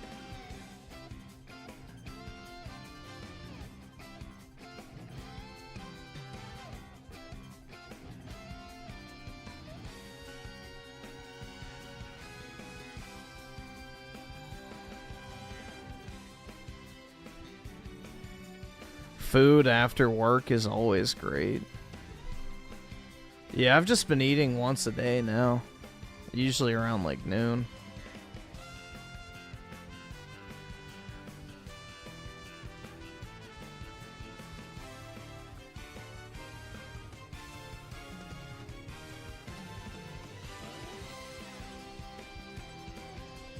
I can't eat fried food anymore, unfortunately. But yeah, I mean, chicken fried steak's decent. At least it was. I don't think I'd be able to eat it now. Fried food, like, makes me feel like absolute shit nowadays. Like, it literally knocks me out almost. Like, I just feel so fucking tired after eating anything fried. It's really weird. But, like, any type of fried food that I eat, it just makes me super thirsty and then makes me really tired. And I just want to, like, lie down and die.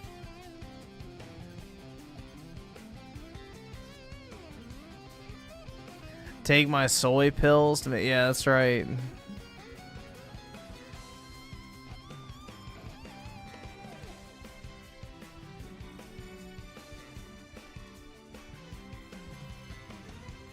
Them seed oils, yeah.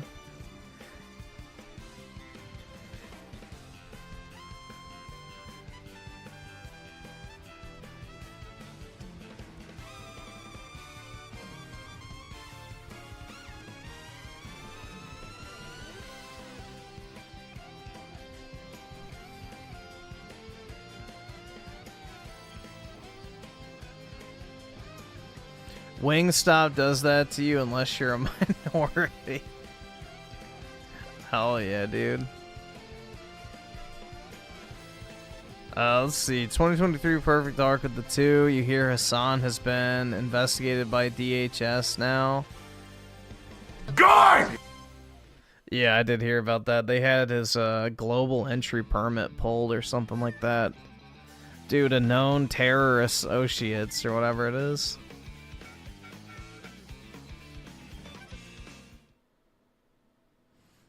And Raging Board with the 5, my brother tried taking my Switch 2 for a sale he made. I got mad at him trying to take my new console. Hell nah. Yeah, that's pretty shitty.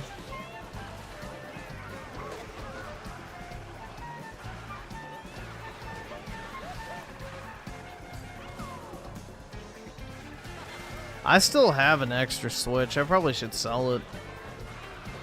Because I don't need another bundle version. So, there's no point in having 2 digital keys for the same game.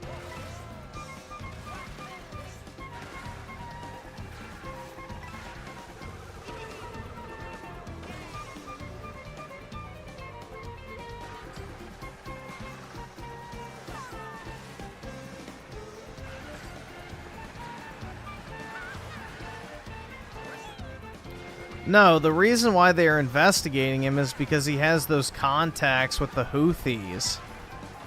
Like, he literally has friends that are in, like, Hezbollah and shit.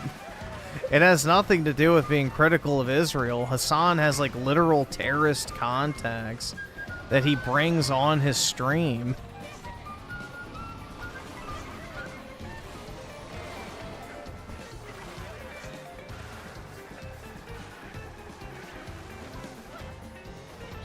He literally uses his Twitch stream to promote terrorists, so...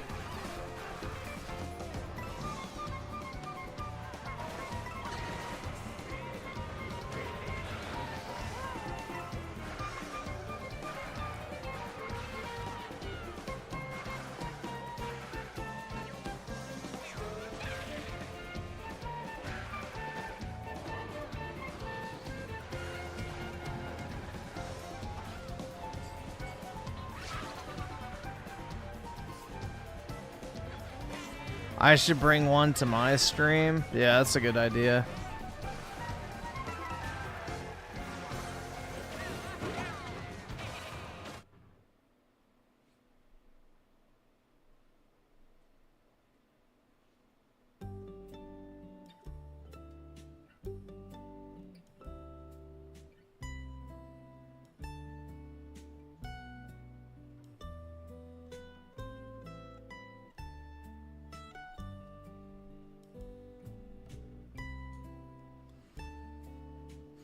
Well, it's not even that it's unnecessary, it's the fact that it's so processed in order to extend the shelf life.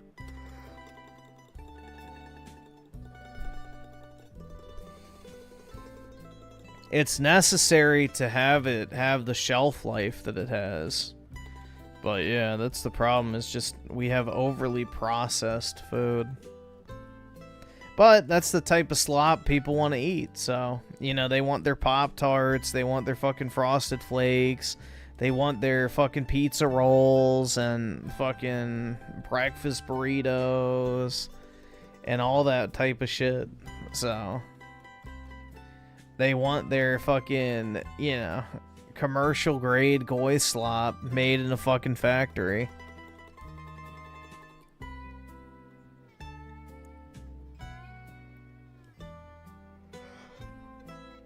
And unfortunately, too, they pump our meats full of fucking hormones and antibiotics, and then vegetables they spray with pesticides that, like, chemically alter the makeup. It's just a fucking mess, bro. Even if you try to eat healthy, it's almost impossible.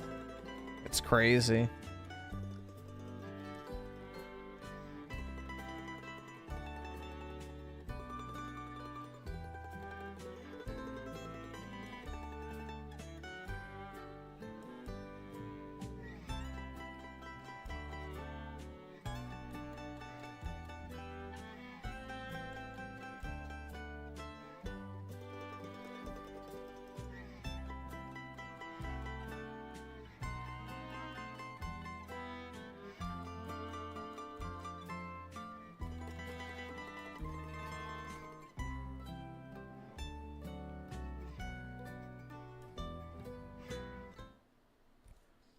And let's see. Quirrell? Hopefully I said that right. Griffin Gaming on Chug. I have no idea. It's not up to me.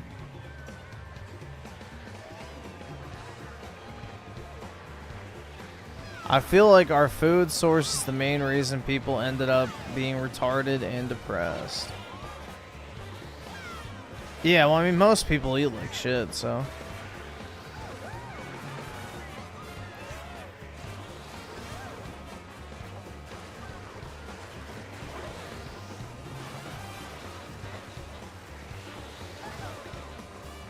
You're broke! You're fucking poor!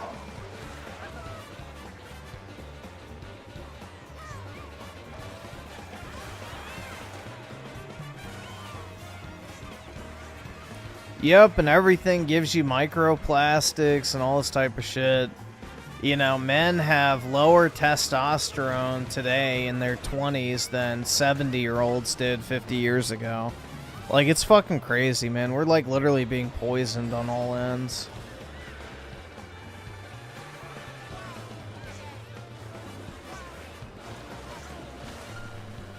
We're literally being poisoned.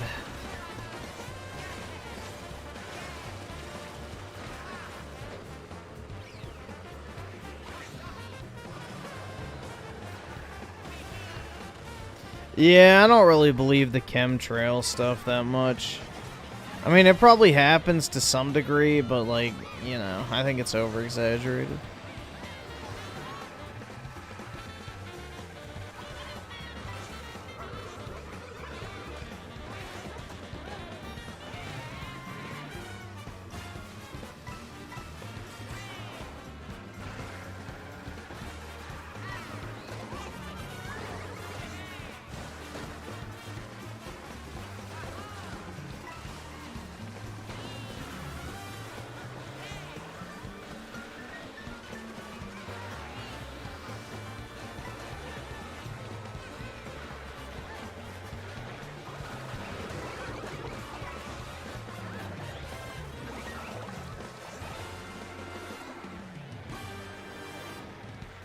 Stop I'm not doing it, man. I'm getting poisoned too, so.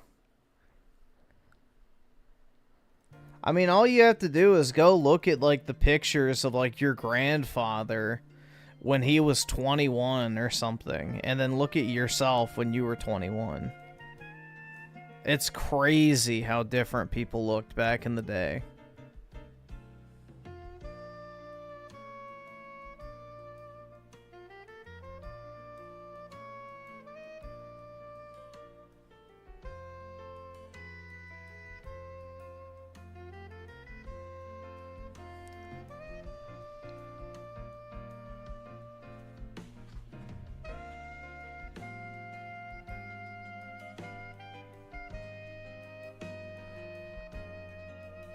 Stop lying, you love money. You're a Jew. You are poisoning the goy. That would be goyim. But yeah, I mean, money's your only hope in life at this point, man.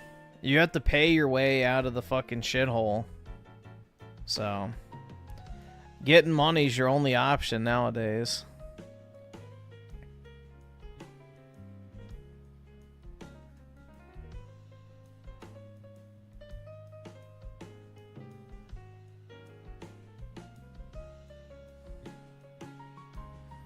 Money is your only option.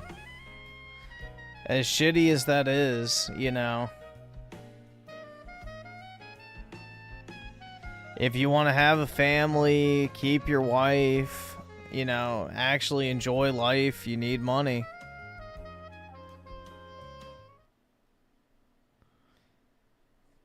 Yeah, most people think I'm still in college, man. So most people don't even think I'm like a, you know, a working member of society. Like when I was at the wedding, a few of my family members asked me how college was going. I was like, no, I've been out for 4 years.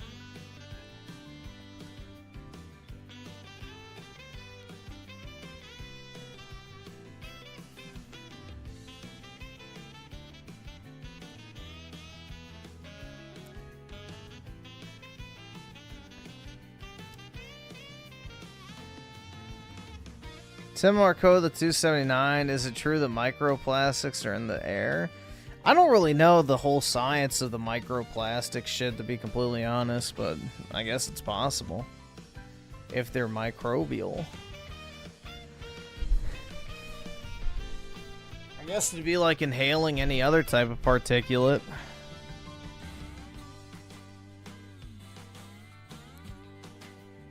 Well, I shave almost every day, so I don't have any facial hair.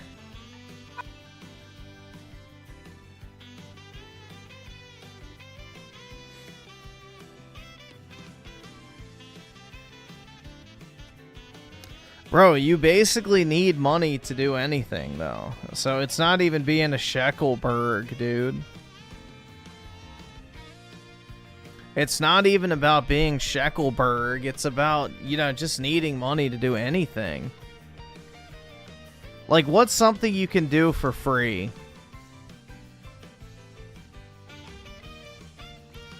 Can someone name me something fun you can do for free? Other than jerk off, because I already know that's going to come.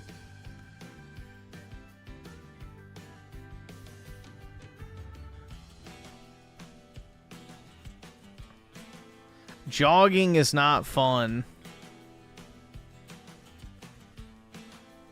You're a sick fuck if you find running fun. Talking to women is definitely not free, especially nowadays.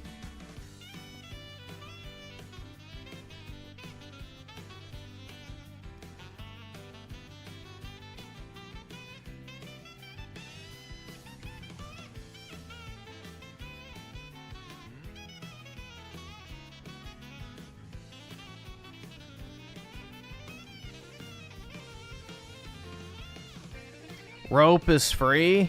Nope. Unless you're hanging yourself inside the Home Depot, you're not walking out without paying for it.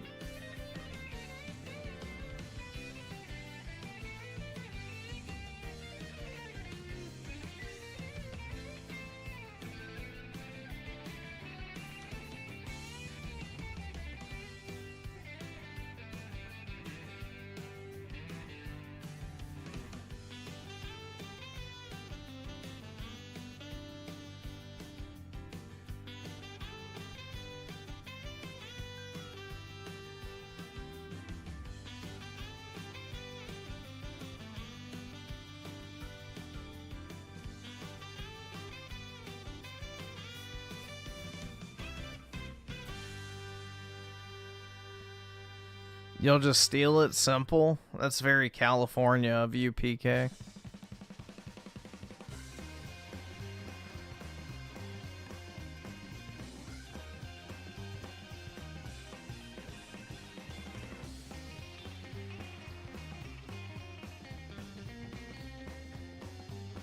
Going to jail is free.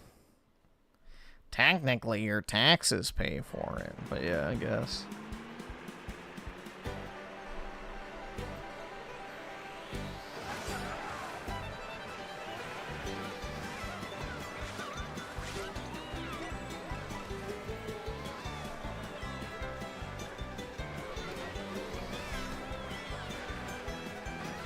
Window shopping at the mall. That's boring. So you're gonna go look at a bunch of shit you can't buy anyway? That's more depressing than just not going. Window shopping implies that you're looking for something to spend money on if you had money. So you're still gonna be like of the mindset that you need to get money. So the point of this is almost everything requires money that's worth doing.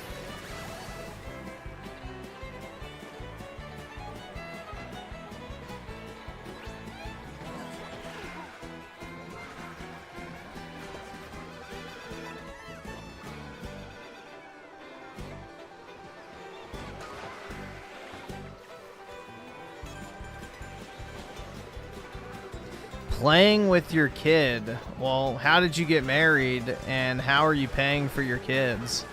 That requires money too, man. You gotta have money to keep your wife happy, and then you have to have money to pay for the kids, so...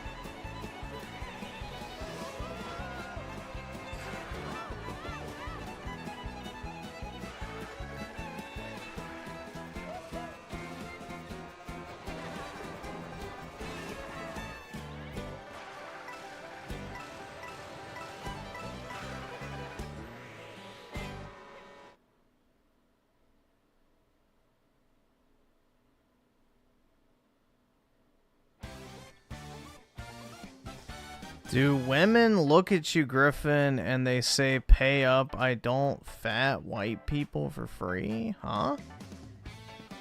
I don't know what that's supposed to mean.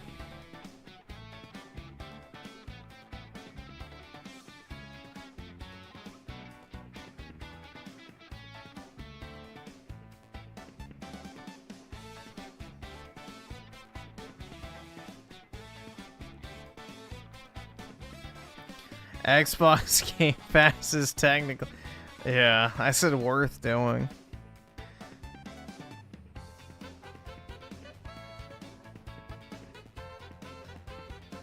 But if you're asking if women look at me, probably not. I don't really look at them either.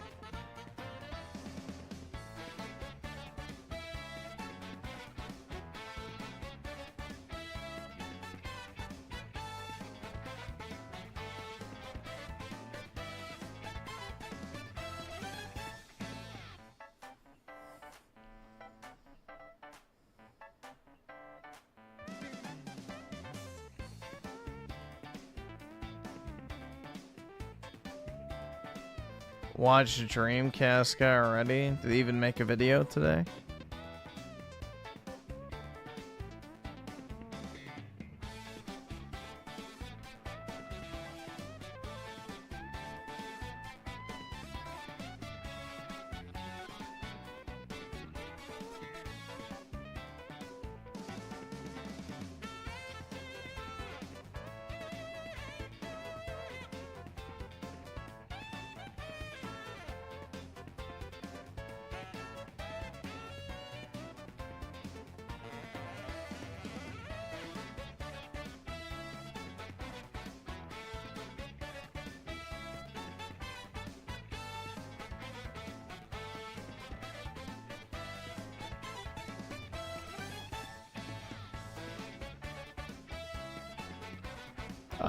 Cody Booth with the 5. Griffin, where were you today? Hassan and I were waiting for you in downtown LA. We still going tomorrow? Nope. That's probably a city I'll never step foot in for the rest of my life. Is Los Angeles.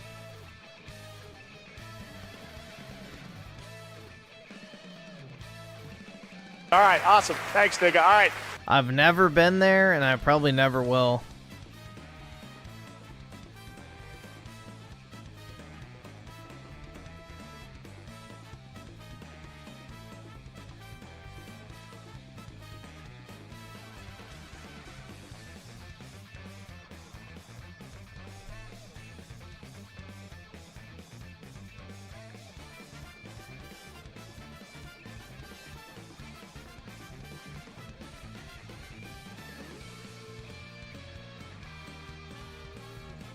Yeah, I've heard all the chicks are like hooked on ketamine and coke in order to stay skinny.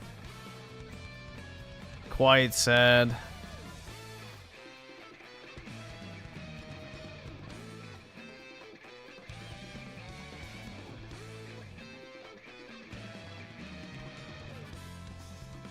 I can't afford this shit!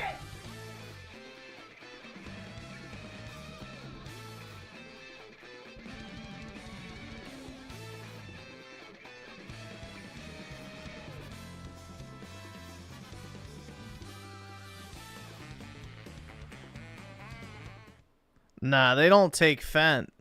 They don't even take the drugs to get high. They just take them to stay skinny. That's the thing.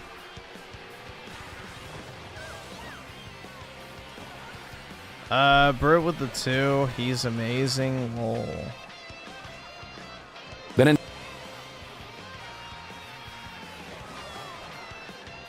Nintendo Switch.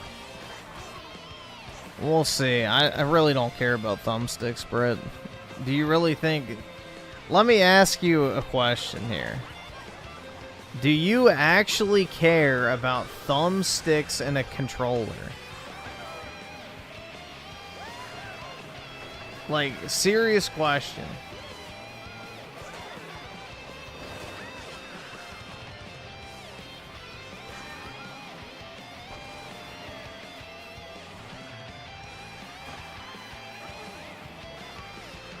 I guess we can watch SyntheticMan's video.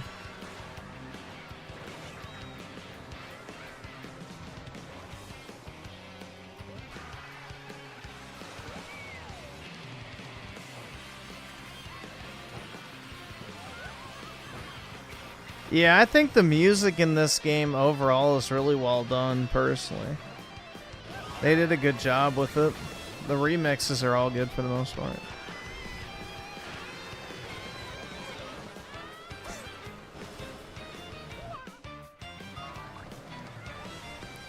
I don't know. I was maybe planning on playing Stellar Blade tonight, but I don't know. I'm just not really in the mood. I just don't... Dude, I really don't want to play video. That's the problem. Like, I've enjoyed playing Mario Kart, but I really don't have a desire to play other games right now. At all.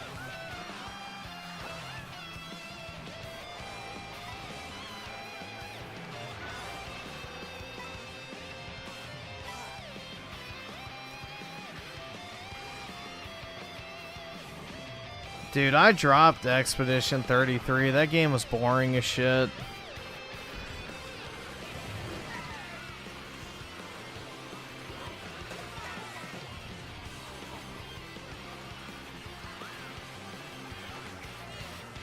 Yeah, I'm never gonna finish it, so... I've already deleted it off my PS5, so... Yeah. I don't know. Don't really have a desire to play it.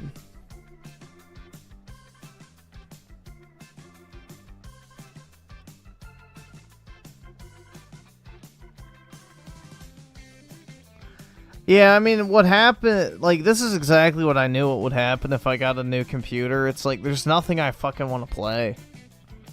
So, on one hand, yeah, it's nice I have a new computer. But, on the other, it's like, I really don't want to fucking play anything.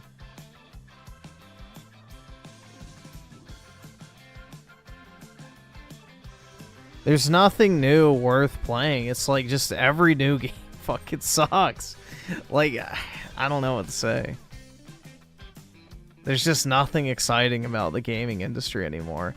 And, like, maybe if you get some Japan slop that's, like, fun to play, it's like it runs like dog shit on PC anyway. You're better off buying it on console. Yeah, I wish I liked Dark Ages more, too. But, I don't know. It burnt me out pretty quick. I just hate the parrying. Like, genuinely, if you could get rid of the parry mechanic completely, then, yeah, it'd be a lot better.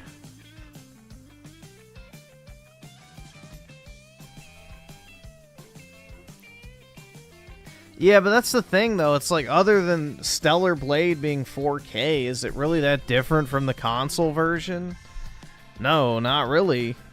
It's not. It's the exact same game that I've already played twice and have gotten decently far into a third playthrough of. It's like, am I really itching to fucking go back and replay that again? And it's like a year old. I don't know, man.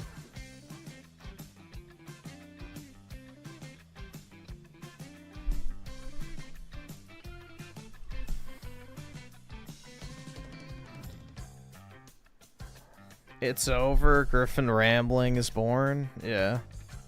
Yeah, I bought it.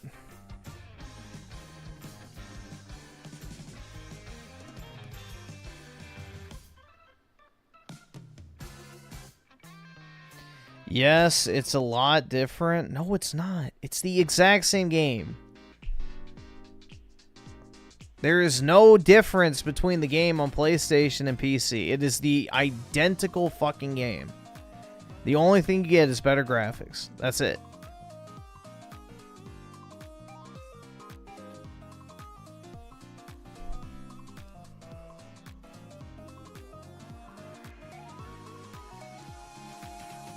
Yeah, the story of Expedition 33 did absolutely nothing for me.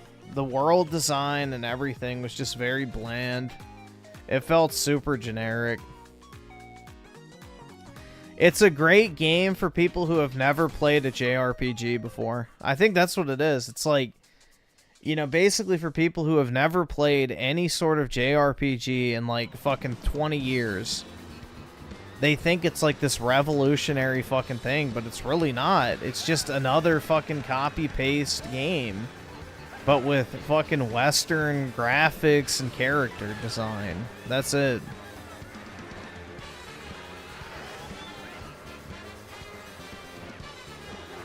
Yeah, it's another Persona 5 situation where the first of something people played, the better they think it is.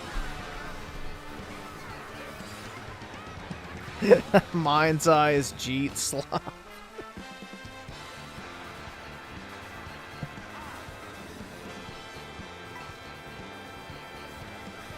Yeah, it's Final Fantasy if you've never actually played Final Fantasy.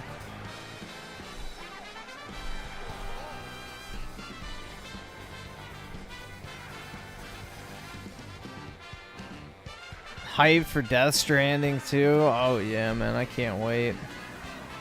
Dude, I really wish there was games I was excited for. I genuinely do. Like, it really just does piss me off how, like, jaded I am towards the industry. So, when I was a kid, I used to look forward to a new game every other week. Now it's like, literally, you're lucky to find 2 games in a year that don't suck.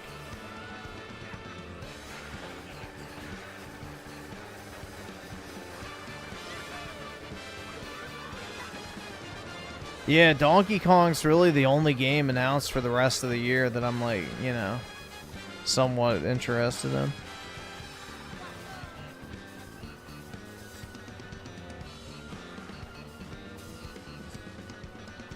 I don't mod, so again, the game is the exact same on PC versus PlayStation. It's the exact same combat, the exact same missions, exact same bosses, exact same cutscenes. It's an identical game, it's just you're getting better graphics. That's it.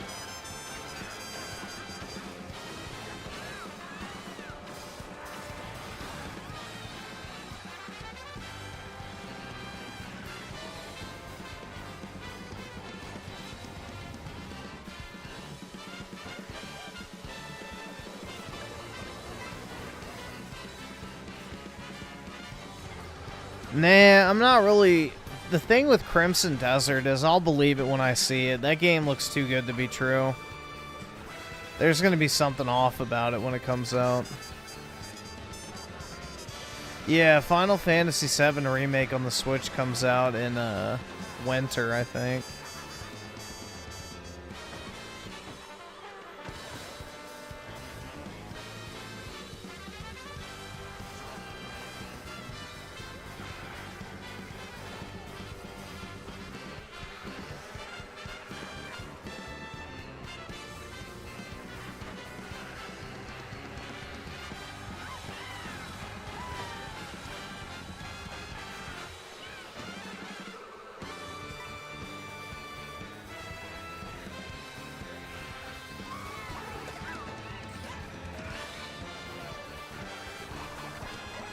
Yeah, GTA 6, dude. I can't wait.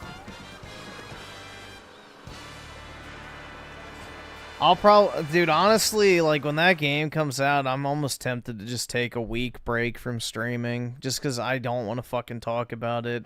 I don't want to hear other people talk about it. I don't want to be asked if I'm going to play it. Like, I want nothing to fucking do with that slop. I literally have GTA, GTA 6, Grand Theft Auto, Rockstar, several terms muted on Twitter, so I don't have to hear anything about it.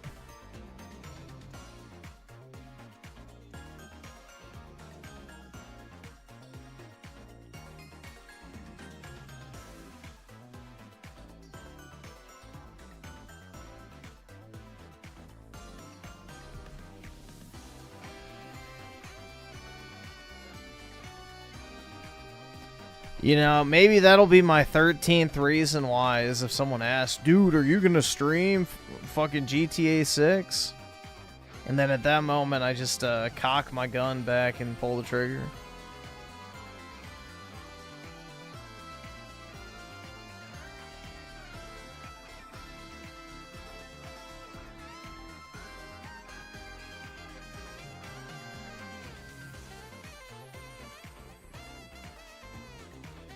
No, I'll just ban GTA 6. I'll add it to the list of banned terms in the chat, so if anyone tries to type GTA 6, it just disappears.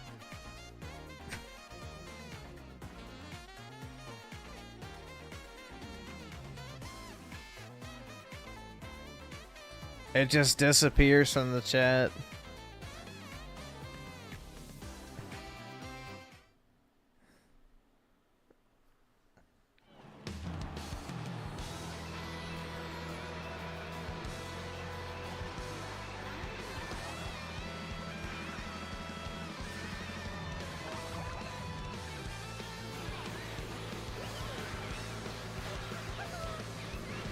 No, someone offered me $500 to play through Red Dead Redemption. Not GTA 6.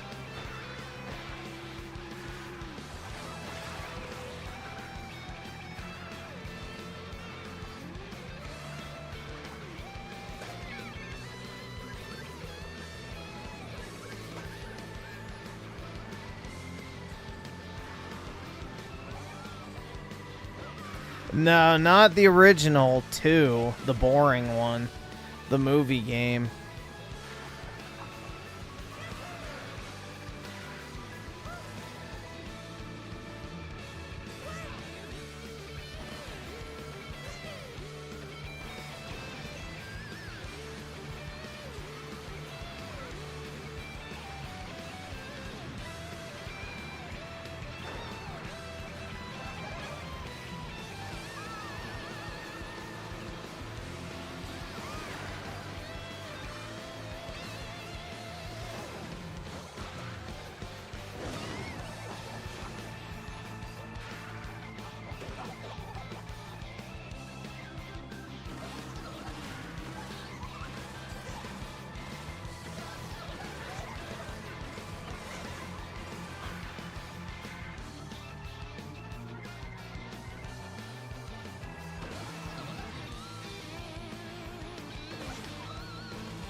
It's not that it was a letdown, it's just the games are incredibly overrated and people only like them because they're popular.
Yeah, they got rid of all the troons out of the game because people were killing them, and, you know, that's not okay.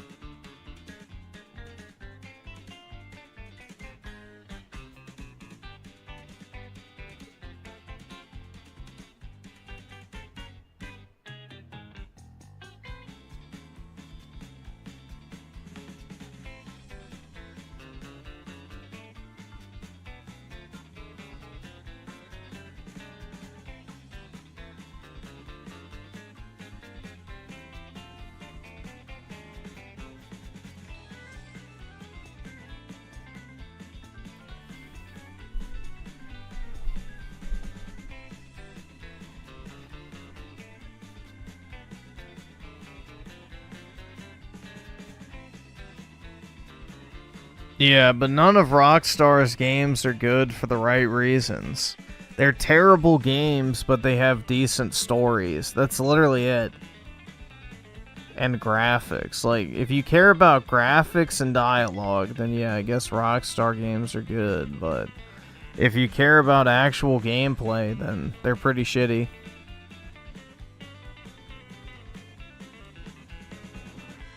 So if you just want a graphical showcase with a bunch of fucking dialogue and shit, then I guess that's fine, but gameplay-wise, they're pretty shit.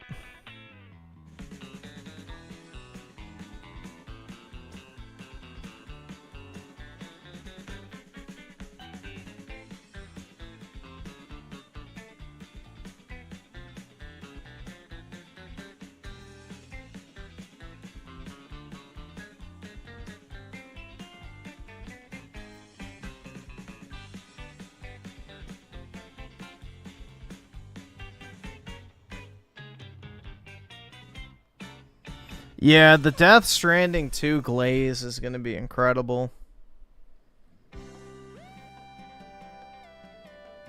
And for absolutely no reason whatsoever.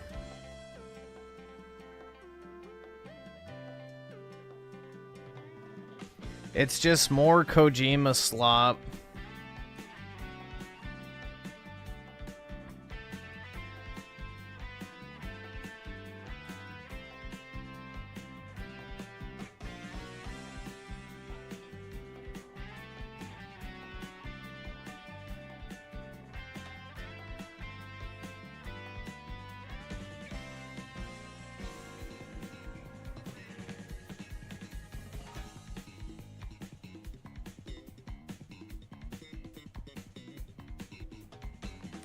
I'll be all over that shit like it's what? A $2 hooker? What will I be all over?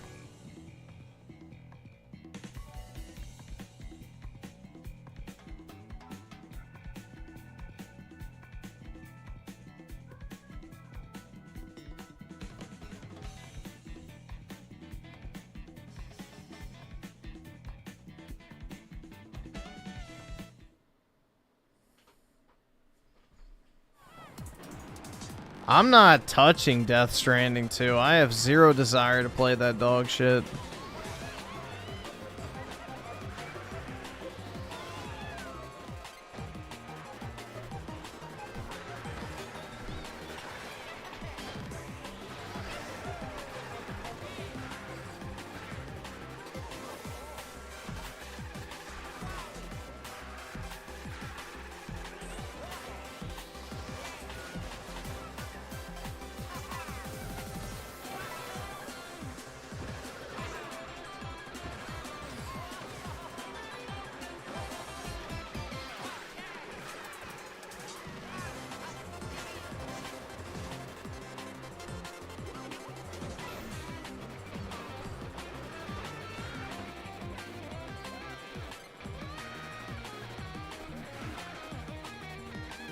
Kojima should quit making games. He wants to.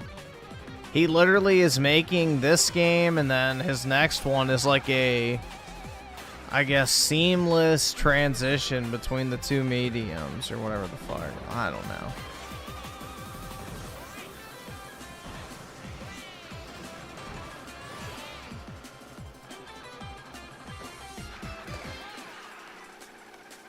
Yeah, all Kojima does is just takes a bunch of random shit from movies and TV shows and then puts them in video game format. And then people call him a visionary. It's retarded. He literally just takes shit from other people.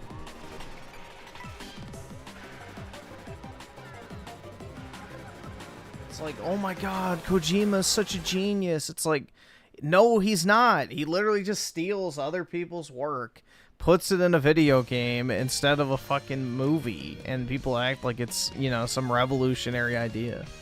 It's like, no, he just takes a bunch of weird shit from movies he watches, spams it in his video games, and calls it a day.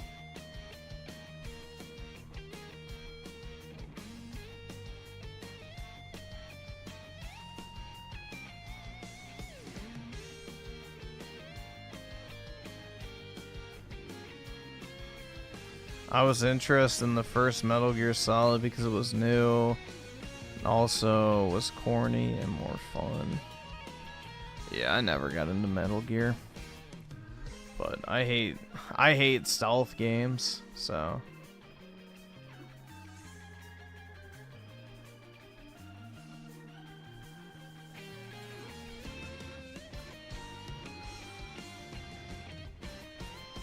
I don't know if I would say that tell me to my face to shut the fuck up. Wait, Death Stranding's better than Hellblade. I wouldn't say that.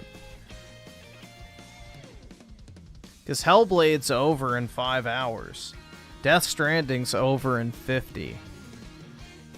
You have to spend 10 times more of your time playing through Death Stranding in order to beat it.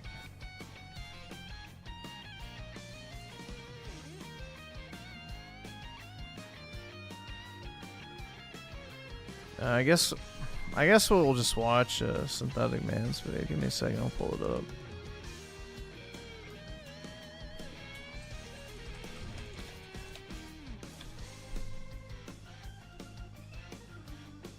It's an hour? Alright, I guess we can watch it. It's fine.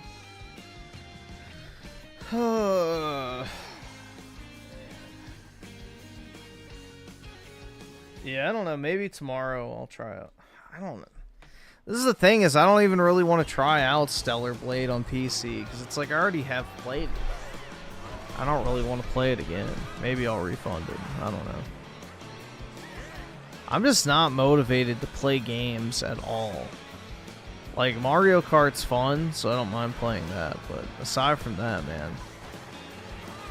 Like, anytime I've tried to sit down and, like, play video games during my free time, it's like, ugh, I just don't want to. I would literally rather just lay in bed and do absolutely nothing.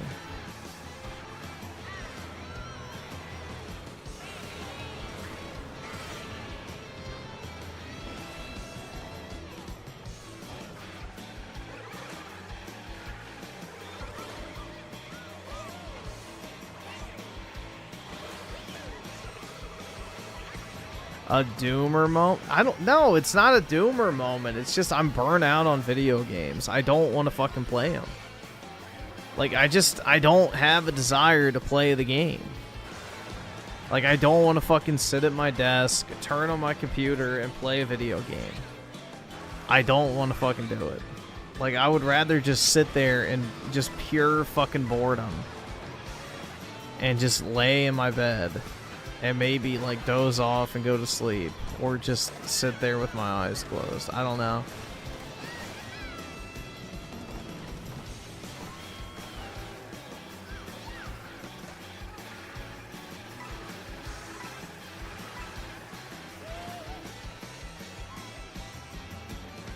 Like, it's like that shit people have where they scroll through Netflix for like an hour trying to find something to watch before they inevitably just turn off the TV and don't watch anything.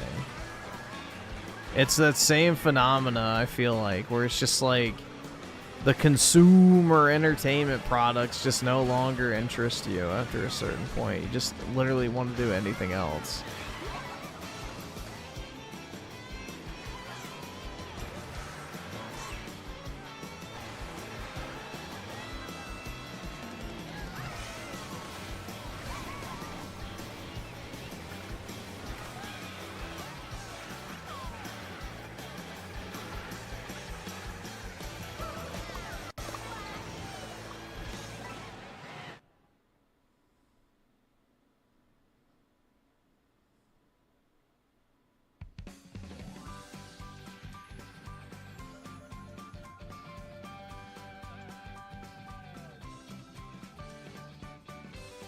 Have I considered taking long walks off short docks? Maybe.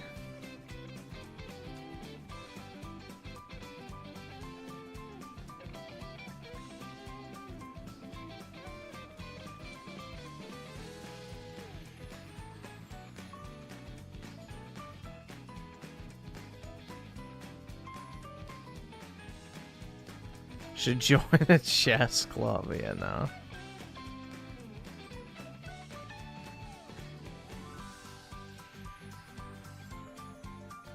Can I say something positive? No. I have nothing positive to say about anything. Not a single word of positivity.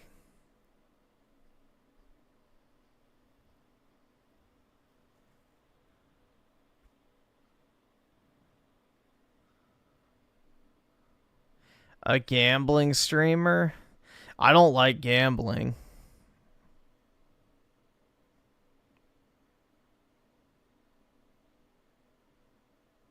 That would be even more unappealing to me than playing games, honestly.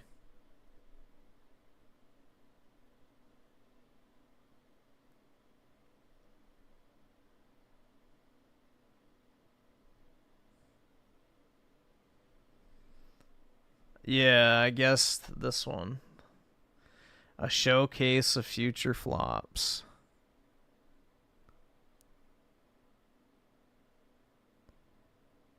Why do you never watch Kirsch's video? I don't fucking give a shit about VTubers, bro. I don't watch VTubers.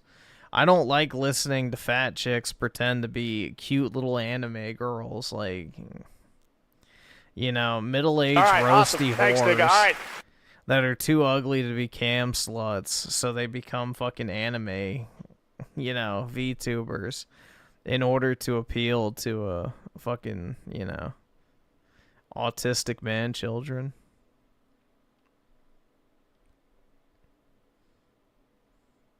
So not really my genre.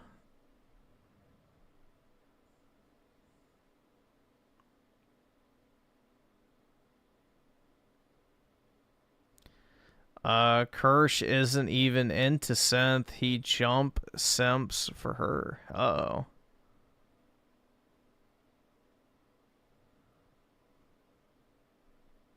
Chad asked the brownest questions, man.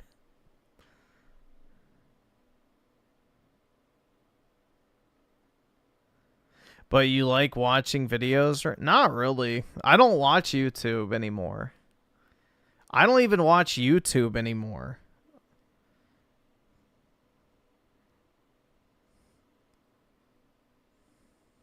So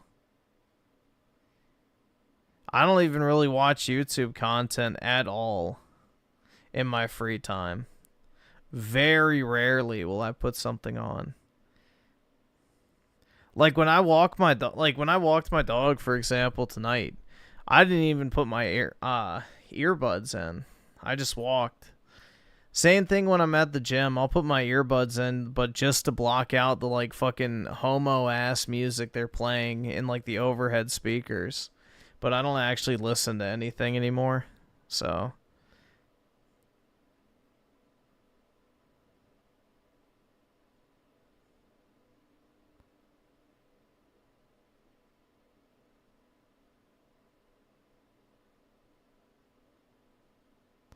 lol ack domains video below synths. That title just makes synth seem more base. The miserable lonely mind of a YouTube Nazi incel. Yeah, how many fucking buzzwords can I throw into one video title? The miserable lonely mind of a YouTube Nazi incel. Jesus Christ. Did I read my Bible? No. Why would I read my Bible today? I'm not one of those, you know, I gotta read a chapter every day to keep up on the Lord's word. No, I did not. That makes me want to see the video. I don't want to. It's 3 hours. I'm not watching that. Fuck that. That's way too long.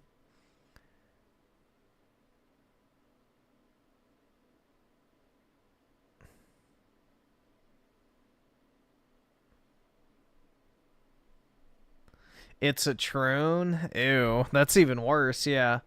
I'm not going to listen to some vocally fried tranny talk about SyntheticMan for 3 hours, bro. I got better shit to do.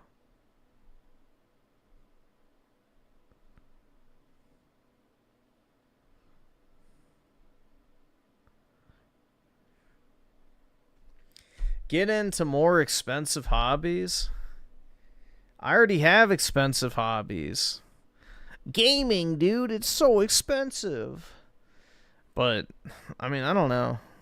It's not really anything I want to do. Guns, yeah, I'm not a gun nut. I don't really care about guns that much. Guns really are just kind of like, eh.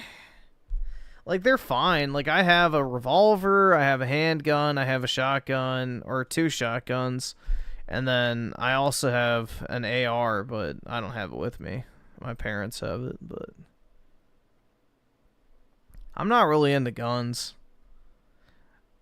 Cars? No, I don't like cars either.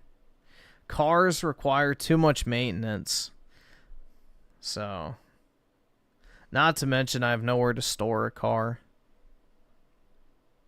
Yeah, I buy cards, but even then, I haven't really been buying many cards lately.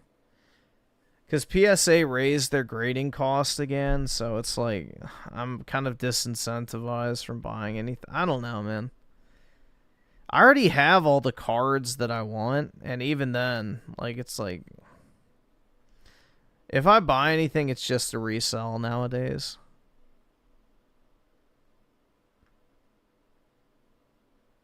But, yeah. I mean, that's not really a hobby, though. That's just spending money. You're just buying more shit.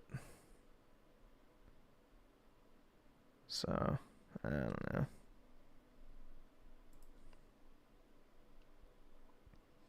Aussie gun laws are fucked, yeah. Do I collect anything besides cards? No, I don't. I don't collect anything.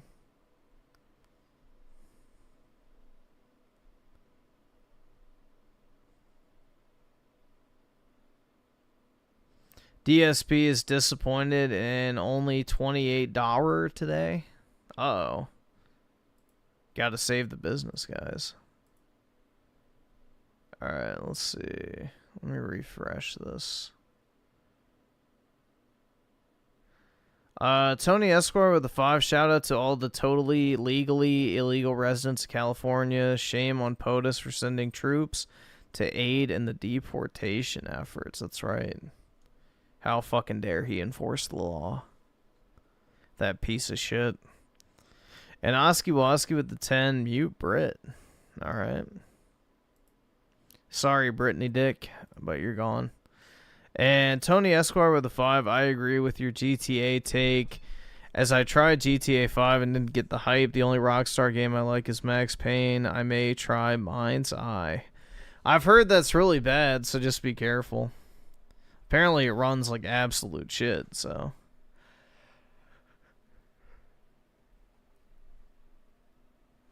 You might be able to get that for pretty cheap pretty soon.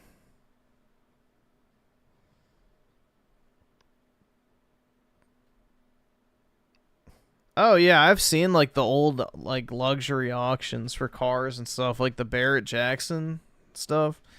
Yeah, one of my friends in high school, his dad and him used to go to those, and they used to get pretty good deals. So he was big. His dad was like big into collecting cars. But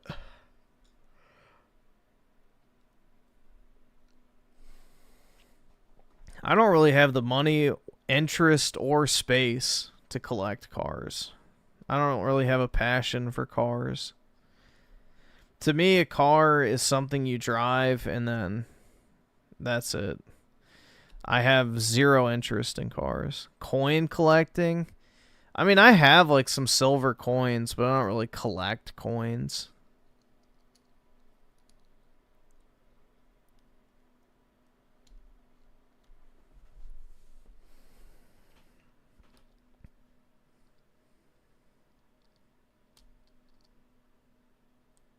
But yeah, I mean, there's not really much I'd want to collect. So, I don't know. Just depends.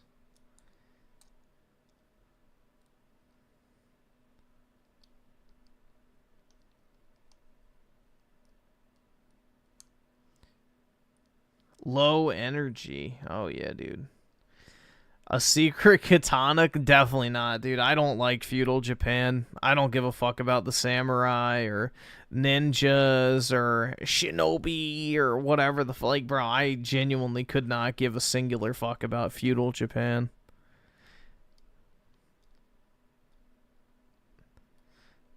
You could do cold approaching and collect women's numbers. How about no?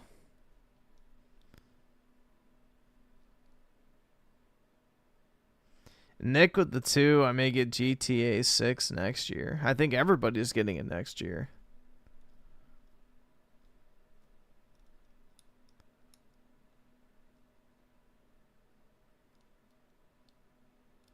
Huh, bungee jumping without a rope. For Griffin, there were black samurais, and I do know now. You know, the truth was, it was concealed for all these years.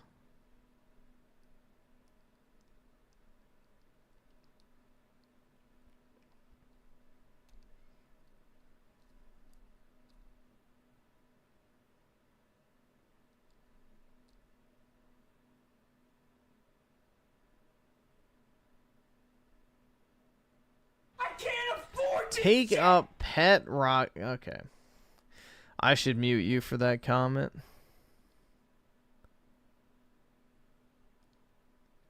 Did you hear women are going to Home Depot to find boyfriend because they're unable to find them on dating sites? Good for them. I haven't been inside of a Home Depot in years, so now I know. Avoid Home Depot at all costs.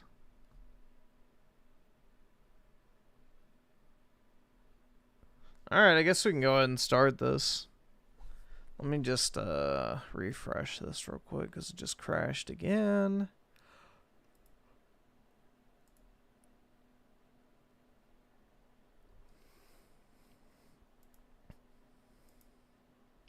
Dude, they really need to fix this stupid fucking studio thing. It's really irritating. The fact that it's gone on this long is pretty wild.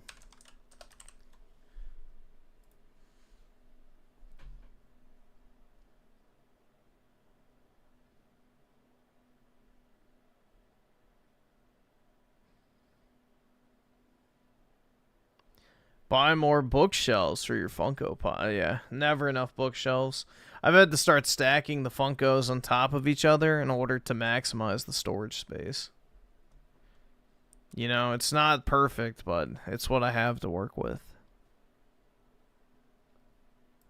Another year. Put it on this for now. Another showcase of future flops. I feel like I say that every year. Yeah. Bro, what the fuck is that? Holy fuck. It's so ugly. Like, how can you look at this shit and be like, I love gaming. I'm so excited for the future of video games. It's disgusting. Like, bro, what is that?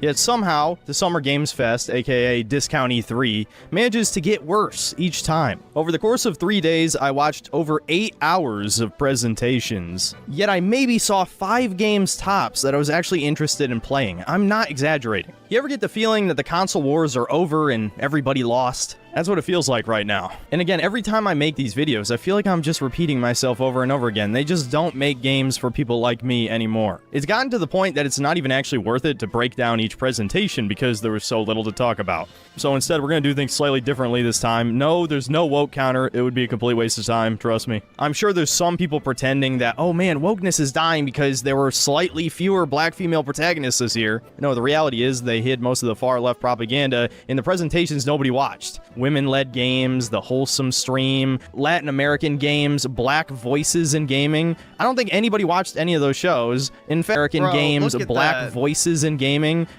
What the fuck is that? That is a genetic impossibility.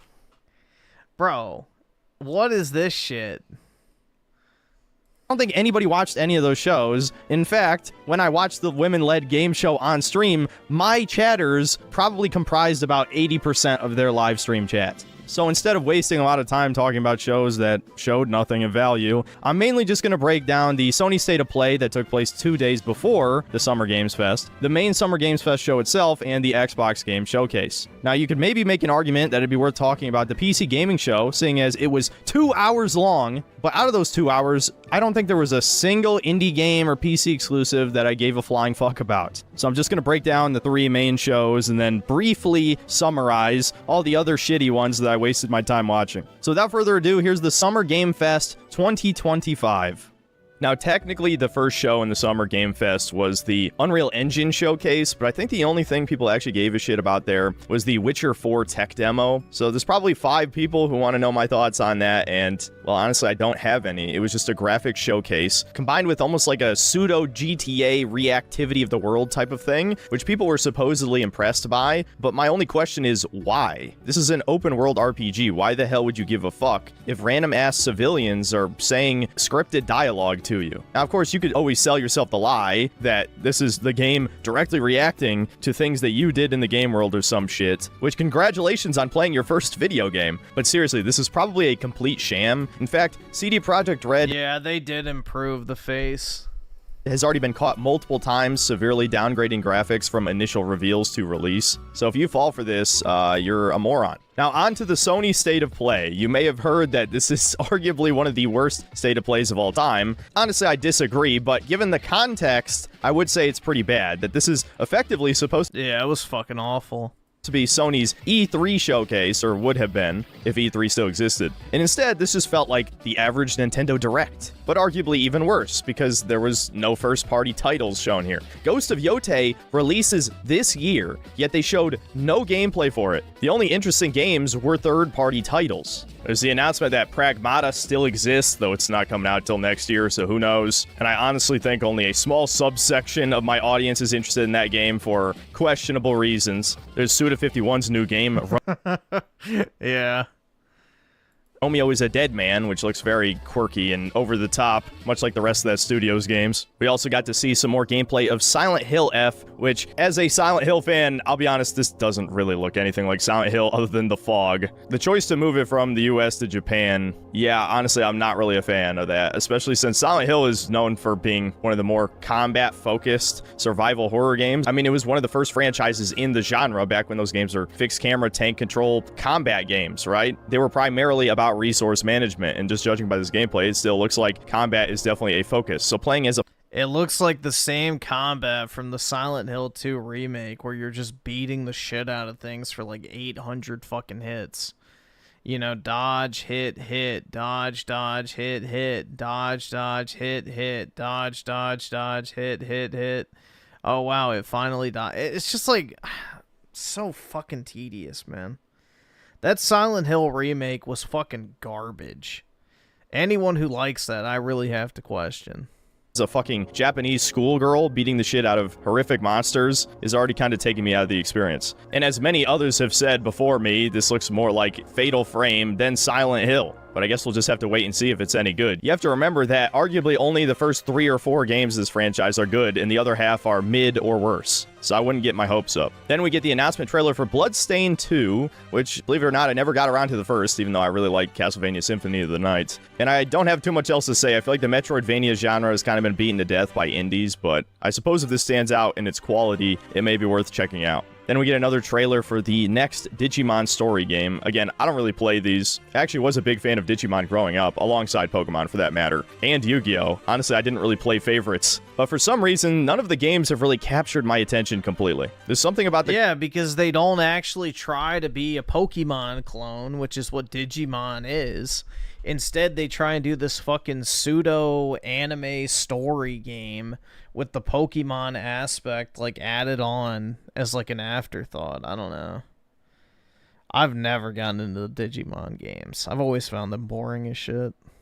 The core Digimon gameplay that just doesn't quite feel right. The only one I finished was Digimon World Dusk, where you had to revert your Digimon to increase their level cap and then evolve them again to finally progress eventually to Ultimate and then Mega forms. I haven't played Cyber Sleuth, so I have no idea if it works the same way, but I really hope it doesn't. Many people generally only play JRPGs for the story and the characters, but if the core gameplay is sufficiently repetitive or bad enough, I will drop it. Then we get a trailer for the Final Fantasy Tactics remaster, and similar to the pixel remasters of the classic Final Fantasy games, I can already tell people are going to complain about some of this new graphics because it just kind of looks cheap and soulless, like it was outsourced to some Indian studio. But thankfully, you can pick the classic graphics options. There's a pretty good chance I'll actually play this when it comes out, so I can't really complain. Then we get our next streamer bait game by the creator of QWOP and Getting Over It. It's basically fucking 3D QWOP, but you play as a goddamn soy boy. I don't know, this just looks fucking disgusting to me. I'm sure the main creator thought it was funny to play as this repulsive creature, but yeah, no, this just makes me not want to touch this fucking game with a 10-foot pole. I'm tired of this shit. This stopped being funny over a decade ago. You can play as Seth Rogen and Sam Hyde's, you know, bastard love child.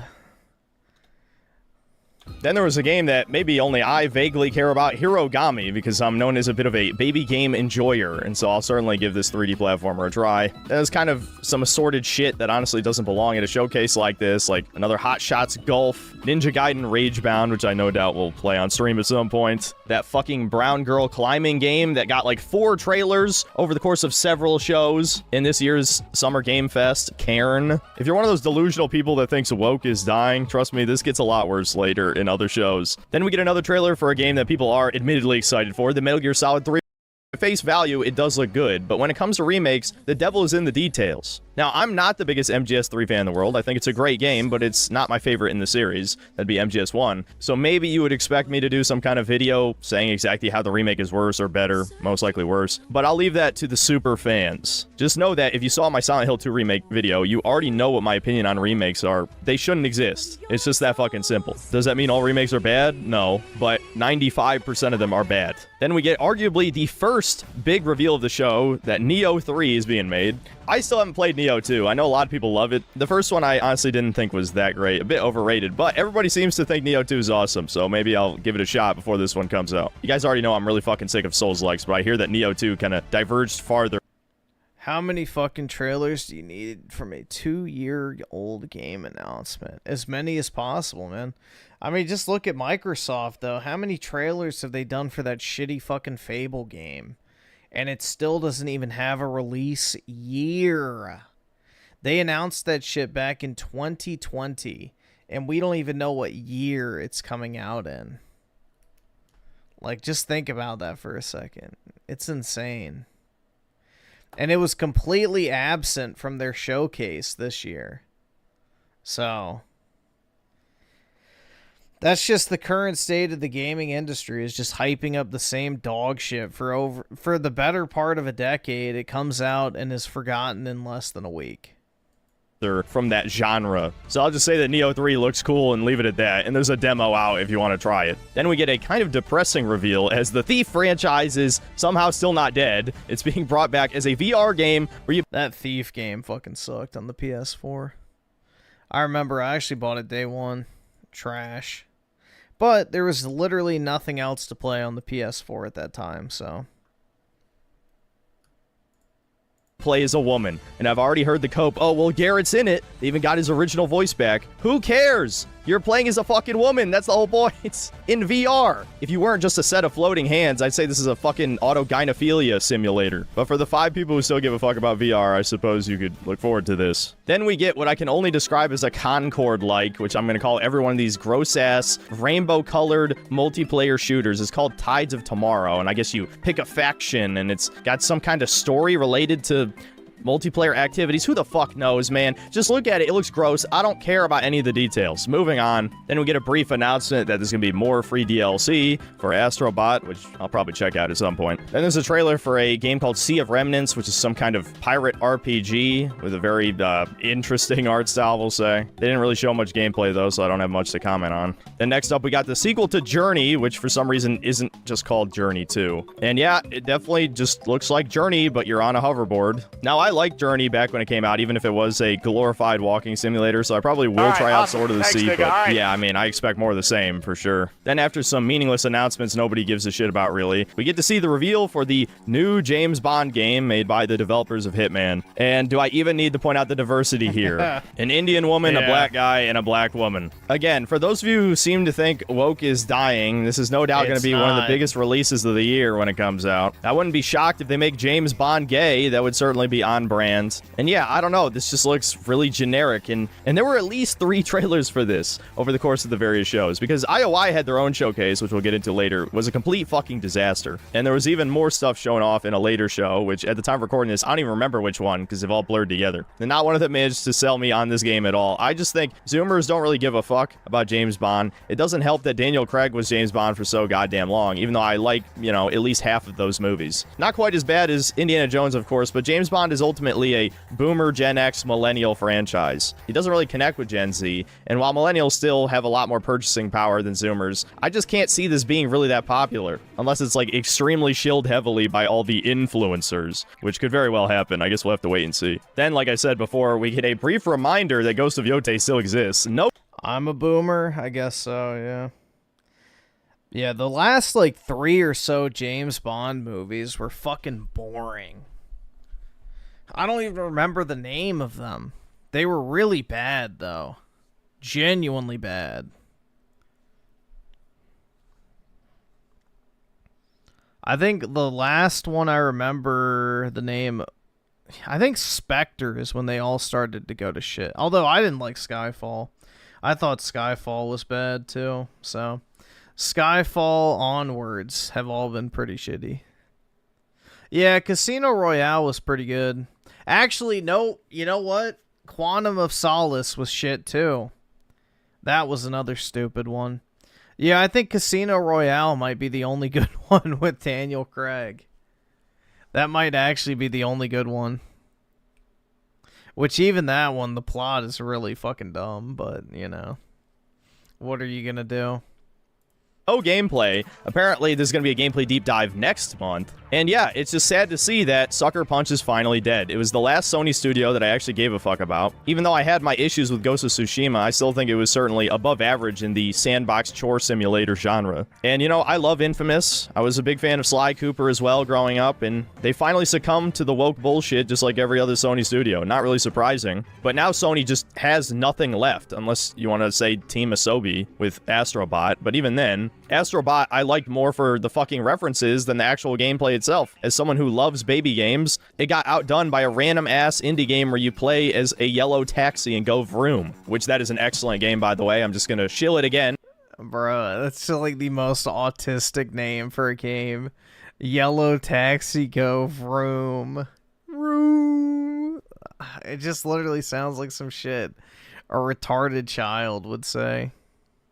Yellow taxi go vroom. And despite the title, Yellow Taxi Goes Vroom is one of the greatest 3D platformers of the past 10 years. And the final reveal of the show is Marvel Tokon Fighting Souls, which I suppose is Arc System Works trying to butt in on the Marvel vs. Capcom crowd. And yeah, I've said it quite a few times over the years, but I don't really play fighting games, so I don't care about this personally. I know a lot of people like Dragon Ball FighterZ, so those are probably the type of people that would be excited for this. It being 4v4 is interesting to say the least. And I can't really say I have any complaints about the roster, except that Kamala Khan is being forced into this, even though no one gives a flying fuck about her. I feel like Disney has a gun to the head of every single dev, unless they're Chinese, to force Kamala Khan into their Marvel game. But yeah, if you're excited for this, I'm not going to rain on your parade, because I honestly don't give a fuck. And that was the Sony showcase. Yeah, it was ass. Let's move on. The next big show was the main Summer Game Fest showcase, and because it was 2 hours long, I'm not going to... What the fuck is he wearing? Dude, Jeff Keighley needs to fire whoever the fuck it is who tells him to wear these fucking clown shoes at these showcases. Big show was the main Summer Game Fest show. He looks retarded as shit, man. Case. And because it was 2 hours long, I'm not going to bring up every single game they showed, especially since the vast majority are ones no one would care about. And if you're expecting some classic Jeff Keighley cringe like is at every Game Awards, there's not a whole lot of that either. So let's try and get through this in a timely manner. It starts off with Jeff Keighley showing off all of the big games that have released in the first half of this year so far, and goddamn, what a perfect encapsulation of how mediocre 2025 has been. When the best-selling game is Repo, a fucking Lethal Company clone, you know things are bad. The first major reveal was for Mortal Shell 2, which longtime fans of me might remember was actually one of my first reviews for the channel. The short version is it's just another Souls-like. I mean, admittedly, I did like Mortal Shell at the time, but I'm significantly more burnt out on Souls-likes than I was back then, so who knows if I'll end up liking this. I will say it does look higher quality than the first game, there's no doubt about that, so I can only hope that it finds a way to stand out from the countless other games in this genre. Then there's a trailer for the Star Wars Fortnite shit, which I heard actually has given Fortnite its lowest player numbers in a long time,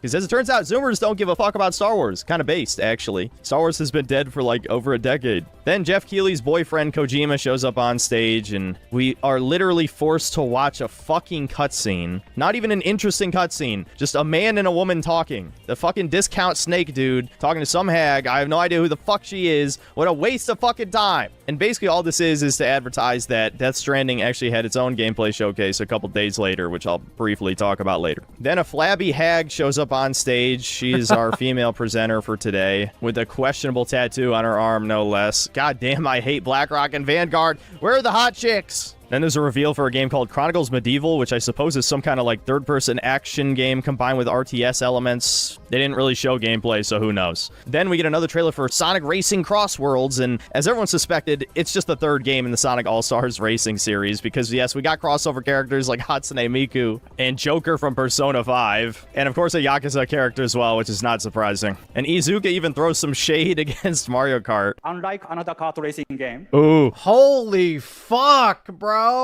What the hell is wrong with his mouth? His teeth are like double the size of what they should be. Holy fuck. This game will have online cross-platform matchmaking. And then for the final reveal for the game, we have Steve from Minecraft in a Minecraft level. This really is just turning into Sonic Racing Smash Bros. Listen, I'm not gonna lie, I'm gonna play this shit. Doesn't mean I think it'll be good, I'm just being honest with you. Then we get quite a few trailers for games that I honestly don't give a shit about, like a Code Vein 2 trailer, again, just another Souls-like. Then there's some top-down shooter with some amalgamation monster things. There's a Steamboat Willie-inspired boomer shooter, and some shitty-ass Game of Thrones game. Who the fuck cares about Game of Thrones anymore? Now, the next reveal, admittedly, I was interested in, as Atomic Heart 2 has already been announced. I feel like the first one just came out not even that long ago. Now, I was fairly critical of it, but I was... Yeah, if they get rid of the fucking puzzle spam, it might actually be good. Being honest, I was not shilling it, and I wasn't shitting on it, and I really had no comments relevant to the Ukraine-Russia war or anything like that. If anything, I wanted to like the game more because of the Ukraine-Russia war. You know, I want my Ruski brethren to take a W and wipe the shit stain of the world, Zelensky, off the fucking map. So, yeah, I'm rooting for the Russians, whether it be on the battlefield or gaming-wise. But yeah, Atomic Heart had potential. It's just, holy fuck, bro. It tried to be so many different games at one time There was way too many fucking retarded puzzles just spammed everywhere. And, you know, annoying things like inventory management and that type of stuff. But for the most part, it wasn't bad. That I just think it was a very flawed game, but I do think it was the type of game that got better the further you got into it. I think the aesthetic was really fucking strong, and it looks like the visuals are just as strong in the sequel. We still got sexy, faceless robot ladies, and we actually got a nice view of ass and titties at the Summer Game Fest. I was shocked. So yeah, I'll admit, I actually am interested to play this. I hope it's better than the first one. Yeah, and there's also critters. And the fucking upgrade machine that wants to rape you. Appears to be a multiplayer shooter in the Atomic Heart world, The Cube, which is very strange, but maybe I'll give it a shot. I don't know. Then we get a reveal for a Marvel classic beat-em-up style game, which normally I wouldn't really care about either direction, but they fucking turned She-Hulk into an Abby. She had perfect sexy proportions, and they roided her out further. Oh my god, it's gross. Why? I can't escape Abbies. Everywhere I look, there's disgusting roided out muscle women. Then we get another trailer for the Onimusha remake, reboot, sequel, whatever, the modern one. Again, I haven't played any of the classic games, so I won't say I'm personally excited for this, but it does look interesting. At least it's not a Souls-like, I hope. And then we're shown a trailer for Arc Raiders, which I noticed was being heavily shilled in the chat before the show began. People were telling me that this game had like a pre-alpha demo that people really liked the gunplay for, but all I can see is the black woman being shoved in my face. So forgive me if I'm a little skeptical, but I don't even care if this is some good multiplayer. If you play this, you are supporting the disgusting DEI shit. It's even borrowing that like 70s pseudo Guardians of the Galaxy style Concord-like slappa that like 10 games have stolen this aesthetic for some reason. People who grew up in the 70s don't even play video games. I'm not going to say I hate that style or anything. I think it can look cool, certainly, but it almost feels like, dude, it's retro tech. Like revisionist history, like they're trying to... Retro futuristic sci-fi is, I think, disgusting, personally. But, you know, to each their own. To pretend that things were way more woke 50 years ago than they actually were. I don't know, that could just be a conspiracy theory, but regardless, I keep noticing this shit, and it always ends up being, well, exactly that, shit. So no, I'm not trying this. Don't support this if you have any goddamn principles. Then we get yet another trailer for the Dune MMO, which I guess is about to come out. In fact, it'll be out by the time this video is uploaded. And it's clear they had no idea how to really sell an MMO because they set up this huge narrative about this albino black guy and this brown woman. I guess they were allies or maybe had romance, and now they're on opposite sides and have to fight each other. And then this trailer has 2 seconds of gameplay. This is a video game, not a movie. It's a fucking MMO. Those are all gameplay. Oh, whatever, man. I'm complaining about the same shit I always do. Let's move on. The next trailer was for a game called Chrono Odyssey, which is some kind of action game, but I don't really know what to make of it because this vertical slice shit, I really couldn't tell you anything, like if it's a Souls-like, if it's maybe a more standard action RPG, maybe more of a hack and slash, no idea. At least visually, it looks interesting. I'll give it that. After 3 more trailers of complete slop that I'm not going to describe in detail, we get another trailer for Mafia: The Old Country, which you think I might be interested in because many of you know I'm half Italian. Honestly, my problem is I tried the Mafia 1 remake, and it was a glorified movie game with like extremely linear mission sections, and they don't really show any gameplay in this trailer, so I have no idea if this is going to be more of that. More linear. You guys know I don't like movie games, and I'm afraid this is probably going to be a movie game just based on the fact that almost everything they've shown on this game has been cutscenes. Then we get, no joke, at least 10 minutes of trailers for games that are not worth mentioning in any capacity except maybe the 7 Deadly Sins game, if only because I've been told it's one of the worst shonen of all time. So clearly it deserved to have a video game adaptation. Then the chick from Yacht Club Games comes onto the stage, talks about how great Shovel Knight was 10 years ago, and they show off their mouse game again, which, you know, is clearly doing like the Legend of Zelda Link's Awakening aesthetic, and I really just have no comment at all. I don't know. Dude, any developer that does this deliberate art style of just making it look like shit on purpose should be barred from ever releasing a video game ever again. Why the fuck are you making your game look like absolute garbage on purpose? Developers in the fucking 80s and 90s did not make their games look like this because they wanted them to look like this. They had no other choice. They had no other fucking choice. This was not some creative decision back in the day. It was literally the only option they had to make video games. It's like the fucking denial that, you know, Final Fantasy fans have when it comes to the franchise, when, you know, the developers say, oh, we had to do turn-based because it was the limitations of the technology at the time. They wanted to do real-time combat. So it's like literally this weird revisionist fucking shit where it's like, oh, if it's old, it's good because it was made this way in the past, it must be good. It's like, no. We have better graphics nowadays. Use them. You don't have to make it photorealism. But like, bruh, this looks like absolute dog water. You can barely even tell what the fuck's happening on screen.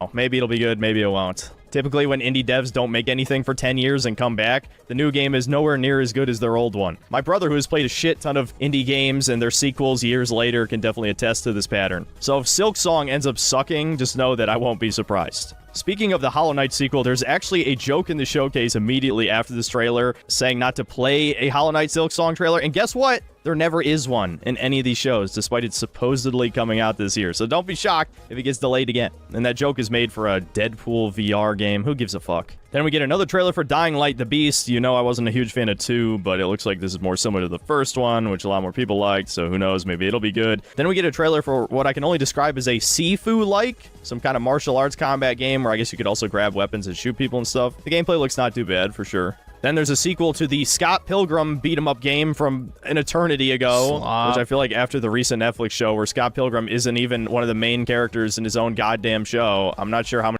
Dude, I watched like 20 minutes of this fucking garbage-ass movie, and I turned it off almost immediately. It was so bad. So fucking bad. Like, I watched it years ago, because I forgot what it was. I heard from somebody, like, it was good to watch. So I watched it, and it was like, dude, this is fucking painful. Like, it's just painfully fucking bad.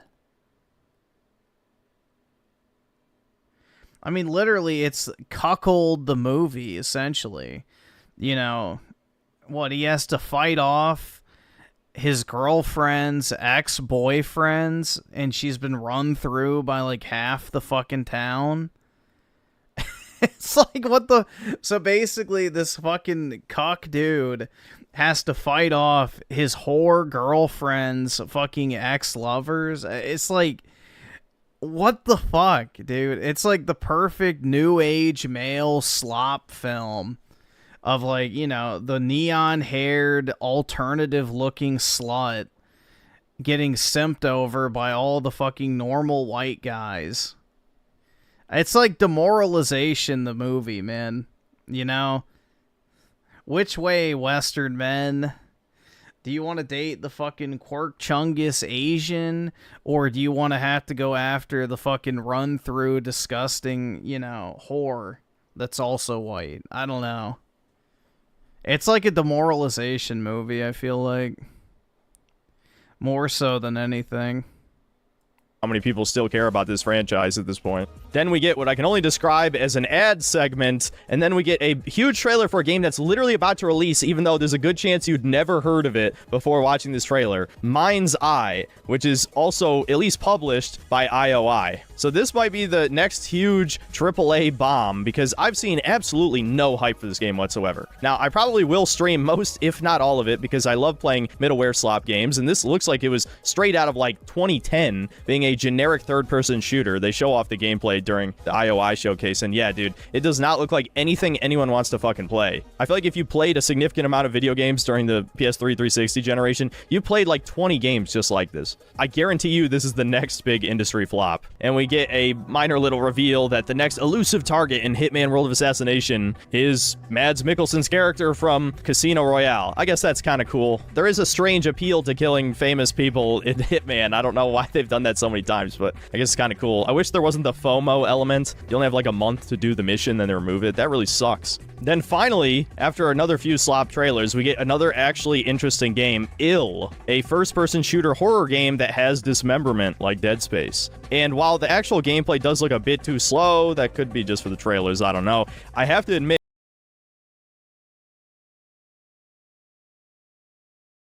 it does look good. Then we get a bunch more slop trailers with the only notable things happening being that, one, we are lied to and told that they're not going to show Resident Evil 9, and two, the announcement for the next Fighter Pass characters for Street Fighter 6 is done by a guy dressing in drag. Yeah, it wouldn't be fucking Capcom without some of this gay shit. Among the slop trailers was a woo drag. Yeah, it wouldn't be fucking Capcom without some of this gay shit. Alright, I thought that was a... So, what I thought this said was move the N and the I right here. And then get rid of this I. And that's an O. I was like, bro, there's no way. Among the slop trailers was a Wu-Tang Clan game. I'm not making this up. It seems fake. It's not fucking... Dude, who the... Alright, I have an honest question here. Wu-Tang, bro. I've never heard a single fucking song from those fucking retards. And it's like the most overhyped slop, I feel like, ever. Like, you constantly hear the name Wu-Tang, but I've never heard a single fucking song from them ever. But everyone swears they're, like, so amazing, dude. I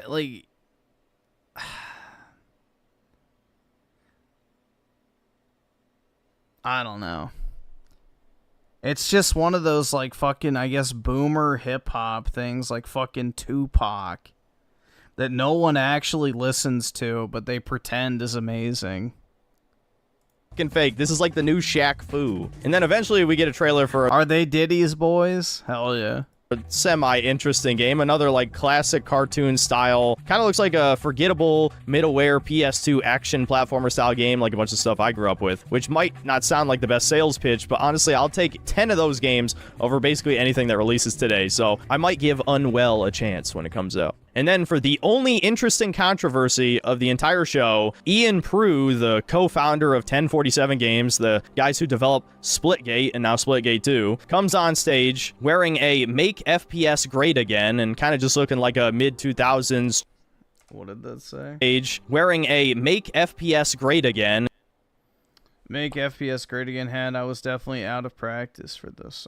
And kind of just looking like a mid-2000s chudcore white guy, which apparently upset Twitter. And he tries to convince us Splitgate 2 it's just like fucking Halo, dude, and it's like Titanfall. When's Titanfall 3? And then he shows us the game, and it's the most fucking generic rainbow DEI slop you've ever seen. And the gameplay doesn't even really look like Halo. It looks more like Titanfall with the momentum-based sliding and stuff. And I like Titanfall 2. I had a lot of fun playing that game, even though I played it far past its prime. But this aesthetic is fucking disgusting. This is clearly the DEI bridge, like BlackRock Vanguard type of woke shit. And you're trying to convince me, no, this is based 2000s pilled gaming? No, this is complete marketing bullshit. Not to mention, this trailer is showcasing a new Battle Royale mode. Yeah, when you think of classic FPS games, you think of Battle Royales. What a fucking joke. Then there's a reveal for a Yakuza-like called Stranger Than Heaven, which interestingly takes place during 1943 in Japan. I'm wondering if, there might be some interesting politics in this game, but I gotta say, you know...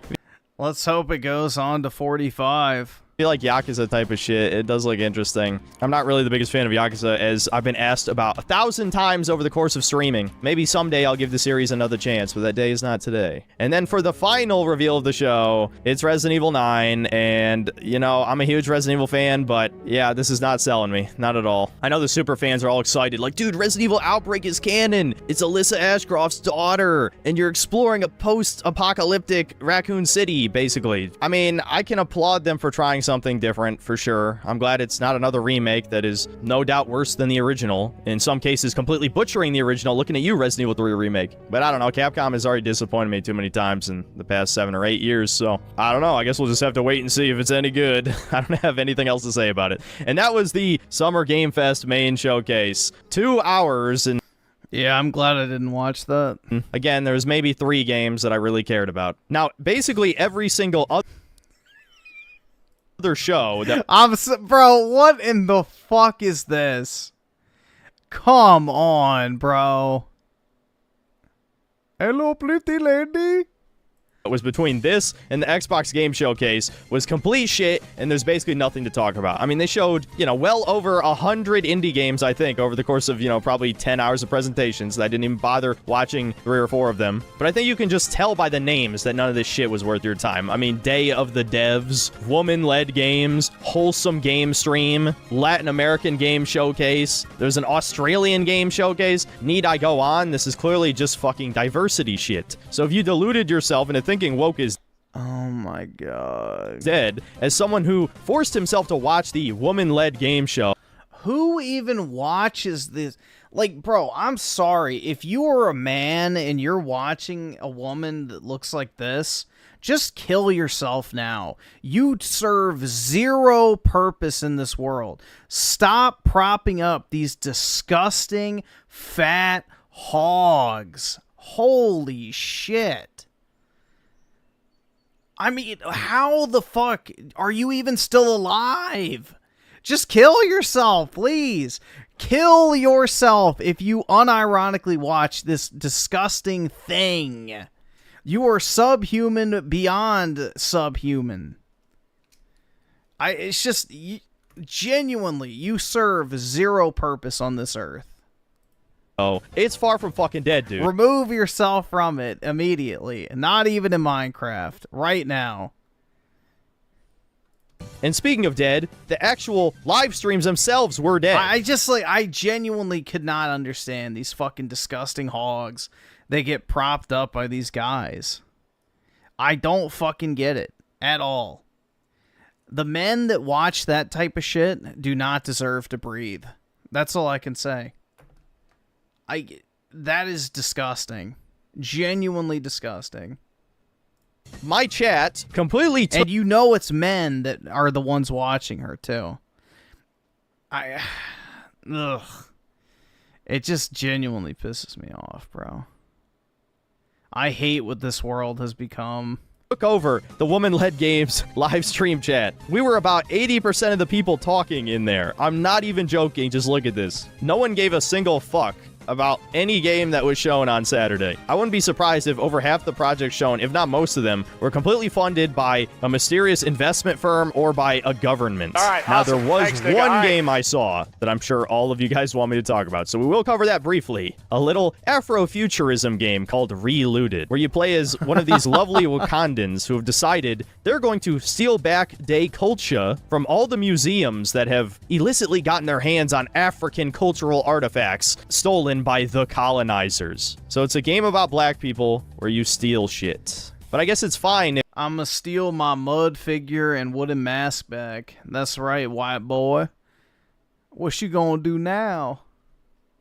If it belonged to your ancestors, not your direct blood relatives. No, that doesn't matter. They were black, you're black. That means they're yours. They belong to you by right. So use your futuristic Wakanda technology. That's right, it was promised to them 3,000 years ago. To steal artifacts from museums. What a great game concept. Not woke at all. And yes, this is being developed in South Africa. And also, yes, there's a few white people on the dev team that will no doubt be dead by the time this game releases. So that was by far the most woke thing of the show, bar True. none. I honestly have nothing to say about this at all that wouldn't just get me banned, but it is amusing, to say the least. And to briefly touch... Wait, hold on. Date found. Haitian voodoo fetish. Oh my god. Yeah, remember when all those fucking shills for South of Midnight were saying that it represented Southern culture? And remember when I said that no, voodoo magic comes from fucking Haiti? I rest my case. They know nothing about what they speak. That wouldn't just get me banned, but it is amusing, to say the least. And to briefly touch on the IOI game showcase, yeah, it was completely fucked. The audio was broken. It's clear that IOI has already accepted that Mind's Eye is going to be a huge bomb. I mean, if you watch the gameplay, again, literally just looks like a generic third-person shooter from 2010. Of course, with more diversity than 2010, but I digress. Honestly, it just reminded me of a classic E3 disaster with the tiny showroom, the cringe, the bad games. You might be wondering what I thought of the Future Game Showcase, which was technically not part of the Summer Game Fest. Yeah, I don't really have much to say other than Matt Mercer and Laura Bailey were being cringe lords. Not too surprising there. They showed off... Dude, what is it with women wearing these disgusting, oversized jeans now? Has anyone else noticed this? I've seen them everywhere in public. Like, women are wearing, like, these fucking massive, baggy-ass jeans. It's like, bro, what the fuck? Looks like shit. They literally look like, you know, what a homeless person would find at a thrift store just so they have something to wear instead of sitting there naked. It looks horrid, man. Then Matt Mercer and Laura Bailey were being cringe lords. Not too surprising there. They showed off a Bioshock-like where you use blood to fuel your gun. Dude, women were not wearing that in 2001. Called Creasol Theater of Idols. That I probably will try out, but other than that game, the only games that caught my attention were there's an Expanse game in development, which I used to really like that show. It's not even like hiding the female figure. It's more so the fact that it's just ugly. Like, wear some normal sweatpants or something. You don't have to wear like fucking skinny jeans, but that shit looks like it's like 10 sizes too big. Until season 4, and there's another Forspoken-like with a brown female protagonist that I'll no doubt try because I have to play all of those games. And there's also a couple indies that caught my attention. Ground Zero is a Resident Evil-like that looks pretty solid, and Hark of Ghoul is another one of those PS1 style aesthetic first-person melee combat action with magic type of game, like a Kingsfield sort of thing it looks like. But that's pretty much it. An hour and 45 minutes of show, and I can barely name any games that were even vaguely interesting. So now that we've got all that out of the way, let's get to the last show that anyone cares about, the Xbox Game Showcase. Again, if you're one of those people who thought woke was on the decline, you're gonna be severely disappointed in Microsoft after you see this. It starts off with a trailer for Outer Worlds 2, which I have gone on record to say many times that the first game was mediocre, despite any revisionist history from Redditors. The whole game was basically just capitalism bad, and the shooting was very mediocre. The writing was, you know, millennial humor, to put it lightly. And probably my most defining memory from playing that game is getting cucked by a lesbian. Isn't that a great thing to remember? Yes, Parvati, the only likable female character in the game, is a lesbian, and you help her go on a fucking date. A proud cuck, the Outer Worlds protagonist was. I fucking hate Outer Worlds, but even saying that, I have to admit, Outer Worlds 2 will likely be better than Starfield. Isn't that sad? But it's a very, very low bar. There was also a direct for the game immediately after the showcase that I'm not going to talk about, which basically just showed more gameplay and your companions and stuff. And yeah, I mean, it's just diversity, woke slop, future, capitalism bad, from arguably the biggest corporation on the planet. So, you know, good shit. Next up is a trailer for High on Life 2, which I'm shocked that game is getting a sequel, especially without Justin Roiland, I assume. Now, I actually didn't think the first one was that bad, even though it was horrifically unfunny, with it only making me laugh 3 times over the entire course of the game, 2 of them being directly involved in just murdering NPCs, and the third being a retard voice. Let's do it! Let's do it! So I can't exactly say I'm excited. Next up, we get a game in the A Plague Tale universe featuring a light brown female protagonist, notably showing no gameplay, so you know it's worth pre-ordering. Then for the most baffling reveal of the show, we get the Xbox handheld that's being made by Asus. This thing apparently is $800. Has Microsoft forgotten the amount of back? $900. $900. That's how much the current Ally X is. So my guess is it's going to be the same price, if not more. But yeah, either way. Clash that Nintendo got for the Switch 2. Now, granted, I do think this is meant to be a luxury item, more like a direct competitor with the Valve Steam Deck than anything, but come the fuck on, man. I feel like this is something that appeals to almost nobody, because if you have a Steam Deck, you probably can already play most of Xbox's lineup. Either way, I can't say I care about it personally on any level. Then we are once again reminded that Sarah Bond is the president of Xbox, and suddenly all these diverse female protagonists make sense. I'm so glad she's running Xbox into the ground, so we all know who to blame. Exactly. When shit hits the fan. Granted, it's being subsidized by Microsoft, so I guess Xbox can't ever truly die, no matter how bleak things get. And then we get a trailer for some vampire game that looks so generic, I'm not going to say its name. And up next, a game I'm actually kind of interested in, Super Meat Boy 3D. Meat Boy and later Super Meat Boy were classic indie platformers back in the day, back when the genre wasn't oversaturated to hell. Now, from what I understand, Edmund McMillan is not involved in this in any fashion, so it might be complete shit. Who knows? But I'm certainly going to try it, especially since I'll try basically any 3D platformer. Next trailer was for Ninja Gaiden 4, which I absolutely will be playing, and don't worry, I will try to fix Ninja Gaiden Sigma in the next couple days, so I can finish that on stream. But yeah, it looks good. Hopefully Platinum Games still has it just enough to make this combat compelling, because their last, like, several titles have been mediocre from what I hear. Then after a trailer for Indiana Jones DLC that I doubt anyone will buy, we get probably the most strange reveal of the entire Summer Game Fest. Game Freak's next game. You know, this shit looks so bad, bro. The frame rate is terrible. The developers of Pokemon are making what appears to be a Sekiro-like with far better graphics than they've ever put in any game before. Like, they actually put real effort into this, whereas Pokemon gets to be a buggy, fucking worse than GameCube-looking mess. And I'm not even saying that as an exaggeration, because Genius Sonority, the guys who made Pokemon Coliseum and XD, those games have way more effort put into them than any of the 3D Yeah, Pokemon XD has aged better than the Switch Pokemon games. Pokemon games. But no. Game Freak proves they could make a good game if they wanted to. What a goddamn joke. But yeah, Beast of Reincarnation actually looks pretty good. I'll probably give it a chance. Next up is another trailer for Clockwork, which was revealed, I can't remember if it was the Game Awards or maybe last year's Summer Yeah, no Pikachu, no bye. Game Fest, which is a steampunk kind of like Bioshock Infinite looking RPG, and apparently it's got time travel. Always love me some time travel. That never makes a shitty plot ever. And I don't want to be too negative on this because at least it's a game that looks different, but it's one of those RPGs where the main character has voice acting, you know, like Fallout 4. And we all know that it's a great formula for good writing and player choice. As people have pointed out a bunch of times in both Fallout 4 and in Cyberpunk 2077, most of your choices are just yes, sarcastic yes, question, and no, right? And I imagine it'll be much the same in Clockwork. It seems like the shooting at least might be decent, but when it comes to RPGs, I just want a compelling story, an immersive universe, and good characters. That should be the most important thing. Yeah, it doesn't seem like any of that is put as a focus in this trailer. If anything, the characters have the quirky Reddit fake edginess, where a dude just bashes a guy in the head and we're supposed to pretend it's normal. That's not dark, that's not gritty, that's not serious, that's cartoon shit. But whatever, let's move on. Then the president of content at Xbox comes out. His name is unironically Matt Booty, by the way.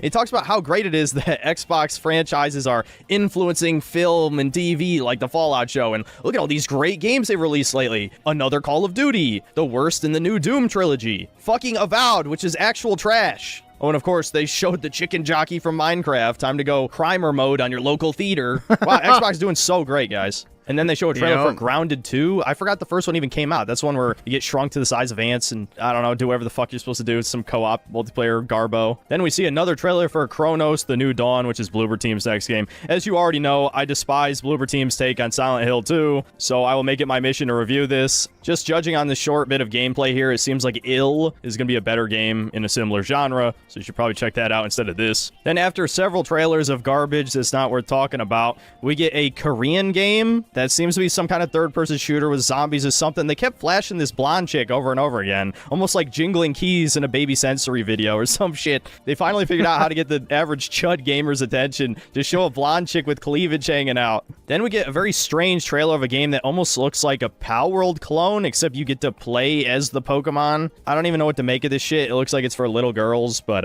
well, that's never stopped me from trying a game before, so who knows. Then for some reason we were subjected to the walking corpse of Tony Hawk. Holy fuck, what happened to this man? And he talks about the Tony Hawk. He got old.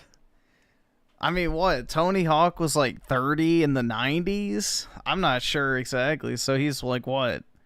Probably almost in his 60s by now. Pro Skater 3 and 4 collection, remaster, whatever the hell. I only played like one of these games growing up. Wasn't really ever too much into the skateboarding scene, so I can't say I really care about this. Then we get some gross, like, TrueCore lesbian action platformer game. I mean, Jesus, man. They're trying way too hard to, like, desexualize women in this shit, and there's fucking implied sister incest. It seems like, yeah, no, this is weird. There's even a fucking dialogue option that says, "You're acting like mom." Oh my god, man. It's so embarrassing. And then, guys, we get to see the Gears of War trilogy is finally coming to PlayStation. Oh my god, I'm so excited to play the original generic third-person cover-based shooter. Well, actually, I've already played Gears of War 1, and I was not impressed, but whatever, that's besides the point. Yep, it's the worst one in the original trilogy, but, you know.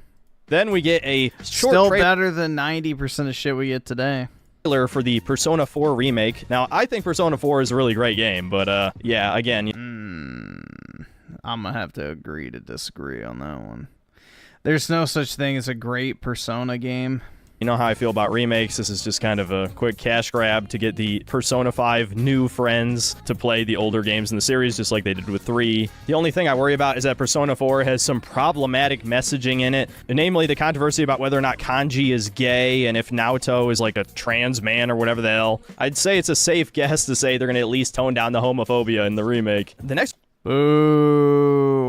reveal is for an Invincible fighting game. It looks like it's trying to compete with Injustice, but it has Mortal Kombat style fatalities. I don't think I've ever really talked about Invincible on this channel. I only watched season 1 and I fucking hated Mark. I think he's an extremely pussified version of Spider-Man, except, you know, he has Superman's powers, so it's even more pathetic. I hear he gets better in season 2 and 3, but yeah, that left such a fucking bad taste in my mouth that I really had no interest after that point, and I sure as hell have no interest in a fighting game, for that matter. The next reveal is for Double Fine's next game, where you play as a lighthouse with legs. Yeah, this shit looks like a walking simulator, I'll be honest. This might have had novelty like 15 years ago, but these days there's already like 1,000 indie games doing the same thing as this. I guess the only thing that really makes it stand out is the visuals, but it's got a lot of that like bisexual lighting going on, you know, the blue, pink, purple stuff that I'm extremely sick of seeing by now. So yeah, I can't say I'm interested. Then Phil Spencer finally comes out, and it's clear he's taking Ozempic like every goddamn celebrity. He's looking like a fucking ghoul, dude. Bring back the Chubster. And he hypes up the final reveal of the show. A long-anticipated sequel to a beloved mascot platform franchise,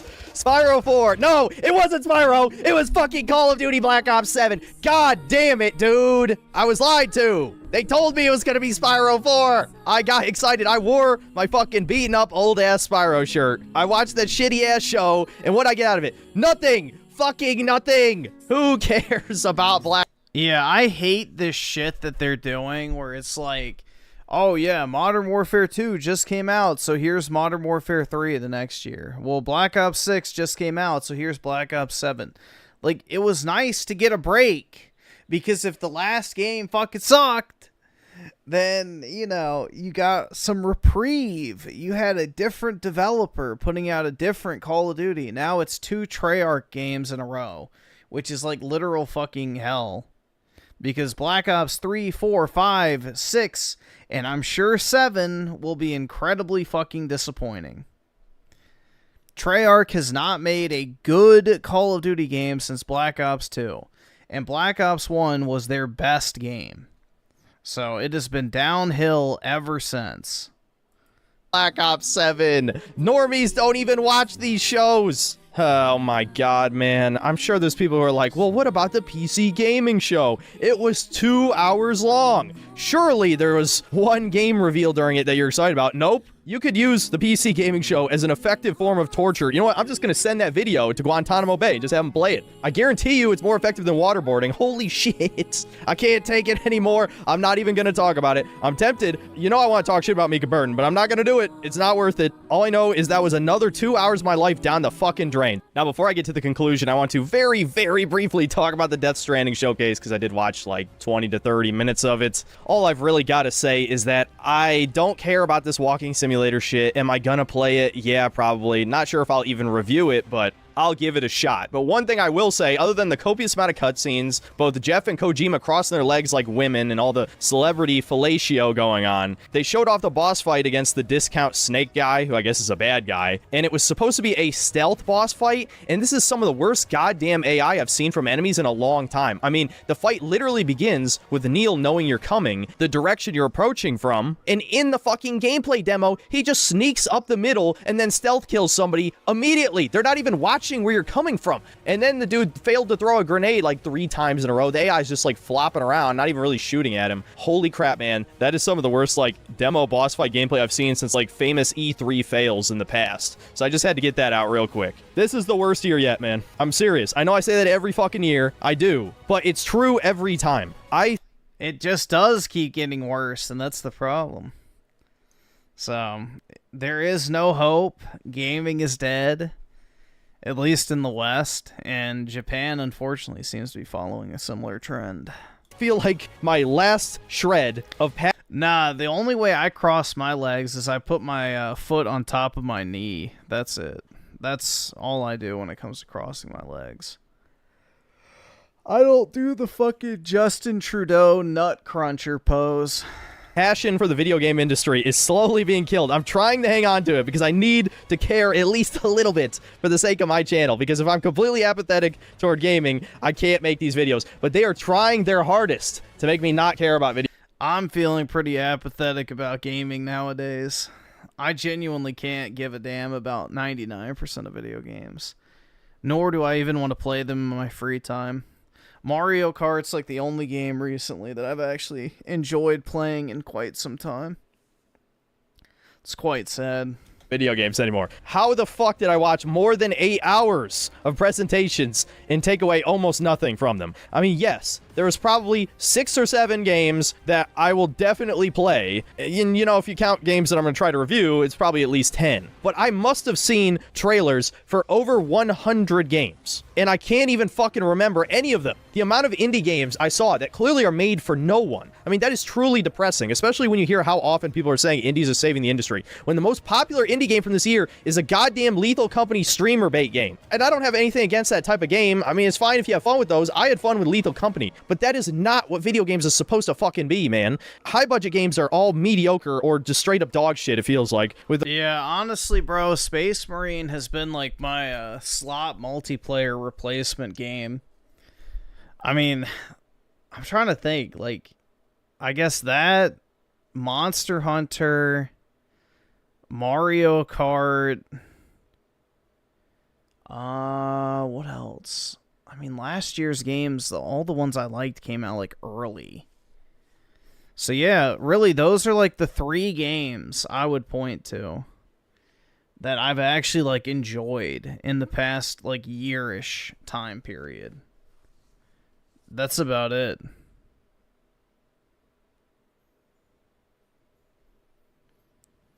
Marvel Rivals? Dude, hold on. Do I have to pull up the receipts on that? Let's see how much I loved Marvel Rivals. Where is it? Shit. Marvel Definitive Edition. There we go. I played it for 2.5 hours on December 10th of 2024, and I've never touched it since. So, yeah. 0 interest. This is like my most played game on PC since I've gotten my new computer. Although maybe I have more. Oh, I do have more time in Rebirth. That's not surprising, I guess.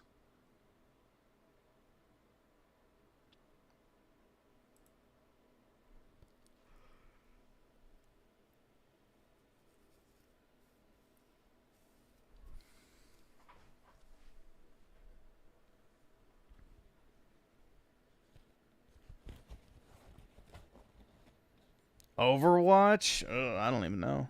Probably a long time. Let's see.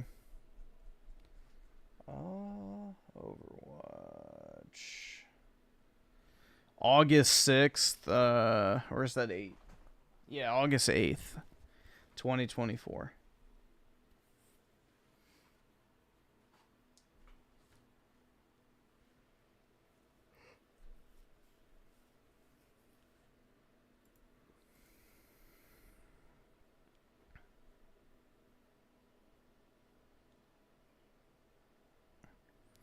$10K games in his library, 2 dopamine fried to play 99%. It's not even dopamine fried, bro. It's just I don't have an interest in playing new shit. I have to force myself to play video games most of the time. And when I start to enjoy a game, I just slowly lose interest in it. Like, I've gone back to replaying Dragon Quest 11 over, you know, shit like Expedition 33. I don't know, man. I just don't fucking like most of these new games. I would rather put more time into Dragon Quest 11 than actually finish Expedition 33. So, there are still games that I like. But almost none of them are new.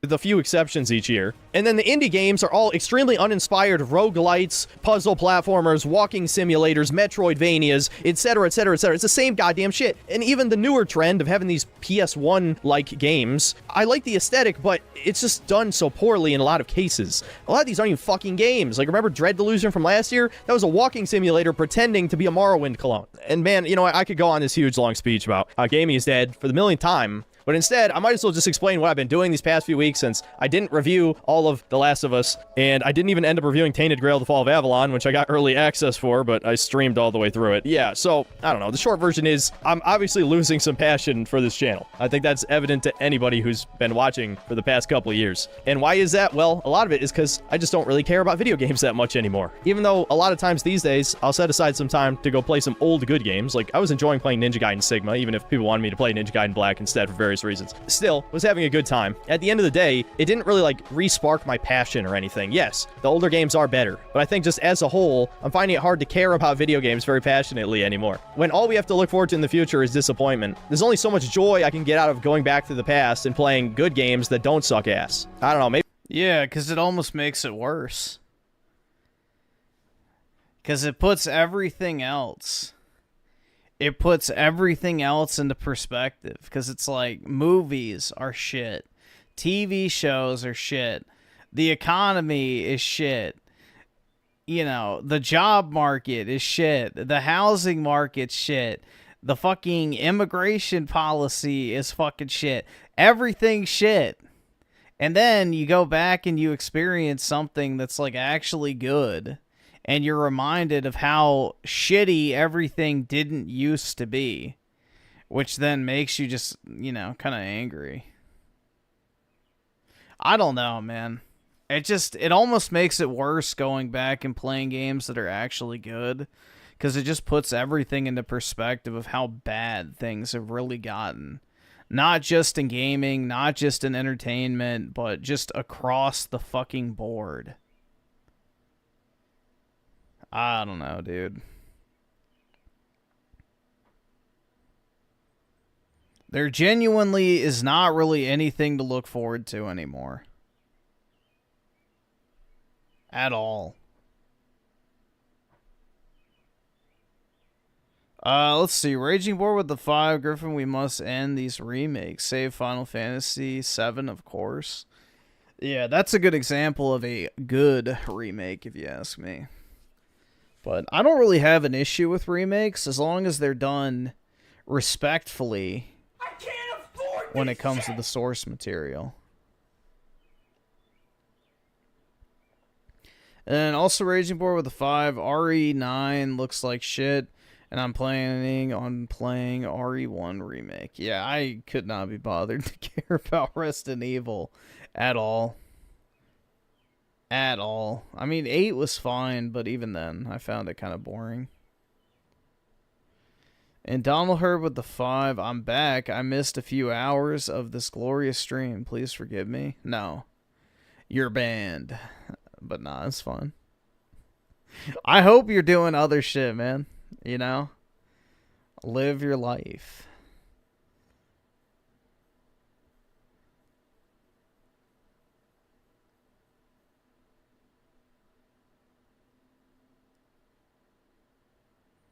It's crazy how leftards ruined everything in the past 10 years. Yeah, dude, honestly.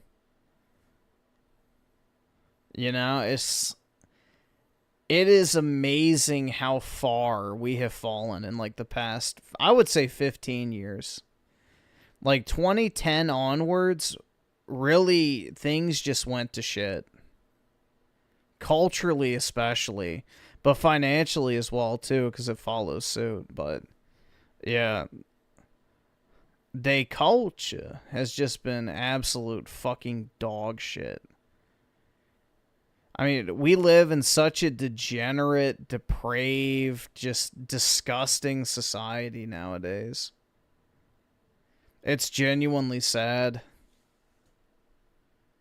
Maybe it's just a me problem, really, but my passion for this hobby is dwindling greatly. And so I found it hard to really gather the passion I needed to review The Last of Us show or to cover Tainted Grail. Because, like, at the end of the day, I make these videos because I like making them, right? It's not about the fucking money, no matter what people say, right? It's not about grifting or any of that shit. Fuck, I don't have the button. But yeah, it's not about the money. It's about sending a message.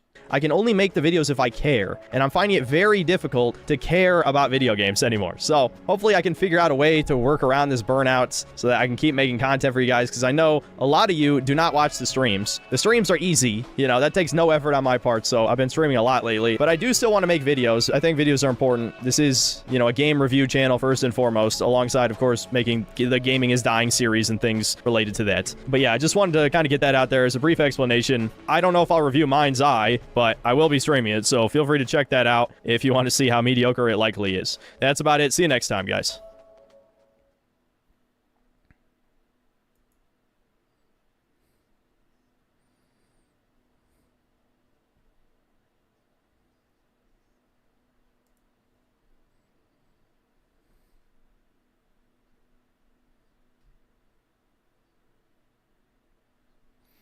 Anti-woke abomination stuttering. Great. Are we going to get a bunch of detractor content?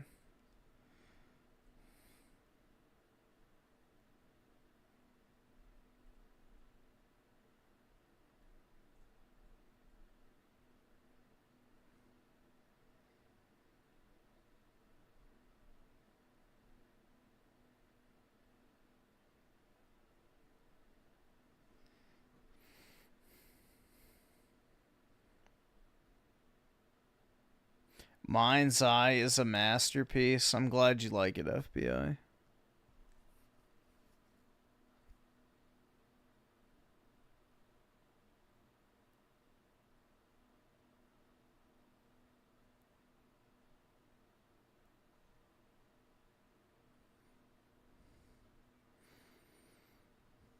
$28 out of 150? What do you mean?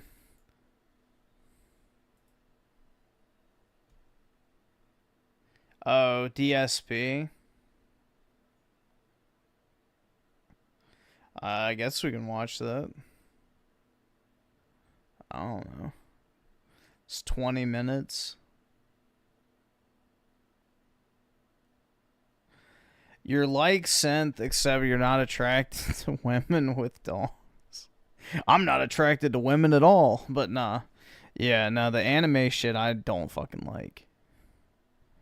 I'm not into anime chicks with or without penises. Generally speaking, like hentai and all that type of shit doesn't do anything for me.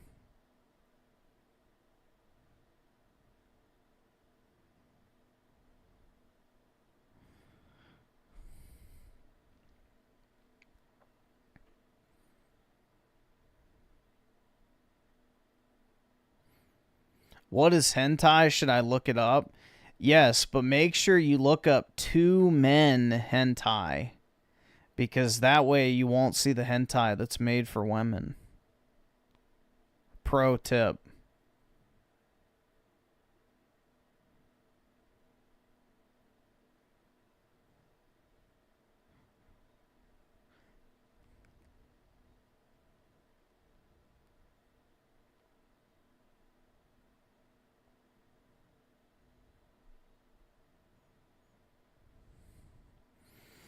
Donald Herb with the 20. I've been replaying all the old AC games and I love them, but I'll be real.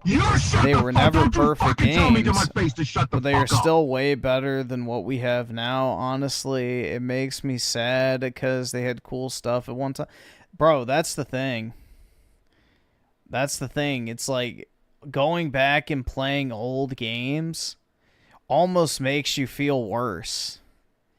Because it's like, damn. Remember when I actually used to look forward to stuff and, you know, actually enjoyed playing video games?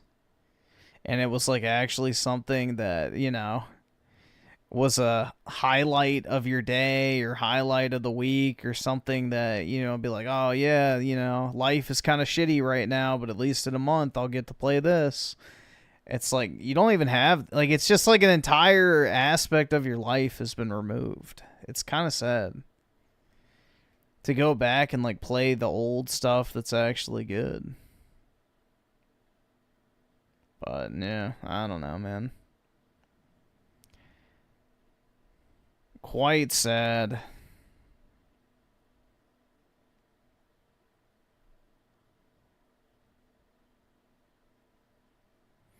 Dude, Matt Walsh is racist.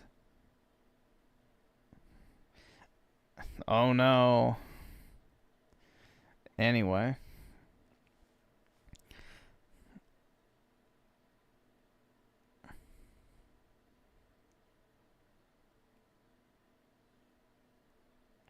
How is solid rev gonna make me love gaming, bro?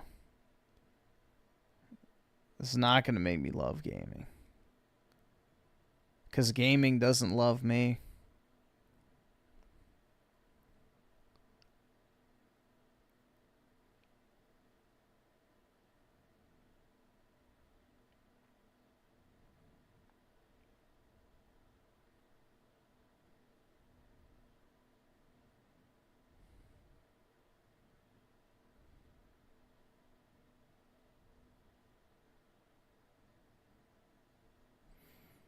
Honestly, personally, video games haven't changed much for me since I grew up mainly with Nintendo games, and Nintendo has not changed much and still makes a game. Yeah, I mean, if you're mainly a Nintendo person, then yeah, I agree.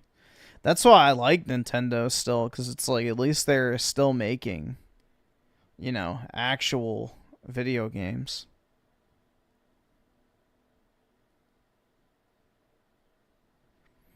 And Donald Herb with the 5, I'm lucky I missed out on a few games from the 360 era like Fallout, Mass Effect, Elder Scrolls, etc.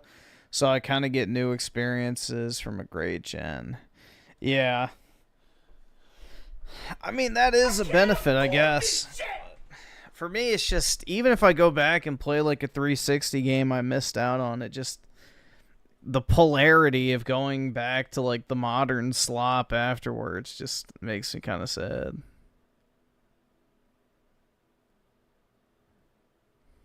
It's like, damn, we used to have something special here.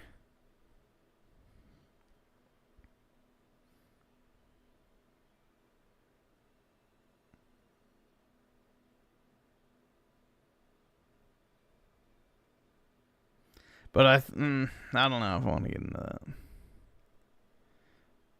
I don't know if we want to do that. Let's just say banking wasn't involved in gaming back then as much. So the same problems that movies and TV shows and the music industry had didn't quite affect it yet. But now, banking has a place in gaming and has completely hijacked it to become the same demoralization, brainwashing tool that movies and TV shows have been for a while.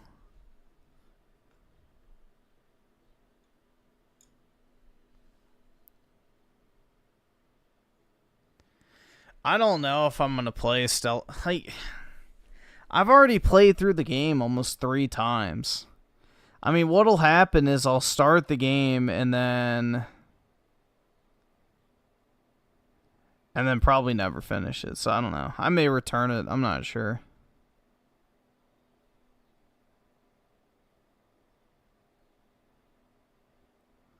I'm not sure. I've already streamed the game through twice, and, you know, I highly doubt anybody cares about me playing through it again.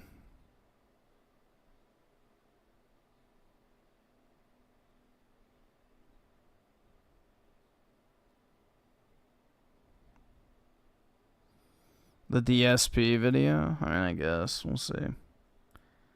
Well, let me tell you. Let's go. If nuclear war breaks out, it could affect our schedule. I don't think so. I think that if nuclear war were to break out, it would have a minimal effect on my streaming schedule. In fact, probably my streaming... I don't fucking doubt that for a second. ...schedule would be more solid than most things going on. Therefore, I would be the rock on which you can depend to...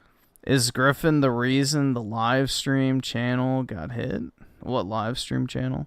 come and relax and chill and enjoy and unplug from all the chaos going on outside. Just come here and enjoy gameplay. That's it. There you go. It was the same with COVID. Everyone thought, oh, COVID, everything's going to fall apart. And oh, no. I was here for all of COVID, and people loved it. All right? That's how it goes.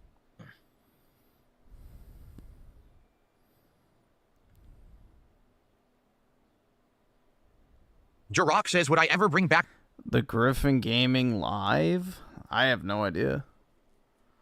I mean, obviously the reasons I don't leave these videos up is probably the reasons why it got struck. Which video got struck?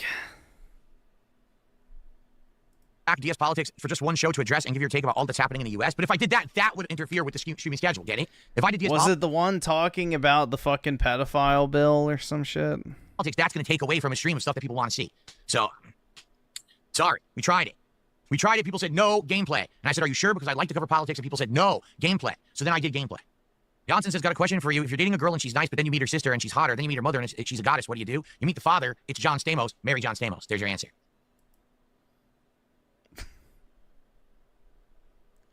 What? Oh my god. Well, we know what DSP's priorities are. What do we have for dinner? We had big-ass turkey burgers.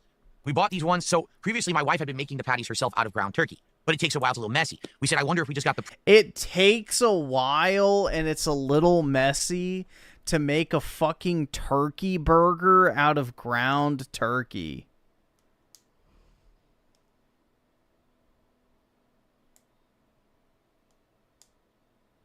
What? The pre-done ones, right? If that would be any better. So we bought them. They were pre-frozen, but they were much bigger than the ones that we were making. We didn't realize this. I throw them on this pan. I'm like, oh my God, how big are these? And I look, they were third-pound burgers. And I was like, what? Third pound? That's it? That's not big.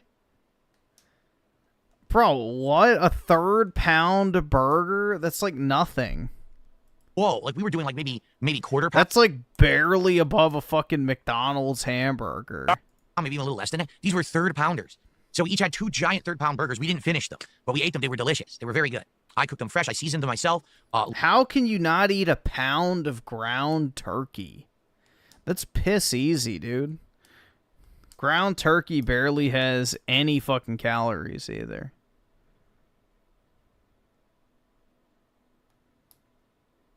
You generation with the 5. What is this?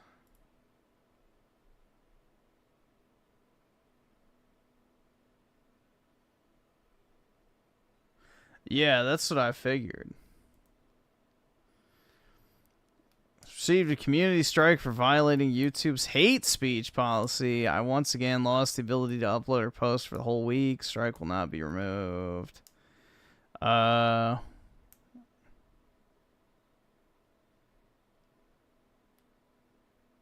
Okay, yeah. See, this is the reason why I don't leave the streams up. This is the reason I don't leave the streams up.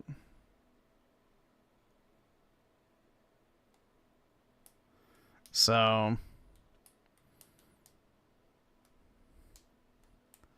yeah, well, hate speech, Britt, means that I call a woman a fat cow or something like that.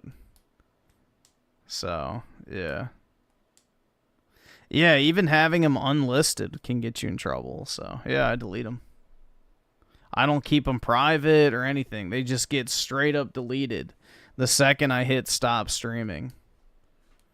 You called a trans woman a man? Yeah, exactly. That's hate speech, dude.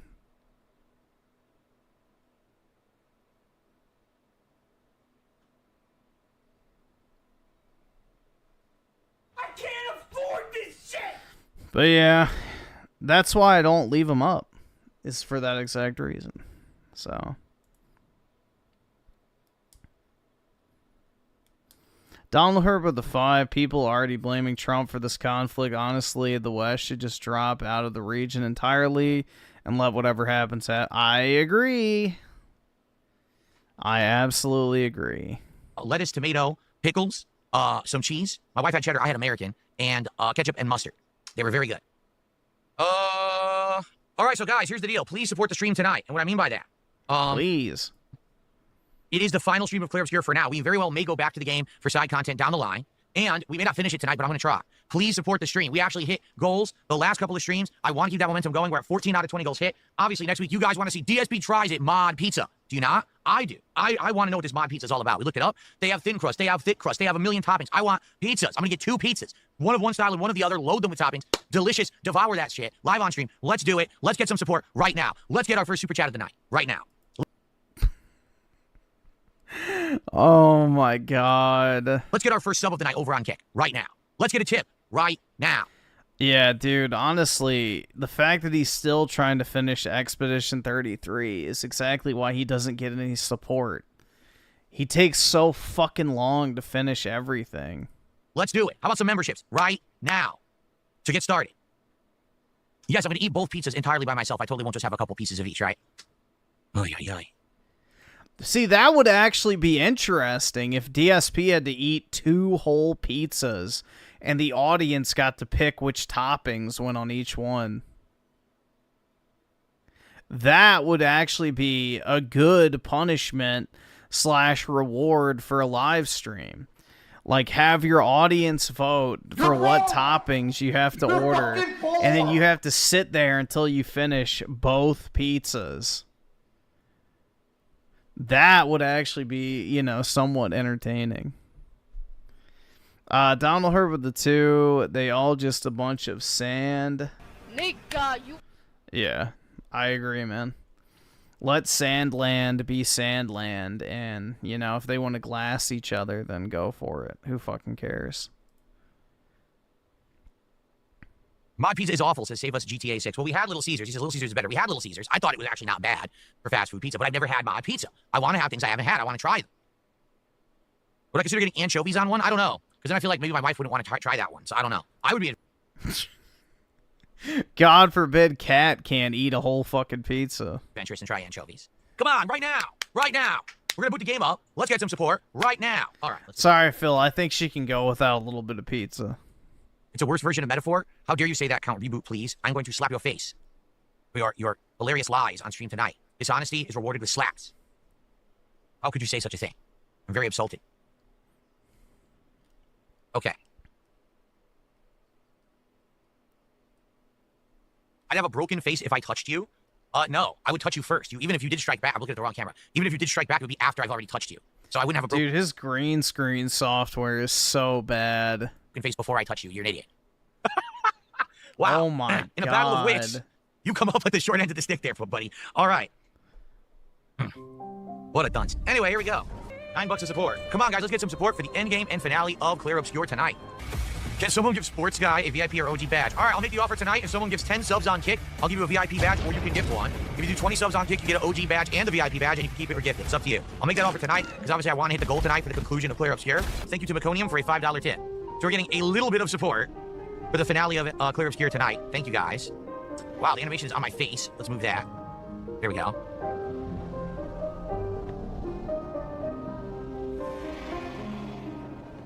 That's $7. We're up to 21. All right, really quick, I'm going to go pee, come back, and hopefully in the next hour we will finish up the game, at least the main story, and go from there. But guys, please support the conclusion of Expedition 33. I will be right back. Someone says their name is Jalen, and they tip me $1. Well, thank you for the $1 tip. Guys, it would sure be great if I could get some more support for the conclusion of Clear Obscure. Let's push forward. Cashier Finkoa says, should I send a tiny dono now or let it gain interest and send a big one later? You should do both. Send a tiny one now and a big one later. Or maybe you want to send a big one now and an even larger one later. That'd be amazing. I recommend sending as much as possible, as early and frequently as possible. There you go. And I'm not going to get anything, but, you know. So no one's playing the game? No one's playing the top beat the tip game? Why not? Come on, just 501 to start. Do it. Well, great story, great gameplay, great graphics, amazing music. Like, it's very hard to find a part of the game that's not good when you're thinking about it. It's like, what actually was the flaw of the game? Over-reliance on parry. Easy. I'm not sure. I don't even know what to say is a flaw. I think it was just perfectly executed, quite frankly. You know? I don't see any cracks in the armor here. You know? If anything, the flaw is that I'm a streamer, right, who has to share this gameplay with all of you, and I can't just sit here and enjoy one game at a time, and I know that lengthy RPGs are not for the majority of my audience, which sucks, because it is for me. It's not even a lengthy RPG. It's like, what, 20 to 30 hours? It's like 20 to 30 hours, bro. It's not even that lengthy.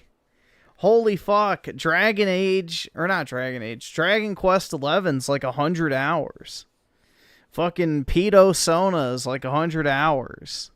Metaphor is like 100 hours. It's not even 50. You're broke! You're fucking poor! I can't afford this shit! Chugga aiming with the 2, which you slab for Tanga upside the head. I don't think I'd ever even encounter him, so probably not. Not worth the effort, to be completely honest. Donald Her with the 5. We need Weinstein back in Hollywood. It was a better time. Yes and no. I don't know. I mean, at least there weren't ugly women in Hollywood, so that was the one good thing about him. No uggos. I love this style of game. It's a shame here we are, a month and a half after it came out, almost 2 months after it released. I'm getting the first ending, and I can't do any of the Act 3 side content because no one wants it. That's the flaw, is that, sadly, a masterpiece game like this cannot be fully enjoyed by someone who shares this as both work and pleasure. That's really the...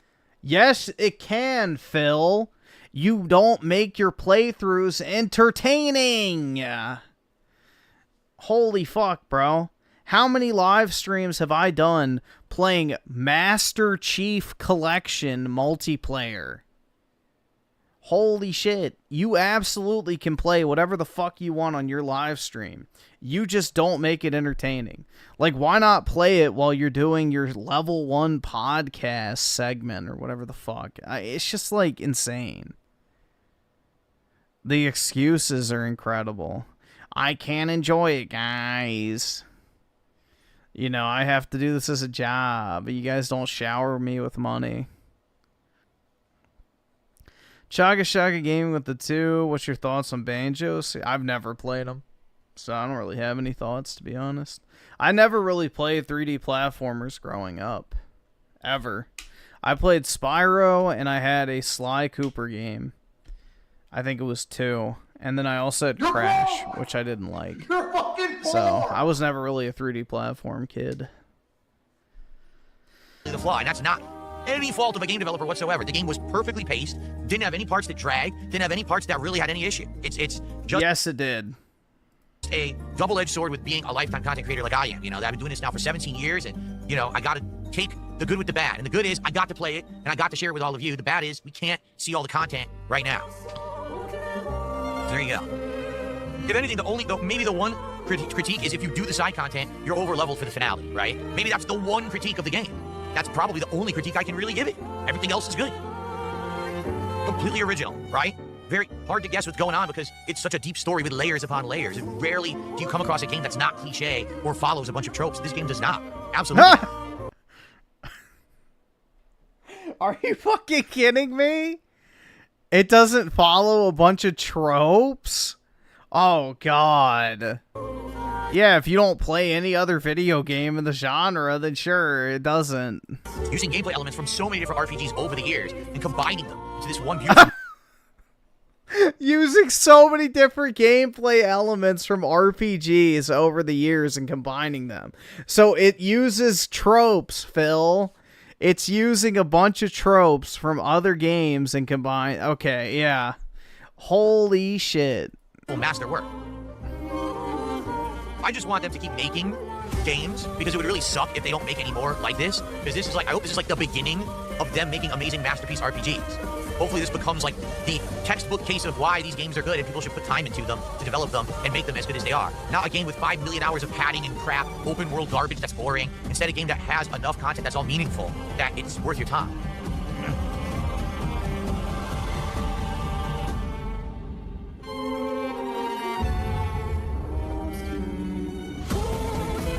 No time to do the other ending. Maybe one day, what I was saying is, if I feel like we can do it, maybe one day what we'll do is go back and we'll do not only the alternate ending, but we'll do the Act 3 side content. But people don't want it. I played this for almost 2 months, on and off, over 50 hours of gameplay. My audience is telling me every single time I play it, don't play it. It's boring. Look at tonight. Look at the support.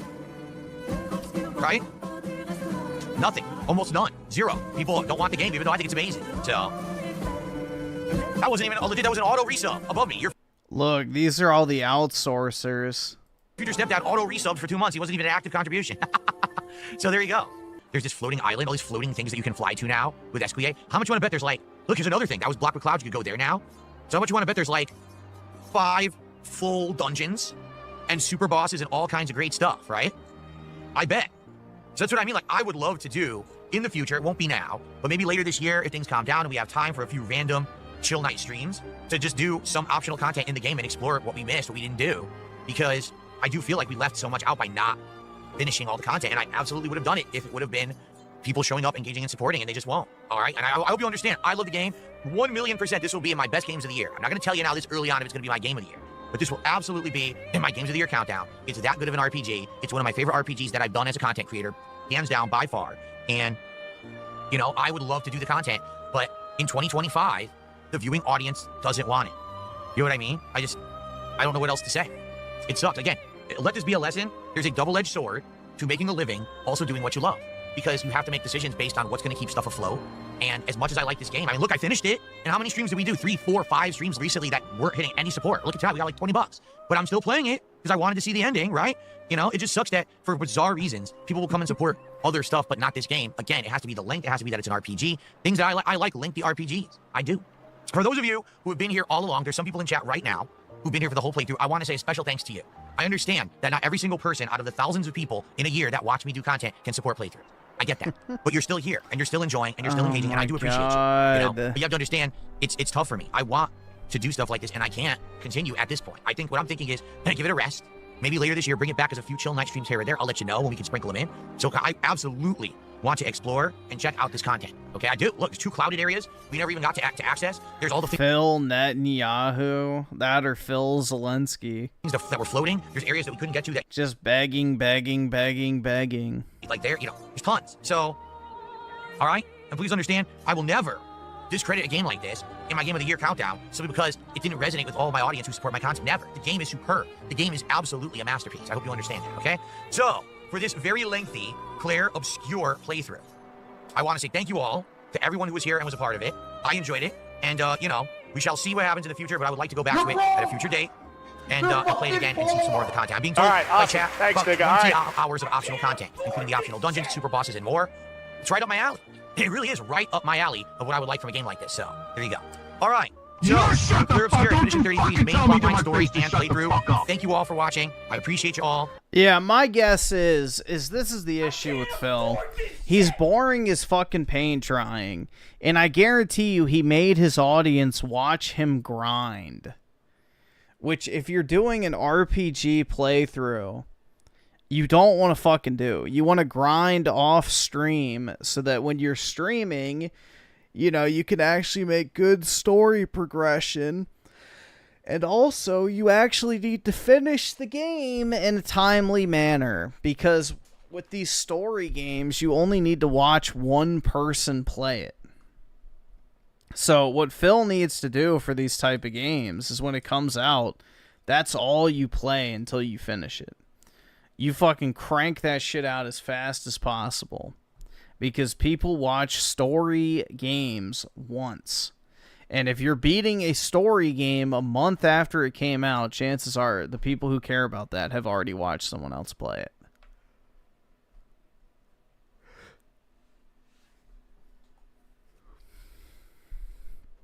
But, you know, you can't tell him anything. It doesn't matter. You give him the best advice in the world, he'd still spit in your face and say, "Nah, dude. I'm the professional content creator. I made this my career." Let's see. Chakashot Gaming with the 2. Who has a bigger gut, Richard or Phil? Is that a serious question? Phil's a lot of things, but he ain't fat, I guess. And Man in Black with the 5. Hey, Griff, been reading the Starlight Archives. Highly recommend, all about higher values like honor and self-sacrifice. Yeah, I can look into it. I'm guessing that's a book series, right? I would assume. But yeah, I'll take a look at it. Devin with the 2. Does he not consider that he's just boring? Of course not, bro. He's a professional gamer. And Donald Herb with the 20. I found warming the lotion in your hands first helps. It soak in better. Gentle circles are key. Don't slap it on. Remember, elbows and knees need extra love, and a little goes a long way. Start small. Hope this helps. I really appreciate that, man. You know, very useful information. Make sure to keep your skin extra moist. I actually don't own lotion, but, you know, I'll keep it in mind in case I ever do. And Devin with the 2 with the retracted message. Uh-oh.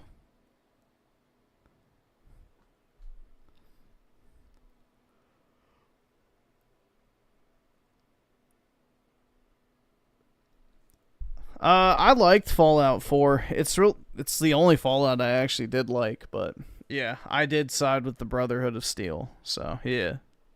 They are pretty based. And I'll see you in the future, hopefully, for some side content. Peace out. Okay. All right, guys.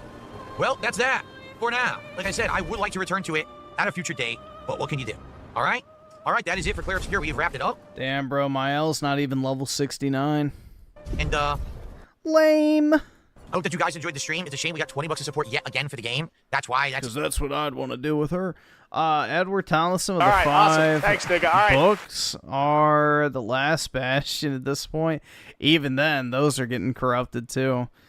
But it will degrade. Yep, it will degrade too. Just need the next gen writers to show. But hey, enjoy it while it lasts. I think, honestly, AI might be our saving grace when it comes to video games, because people who are not, you know, let's say, corpo-backed could still manage to make a game if AI can eliminate a lot of the, you know, legwork when it comes to development. But I'm not sure. It's just unfortunate, man. Every aspect of our culture is under siege.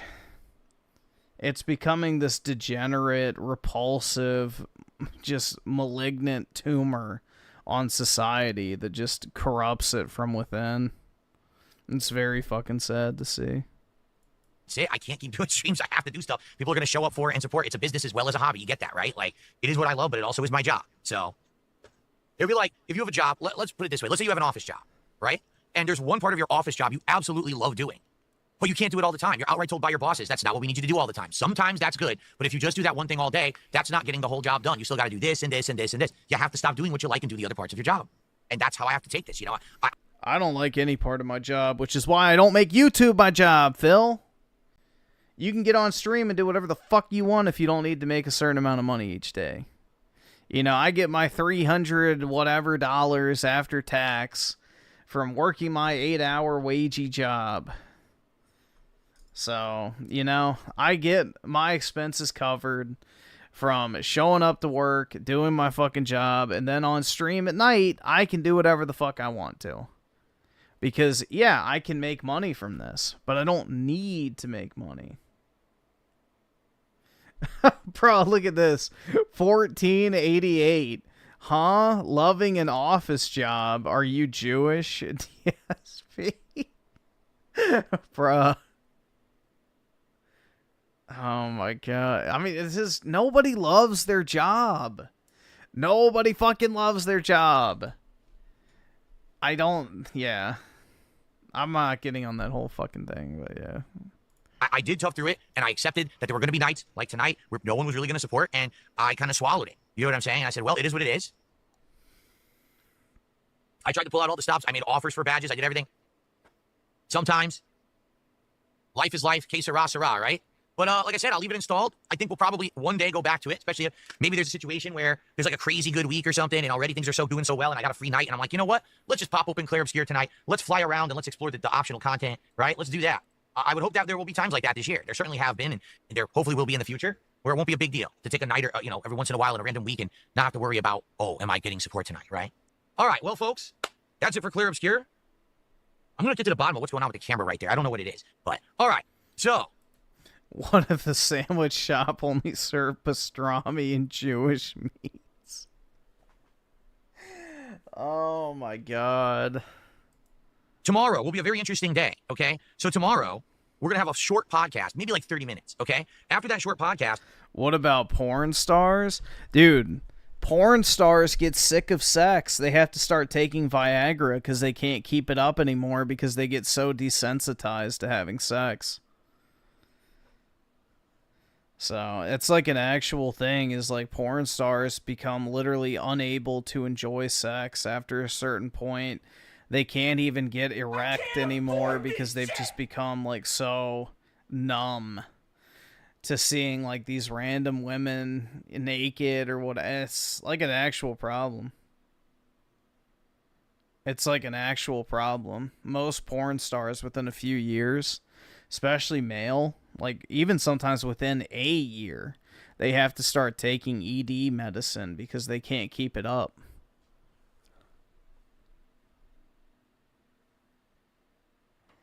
And the women lose their feeling and can't get real orgasms anymore. Yep. Mm-hmm. Exactly. So believe it or not, we're not meant to be literal fucking whores. Shocking. Donald Herb with the 5 just finished my 12-hour job. Worst part is more so I have to leave home for a week, but I get a week off and pays stupid well for little effort. That's nice. I mean, yeah, work trips do suck, but I mean, I guess if you get the week off after, that's pretty good.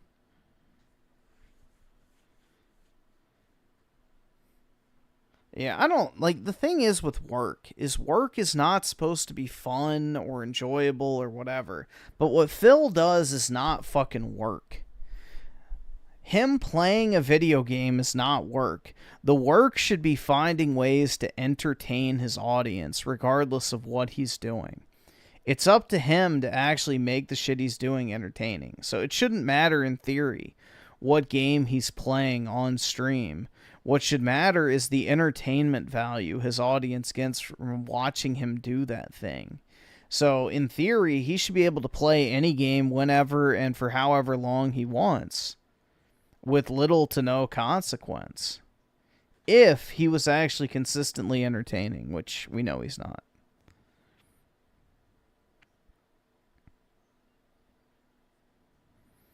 Can't even become a porn star. Well, I mean, you can, but you might end up ODing like so many of the other ones do. We are going to jump into a day of demos. The demos that are eligible for tomorrow are as follows. Hell Is Us, Catch and Chill, Neo 3, Mina the Follower, The 100 Line, and Tenebrous Somnia. What we will do is during that podcast, people will be voting, hey, what do you want to see as the first demo of the day? And then, as we're playing that demo, we'll do a poll for the next demo. And it'll be like 3-4 hours of demo gameplay, and we'll see how many we can get through. There's no way we're getting through all 6, but I'm hoping we'll get through at least 3. And it should be good variety on tomorrow's day stream. Tomorrow night is Friday Night Fights. I'm going to try to play Capcom vs. SNK 2. I don't know how that's going to go. It's been suggested. Skillet Head with the Tier 3 membership. Appreciate it, man. Big ups. It's very kind of you. Either subscribe, donate, or get the fuck out. To me that I buy the PlayStation version of the game, which I wouldn't be opposed to doing as long as we were guaranteed to find more players, but I don't know if people are still playing it on PlayStation either. It could be a situation where the collection is like nearly dead already. So I guess we'll see tomorrow night how that goes, but I hope you will come back and hang out and engage and support the final day of the week. Sucks that I knew all week, I said I'm going to beat Clear Obscure and no one's going to be there to support, and I was dead on correct. There's even people who normally do support who sat there and didn't support tonight because they don't like Clear Obscure.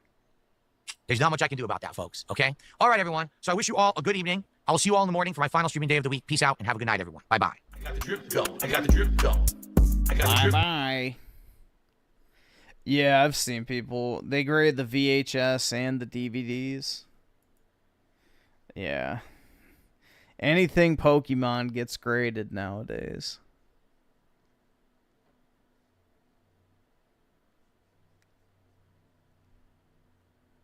How is he charging for fucking...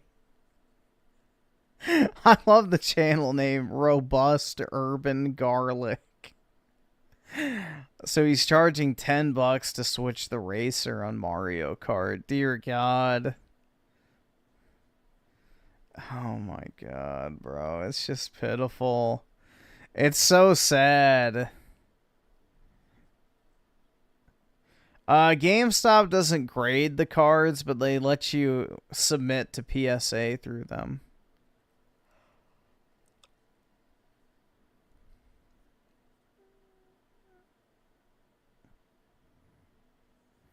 And skill ahead with the 5. Those shows for upcoming games was sort of okay. Not much excited me. I'm excited for Neo 3, and that is it. Yep. It's a shame, man. Like, I remember, like, as a kid, I used to walk away with a list of, like, 15 to 20 things. All right, awesome. Minimum, Thanks, nigga. All right. At the end of E3 that I was planning on buying. And it's like, you're lucky to see 2 or 3 now. It truly is sad. Like, I remember I used to watch E3 and I would, like, write down all the games that I was interested in.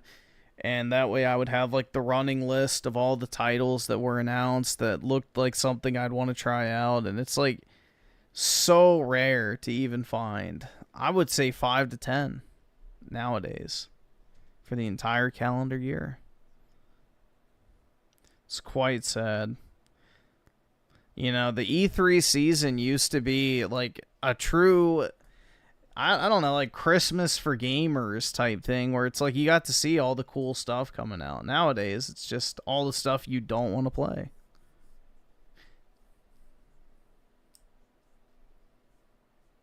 Would I date the girl with the arm tat from Summer Games Fest? With or without the tattoo?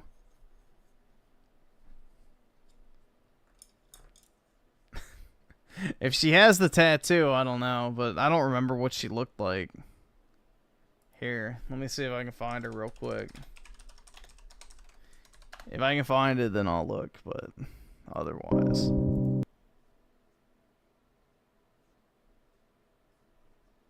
Was she at the beginning?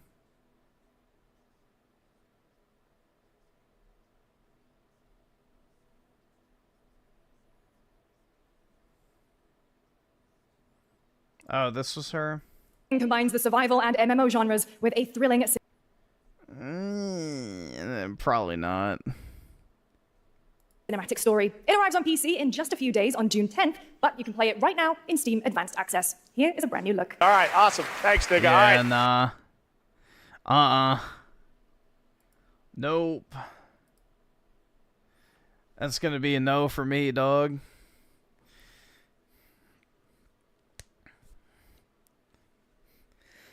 Skill ahead with the 5, dude. I used to get excited for the previews and Nintendo Power magazines and articles about E3. Guess I'm a boomer. No, you just remember a better time. So, there used to be stuff genuinely worth getting excited over. Like, you would see, like, I mean, think about how far we've fallen here, guys. You used to be able to walk into, like, a GameStop or a Best Buy or something and just see a completely random case on the shelf. And just from looking at the cover art, you could tell, like, yeah, this is something I'd want to play. This looks fucking cool. And you had a certain amount of confidence that what you picked up would at least be somewhat fun. It might not be the best game you ever played. It might not be super fucking polished or have incredible voice acting or great graphics or anything. But you would go into the store, pick up the game, look at the cover, and be like, yeah, this looks like something I'd like. And there was a pretty good chance that you would be correct. Nowadays, never would happen.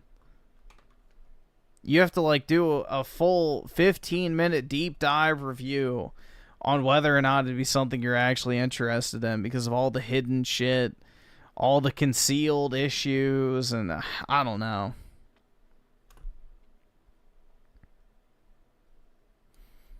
Like, you used to just be able to stumble across, like, hidden gems naturally. That is gone nowadays. Because most games, if you haven't heard of them, there's a reason for it. It's because they're either really bad or should just have never released in the first place.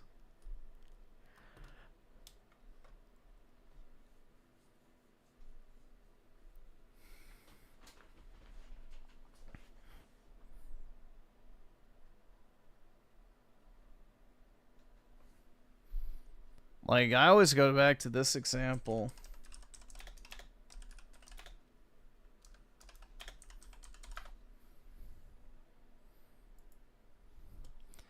I knew absolutely nothing about this game But when I saw it at Target, I was like, oh, this looks like something I would like. And I was correct. You know, edgy looking, you know, black and red color scheme, 2 guns in the hand, some demons coming off of it. Like, you could tell, like, all right, yeah, this looks like something I would actually like. I didn't have to think about it. I didn't have to wonder, like, oh, is it going to be shit? Or, oh, is it going to be boring? Or is it going to be a movie game? Or is it going to be a roguelike? Or a Souls clone? Or, it, like, no, I just saw the cover and I was like, oh, yeah, that looks cool. I'll pick it up. Went home, played it, absolutely loved it. Like, that's it. That was the thought process back in the day. It was like, oh, yeah, that looks cool.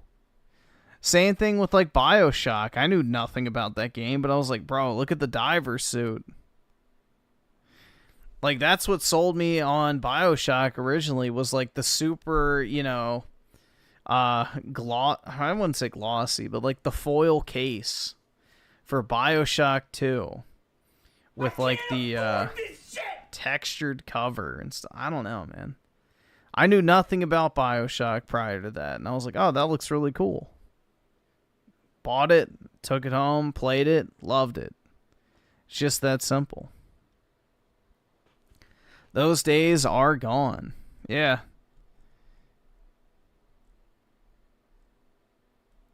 Or, you know, another example. Bro, this shit just looks cool. Like, as a, you know, an edgy, you know, teen or, you know, 10-year-old, you'd see this and be like, bro, Dead Space. With, like, this fucking cool helmet with, like, the light seeping out, blood splatter on the, like, you don't even have to think about it. You're like, oh, that looks awesome. Let me pick that shit up.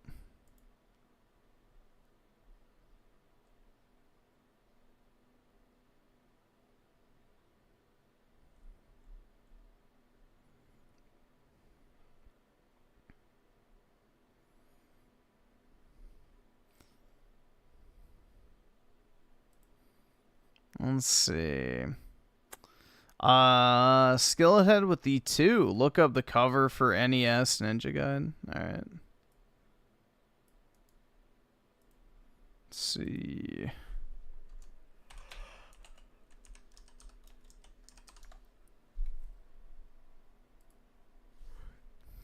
Yup. Hold on. That's super low res. Give me 1 second.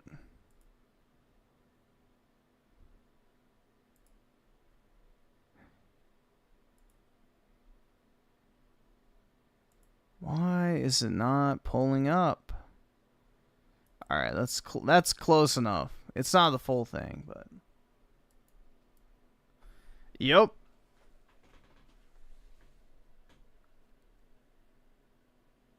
Yeah, it just looks cool. You can tell, yeah, this is an action game with, like, you know, you just look at that and you're like, yeah, that looks like something I'd like. That is gone now. I mean, compare it to...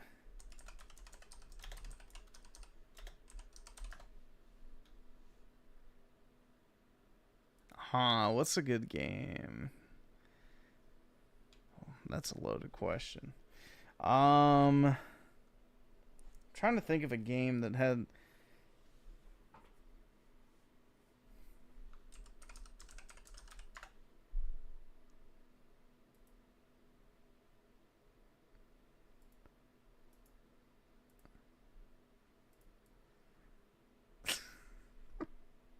Yeah, compare it to that.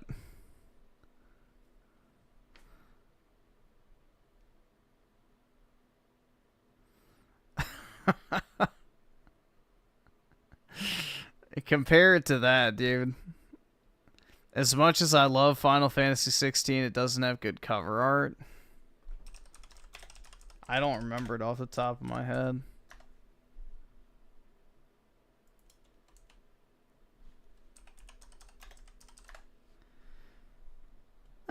It's okay, I guess.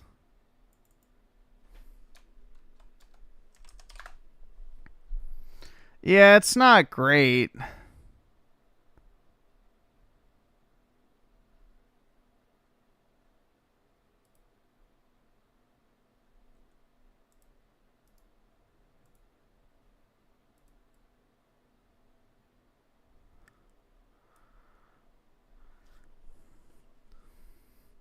Yeah.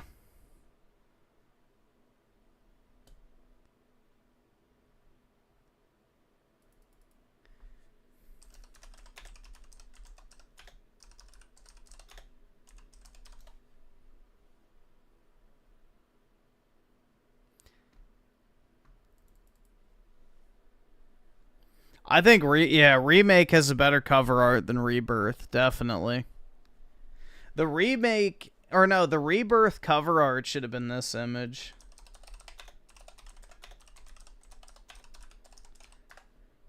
It should have been this image.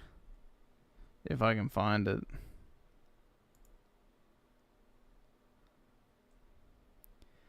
It absolutely should have been this image. Fuck. Why are they all like 240p? Oh my god. It's gonna drive me bananas, dude. It should have been this picture. That should have been the Rebirth cover art.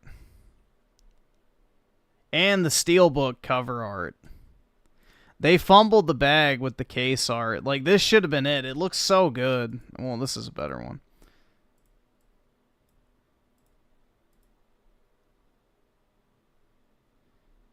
Like, it just looks so clean, bro. It looks so clean. So, it's a lot better than just Cloud, Zack, and Sephiroth standing there doing nothing.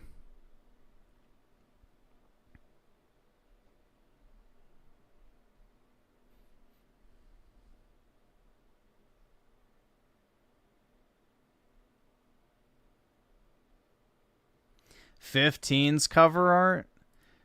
Dude, the cover art for 15 looks really good is...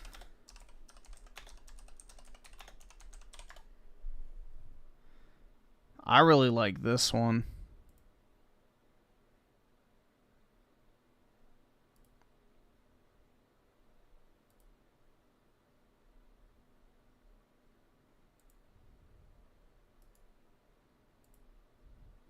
The deluxe edition one?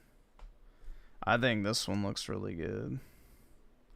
But that's because it's the Amano art. But 15 is a decent case.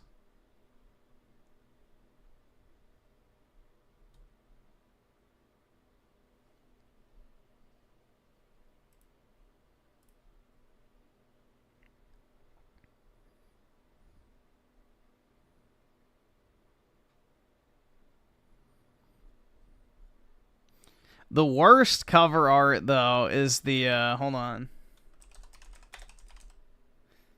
This is what's really bad.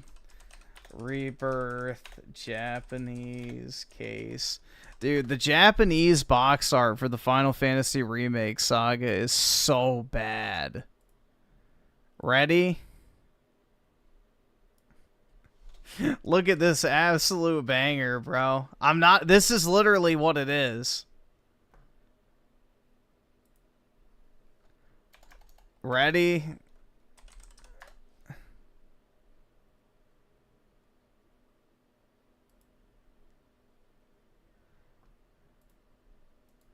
Get ready for the absolute banger that is remakes. Like, bro, could they have put like an ounce of effort into that? I don't know. I mean, the Integrate one is slightly better, I guess, for the PS5 re-release. They at least added this part down there. But, yeah. Oh my god. So lazy. I wonder what 16's cover art in Japan looked like. Just curious. Nope, it actually has more going on, so... Either subscribe, donate, or get the fuck out. Bro, the Japanese case is so much subscribe, better. donate, or get the fuck out. This is what it should have been in the U.S. Either subscribe, donate, or that get looks the fuck way out. better. Either subscribe, donate, or get the fuck out. That looks a lot better than the U.S. copy. This is the artwork that's on the signature card for the TCG. I can't afford this shit!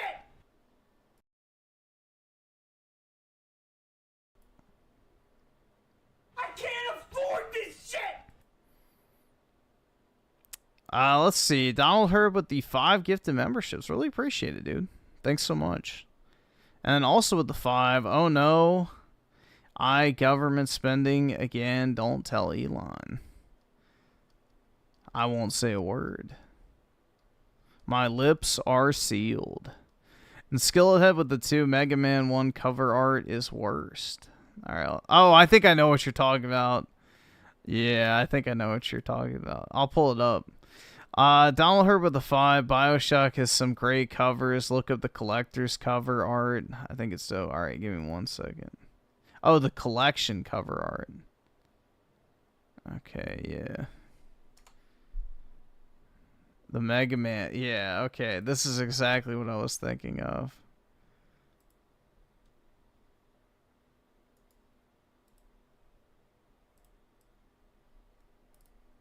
This one. Yeah. It came a long way.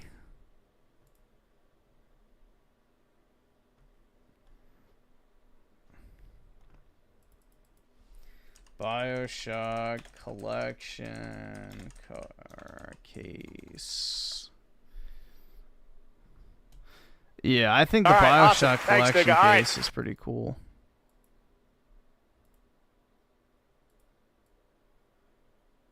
Because you got, you know, Rapture, the Lighthouse, and then you have Columbia up above, which is pretty cool.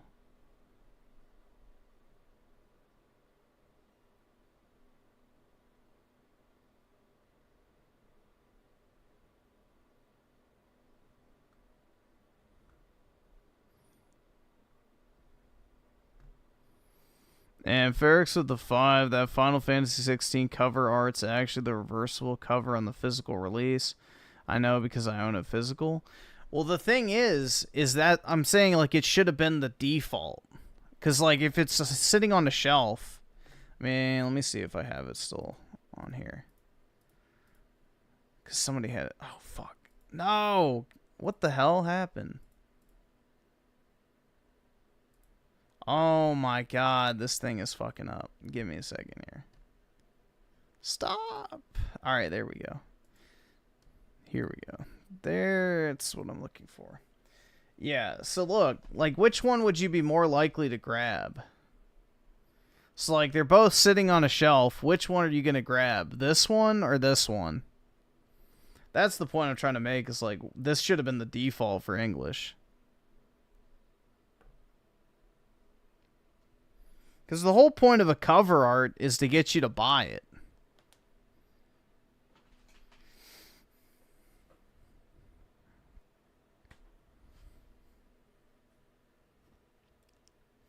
The whole point of, like, a cover art is, like, you pick up the case, look at it, and go, oh yeah, that looks cool. I'll pick that up. This, to me, looks way cooler, because you got, like, the Phoenix and Ifrit, and then, you know, he's got, like, his powers activated. This looks like emotional storytelling with a little twink boy-girl thingy standing there. I don't know. It doesn't give the same vibe.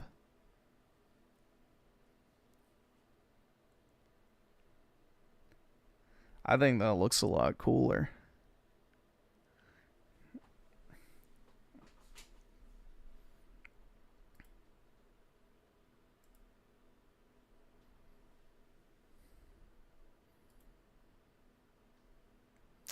Seven-Minute Man with the 2. I like Asura's Wrath Japanese cover than English.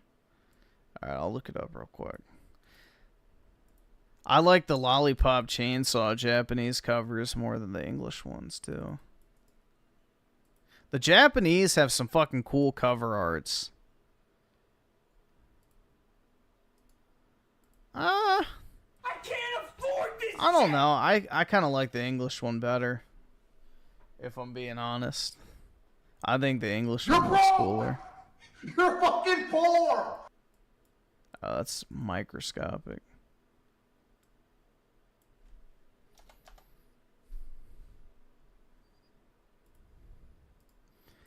Yeah, I'm kind of partial to the English one more. I think that looks cooler. But, I mean, they're both fine. I think that looks better.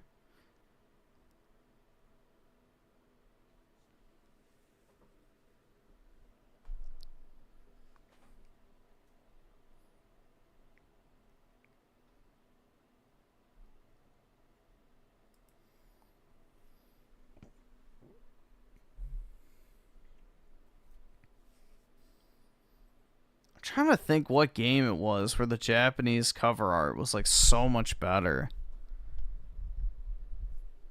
Shit, there's a lot of examples, but there's one I was like that really was like in my head.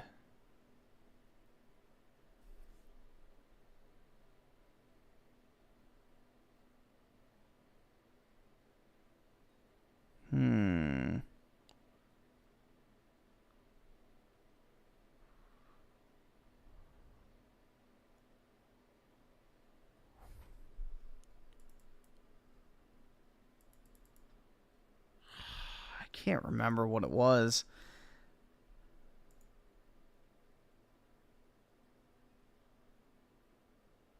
But people were like bitching about it, I remember. They're like, how come the Japanese get the cool cover art?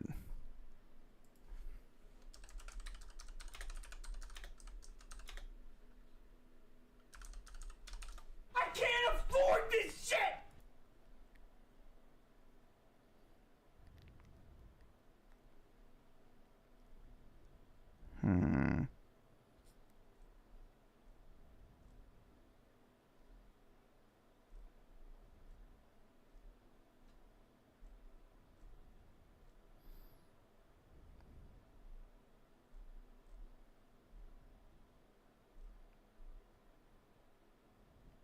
I don't know. I can't think of it.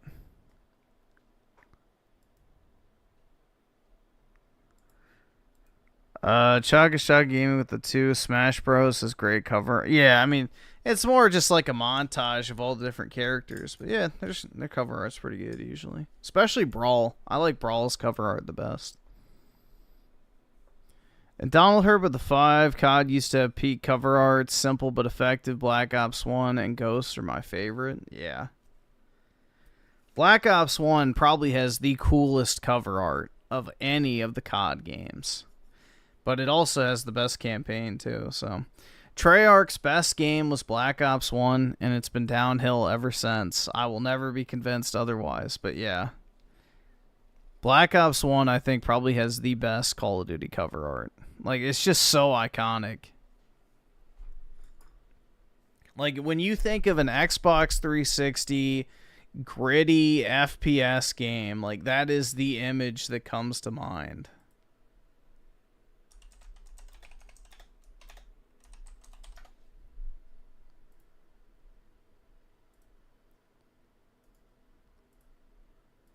Like,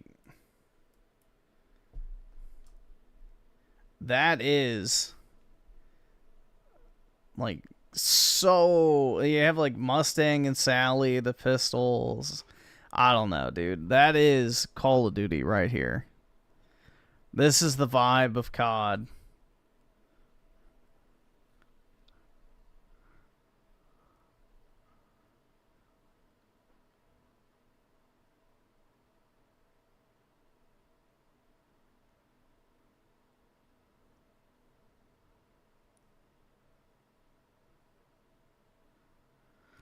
No, Call of Duty is a realistic simulator with Battle Royale features. That and, you know, they had realistic gun attachments, dude.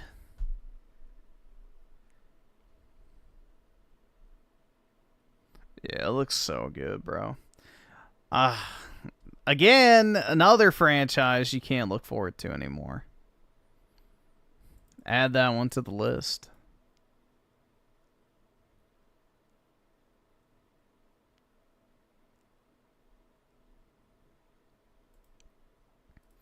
Add it to the list, man.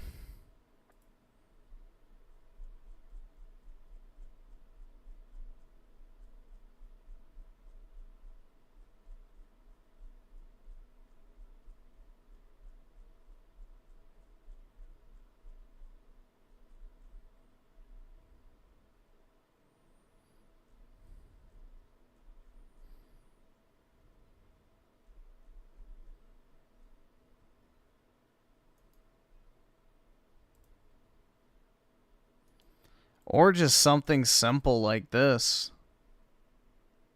You know? Simple yet clean. It looks like an old tome or something that you would open up.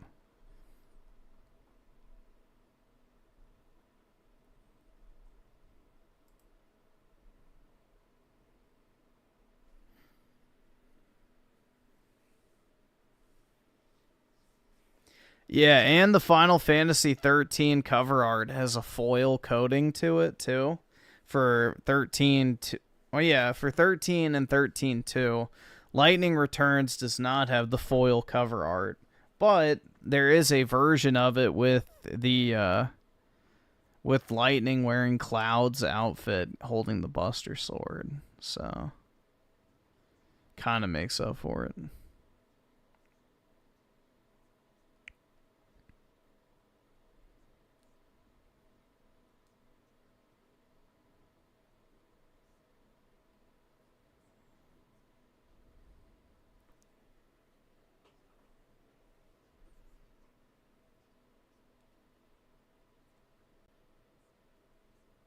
You're broke! You're fucking poor!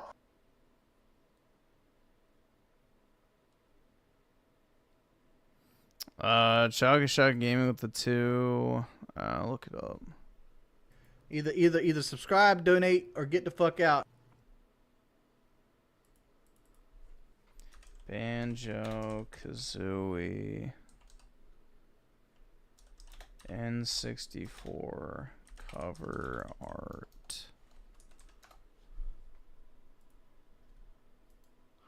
Yeah, that's very that definitely encapsulates that era of gaming for sure.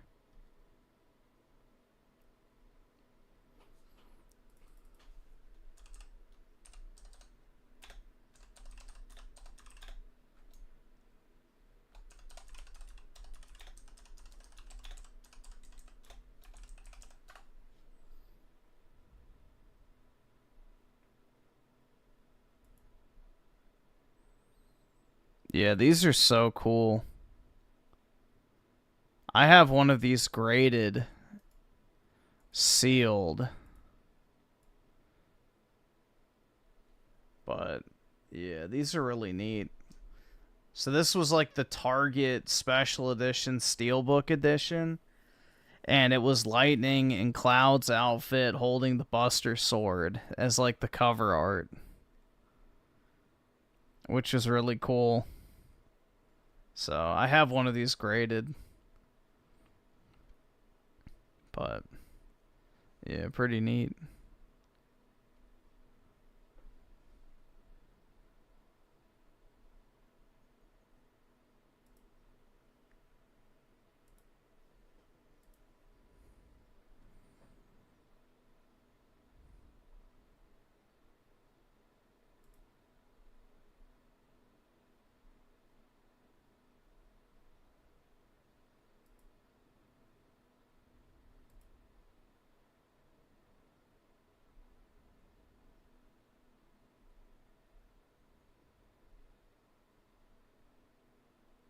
Lightning is a trans man. I don't think so.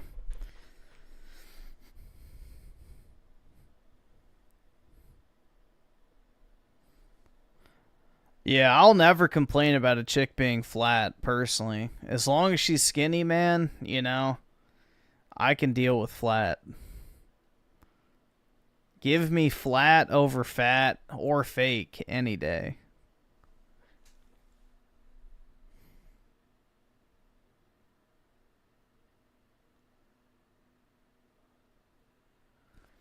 And Skillhead with the 2 months. Appreciate it, dude. Keep up the content, homie. By the way, remember game manuals that had amazing art and unique styles. Yup. I mean, that's the thing is, like, you know, part of that I do miss, like, the whole physical aspect, because it was like an experience, you know? It wasn't just, oh, let me buy this game and download it real quick, or let me pre-order it and then it unlocks at midnight. You actually had to go drive to the store. You had to go pre-order it, which meant you probably got some like little pre-order bonus or a poster or something for doing so. Then it was time to go pick it up. You rode to the store with your parents. You go inside, pay for the game, bring it home, but in the car ride back, you open it up or you whatever, you read the back of the case, then you open it up and look at the manual and everything like that. Then you finally get to put it into your console and then you get to start playing. Like, we truly did lose something there. Like, yeah, it is convenient as shit to have, like, the digital downloads and such, but it makes the game feel a lot less special.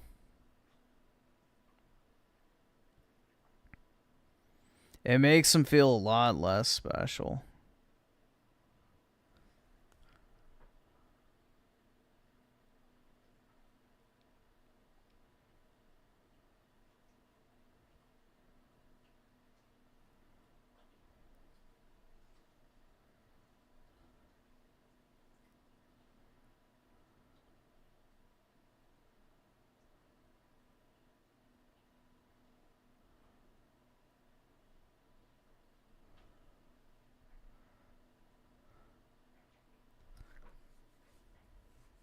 I killed gaming because I bought the Switch 2. Happy to help. Happy to do my part, man. What can I say? You're welcome.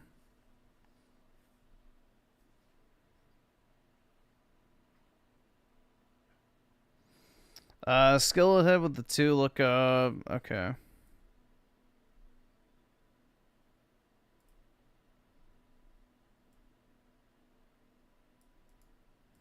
And Chaka Gaming with the 2. Also, Kingdom Hearts 1 and 2 do as well. Like the foil art cover? Yeah. I know Kingdom Hearts 1, if you have a sealed copy of that with the foil cover, it's worth quite a bit. It's a pretty pricey game.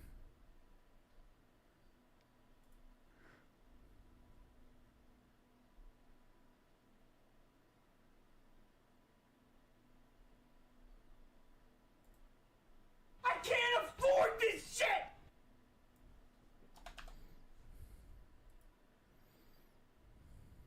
You're broke! You're fucking poor!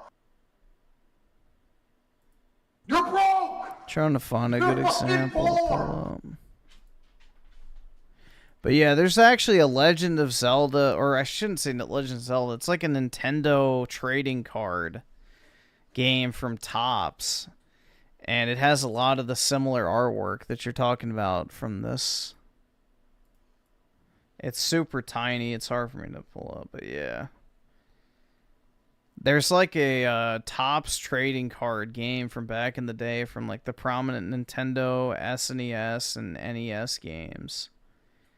And yeah, there's like artwork like that on the cards. And EB7 with the 2, 2025. Battlefront 2 and first 3 Lego Star Wars cover arts. Yeah, those are good too.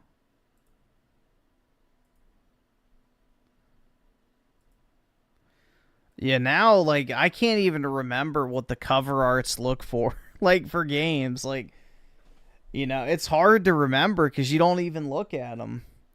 You buy the game, and then it's just sitting on your, like, hard drive. Like, on Steam, I don't really remember any of them. It's just kind of soulless now. You don't even pay attention to them. You're just like, oh yeah, there it is. It really bothers me how some of these didn't like actually update. It didn't even update. Like, why did they update Assassin's Creed 2 and Brotherhood, but not Assassin's Creed Revelations or Assassin's Creed 3 Remastered? It's like annoying. Like, the older CODs got updated, but not like Modern Warfare 2. I don't know. That's really irritating to look at.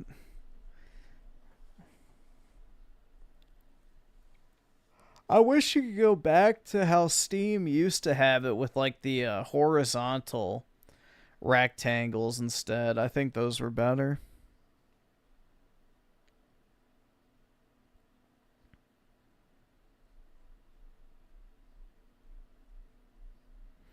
I don't think Modern Warfare 2 Remastered's on Steam. I think it's only on Battle.net.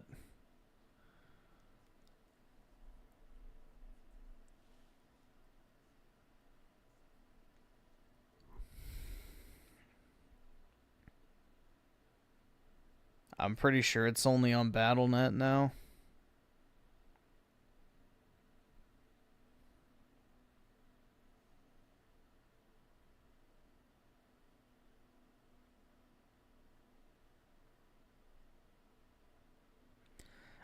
Doom's is pretty decent. I think it's fine. I like the character design of the Doom Slayer in this particular game. I think it's cool with like the fur cape. But yeah.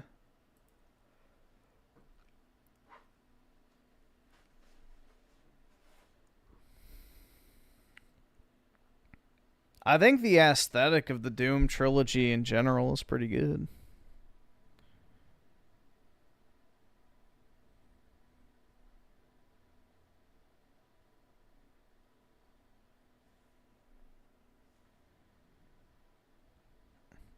Bee Simulator? Yeah, I've never played it.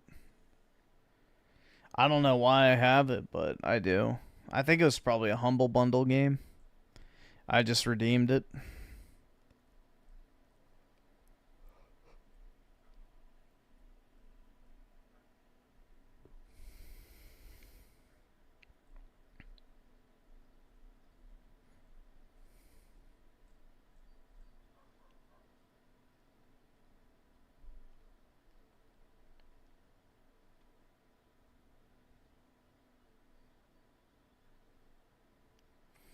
So I was excited for the Ninja Gaiden 4 Black announcement until it looked... Wait, I saw it looked no different than the 360 game. Kind of pissed me off.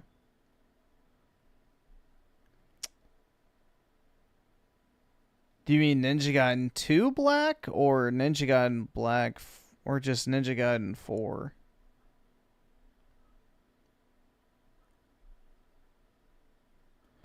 The new one? Okay. Yeah, because typically the Blacks are like a remake or re-released version. Yeah, there's definitely some visual changes from like the other Ninja Gaiden games to Ninja Gaiden 4. Which hopefully Microsoft's influence doesn't, you know, fuck up, but we'll see.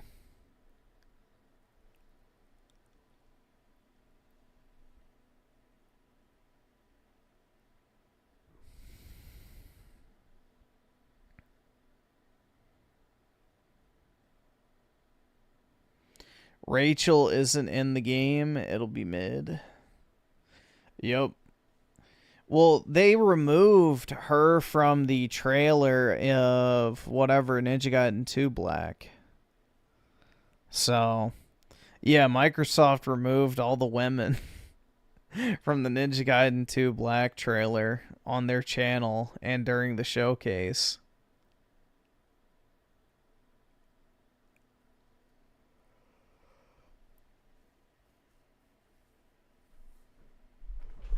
Yeah, it's being made by Platinum Games, so Platinum Games is kind of outdated when it comes to game design in general, so Yeah, they're not really ever pushing, you know, high-end graphics or visuals. Like, look at Nier Automata, for example, which, yeah, that game was made on a shoestring budget, but still, it looked dated even for when it came out.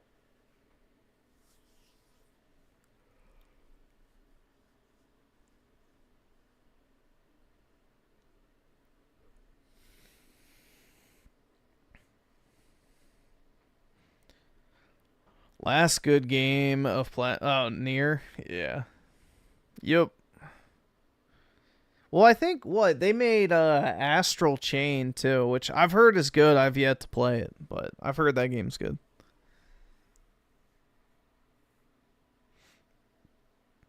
Well, Xbox has a Xbox has a mandate across their studios from that Sarah Bond chick who's like the president of Xbox now, the black woman. And they basically mandated to all of their studios to not have traditionally attractive women in their games because it's harmful. So they view sexually attractive women in their video games as harmful. So there's like a mandate across all their studios to make ugly women, basically. So, yeah.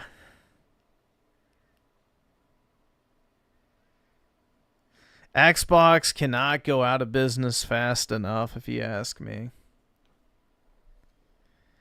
I genuinely despise them as a gaming company. They ruined everything I loved, and now they bought up everything else to ruin it too. So, let it all burn, man. That's all I can say now. Burn it to the ground. It's not worth saving. It ain't worth saving.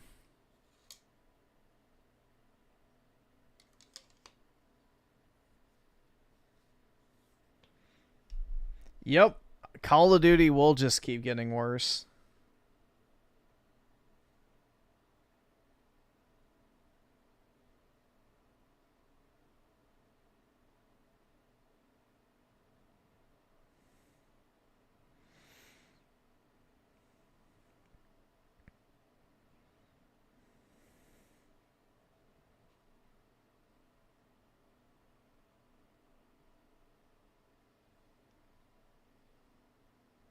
Why make a Switch killer when you don't need a console to play Xbox games? And the thing is, it's not even going to be a Switch killer because it's going to be like $900. So all these little tards that freaked out over a $450 Switch 2, do you really think they're all going to be like, let's pay double that for an Xbox? That's actually just a gaming PC with an Xbox button on it. It's like, no, they're not. It's just, it's foolish. But, you know, can't tell them nothing, man.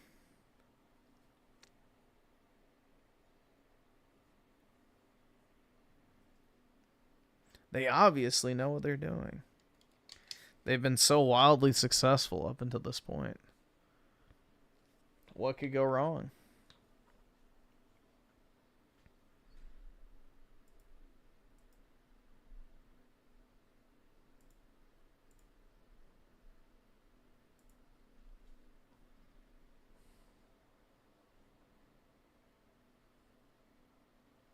Yeah, and it's not even an Xbox is the funny thing. It's just another one of those ROG allies that didn't even sell 500,000 units. So, the ROG ally didn't even sell 500,000 units, and people are saying that this is, you know, Xbox is saving grace. It's just comical. Truly comical.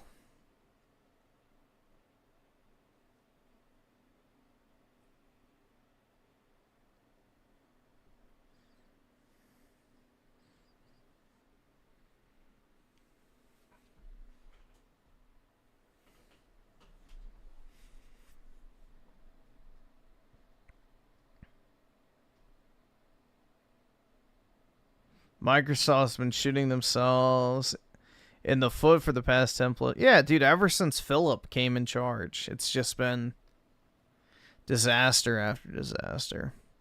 And Donald Herb with the 10. Call me sexist, but now when I see women in games or films as the lead, I just find it hard to care about those games/films, even if it's good.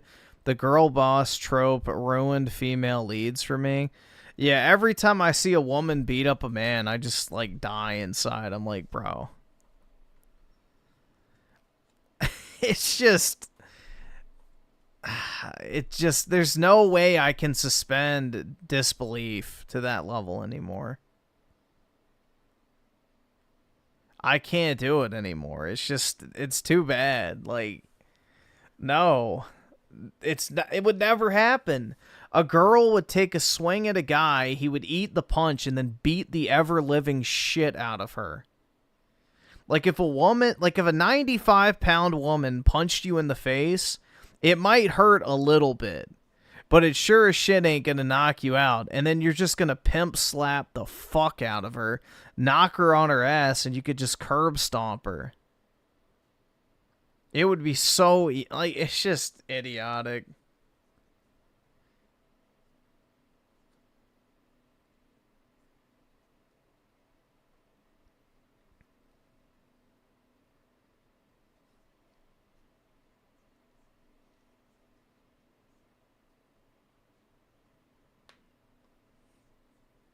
It's like that scene in Uncharted 4 where Nathan Drake and his brother get their ass beat by that one black chick. It's like, are you fucking kidding me? Like, dude, she would take one swing at them and then be on her fucking ass after one of them decided to hit back. There's no feasible scenario where one skinny-ass woman could take down two full-grown men, no matter how well-trained she is. There is a reason why all fighters across all fighting styles have weight classes, because weight is the most important factor when it comes to fighting. If someone has a weight and height advantage on you, you are greatly outmatched. Not to mention if it's a male fighter versus a female who has a much harder hit and can also get hit a lot fucking harder. So it's just idiotic, man. Absolutely idiotic.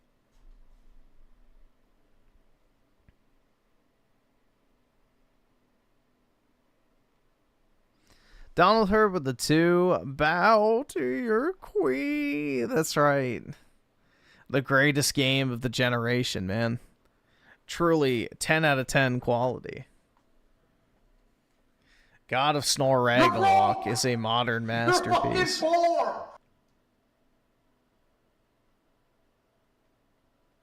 Yeah, exactly. Nathan Drake had been fighting for years. He grew up on the street having to fight to survive.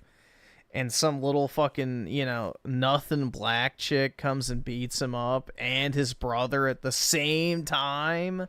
Like, yeah, bullshit. They would beat the ever-living fuck out of her. It's just moments like that that make you roll your eyes to the point where you're looking at your brain. You're just like seeing it kill itself in real time.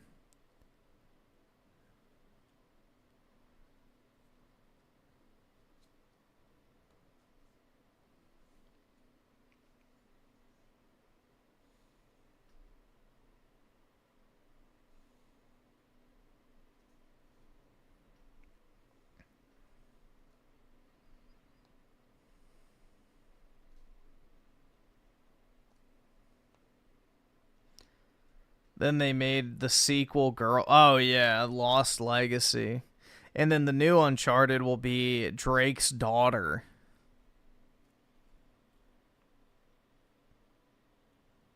Because they couldn't give him a son.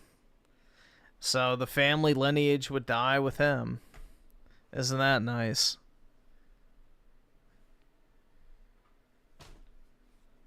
Just more subversion from Neil Cuckman to say fuck you to the fans.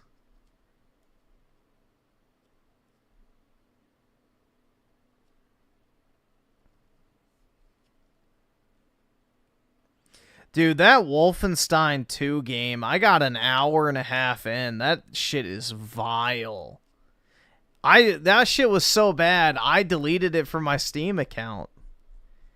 The new Colossus was vile, bro. That was just disgusting. That is one of the most repulsive games I have ever fucking seen. So, yeah, I deleted it. It's gone. I have the first two still. Oh my god, yeah, that was like beyond Jewish propaganda. Dear Lord, bro. That goes well and above the typical believe that a gas chamber had a wooden door type shit. Like, holy fuck, man. That makes a gas chamber with a wooden door make sense.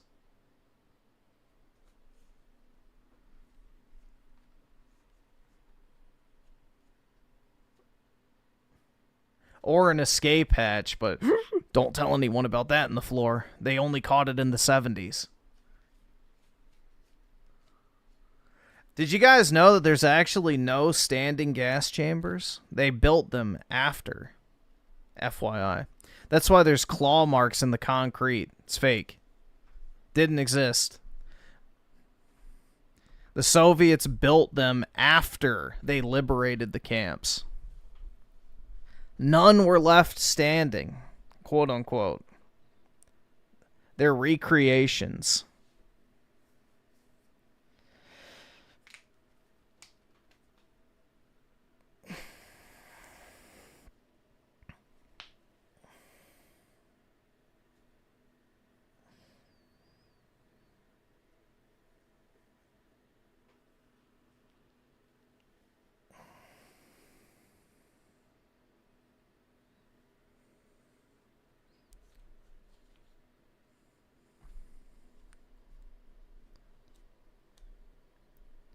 Yeah, like, for example, the original claim with Auschwitz was that it killed 4 million people, and they had a plaque out front that said that. They said that 4 million people died there. Then they changed the number to 2 million. Then they changed it to 1 million. Then they changed it to like 200,000 or something. So over the years, they have dramatically lowered the estimated number of dead at Auschwitz, but they've never adjusted the overall number. So if you go from 4 million to 200,000, wouldn't the overall number of deaths also decrease if you're having that dramatic of a cut? I don't know. Call me crazy, but that seems to be how math works.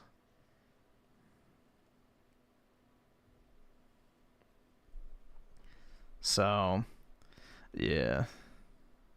Donald Hurd with the 5. The Holocaust did happen. I don't think deniers have any grounds with that, but my issue is how they use it to emotionally blackmail. The thing is, this is what I'll say. It definitely happened, but the extent to which it happened is massively overstated. It is massively overstated. So, yeah. One of my favorite memes is like Ben Shapiro with like, you know, some shit. He's like, oh, dude, it happened 50 years ago. It happened 60 years ago. And then it's a picture of the Holocaust. He's like, that happened only 80 years ago. We can't forget. It's like, oh my God.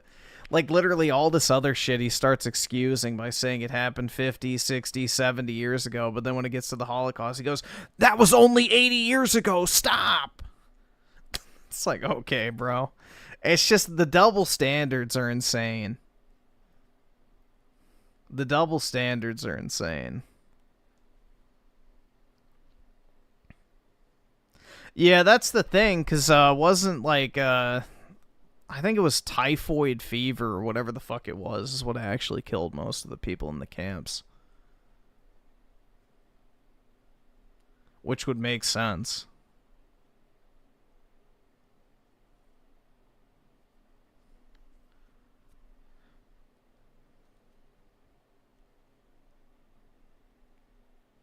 Typhus? Oh, okay. Had the first part right. Typh. No, they definitely died of hunger, bro. Towards the end of World War II, everybody was running out of supplies. The Allies couldn't even feed prisoners of wars in, like, certain areas, so no. A lot of them died of hunger. They were running out of supplies. You gotta remember, towards the end of the war, they were completely cut off, so... Of course you're not gonna feed prisoners over your own troops. That's a given.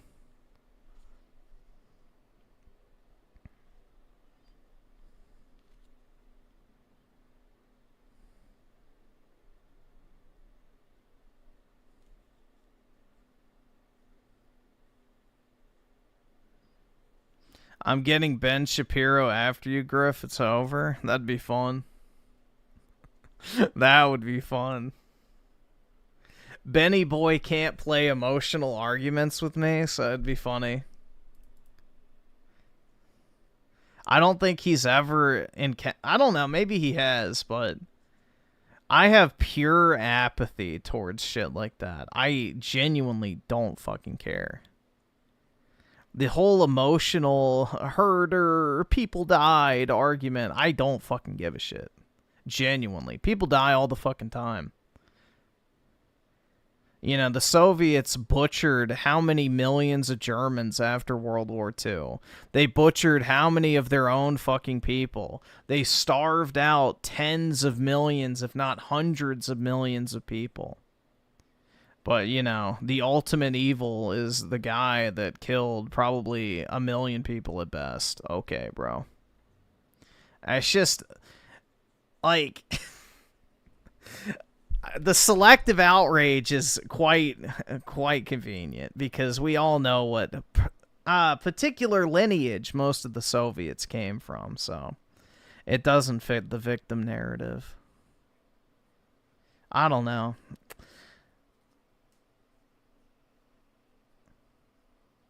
If it doesn't directly affect me, I genuinely don't care. Simple as that. If you're going to concern troll about every single injustice that occurs worldwide, you'll just, you know, run yourself down to nothing. Because bad shit always fucking happens. There's only so much you can control in life, and there's no point in freaking the fuck out about stuff that doesn't affect you. You gotta pick your battles.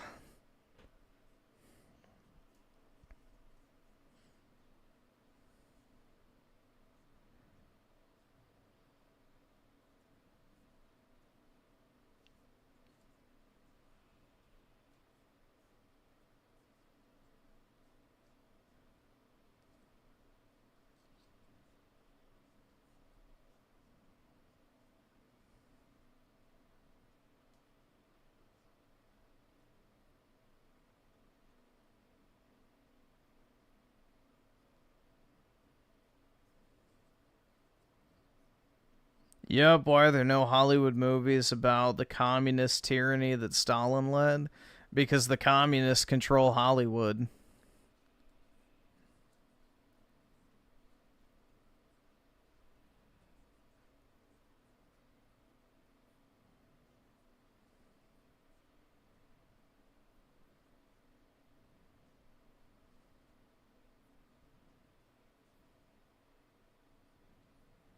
Why do I think homosexuality has been on the rise? It's become legal. You can no longer deal with the, never mind, I won't get into that. But yeah.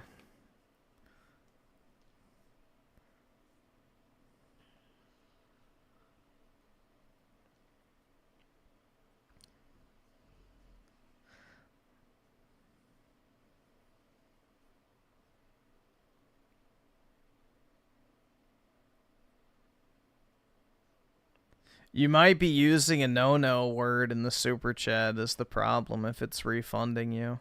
I don't know. Donald Hurd with the 5. Japan had that unit 731. It was arguably worse. And one place had 200K deaths there. They did some crazy shit. Oh, yeah, bro. The Japanese were going nuts in World War II. They were going absolutely nuts.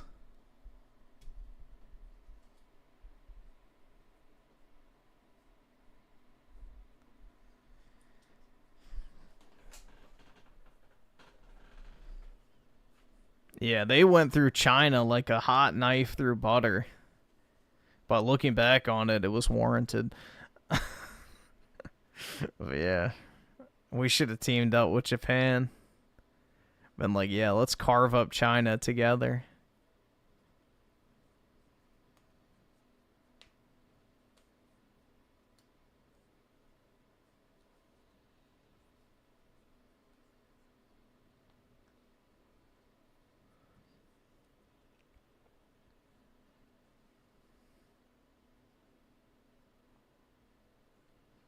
Yeah, I mean, the thing is that's kind of crazy to think about.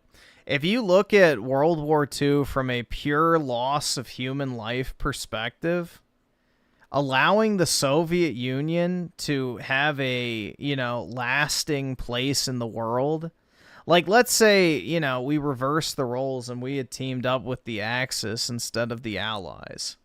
If we would have wiped out the Soviet Union, the loss of life in the subsequent decades would have far been reduced compared to any amount of people the Nazis would have potentially killed.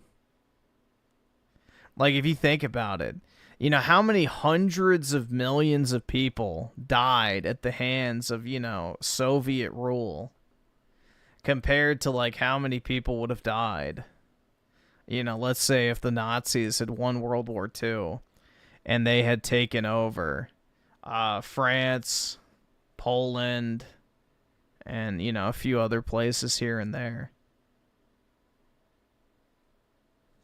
Like, do we really think that it would ever even get close to the number that communism would take? I don't think so, man. So if you evaluate the outcome of World War II and just the basis of loss of human life, we got the worst possible ending. The communists, in Russia alone killed hundreds of millions of people, most likely. And then in China, same story. And we don't even know if those numbers are accurate, man, because we have no way of actually measuring them. Those numbers were concealed. Those are just estimates. So most likely they were far greater than what's officially reported. So World War II, I think we can look back on probably and say it did a lot more harm than good long term.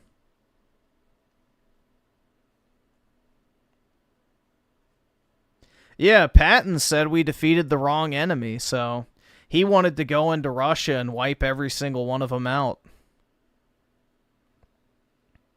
And then that's when he mysteriously died. Oh no, wow. How did that happen? Oh, he was absolutely right. Yeah, no. Communism is an evil ideology. Even prior to World War II, it led to the death, I think, of like 40 million people by, purposeful starvation. So, I mean, if you want a truly evil ideology, communism is it. That's why every unironic Marxist should just be lined up against a wall and shot. It's the only cure. Awesome. Thanks, nigga. All right. Like, Marxism needs to be completely eradicated. And I'm not talking about changing hearts and minds. I'm talking about putting their hearts 6 feet under the fucking ground and making sure they're stopped. That's the only way you get rid of that problem, is death.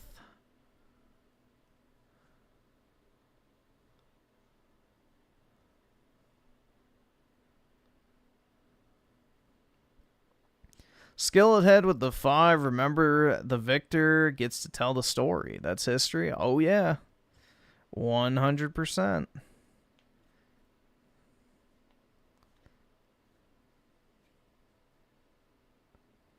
JFK said someday the world will see Hitler as a great man or something. Did he actually say that, or is that one of those quotes that just, got made up? Hold on, let's see. JFK quote about Hitler. In his diary, Kennedy described Hitler as the stuff of legends and one of the most significant figures who ever lived, while acknowledging his menace to the peace of the world. Complex, nuanced.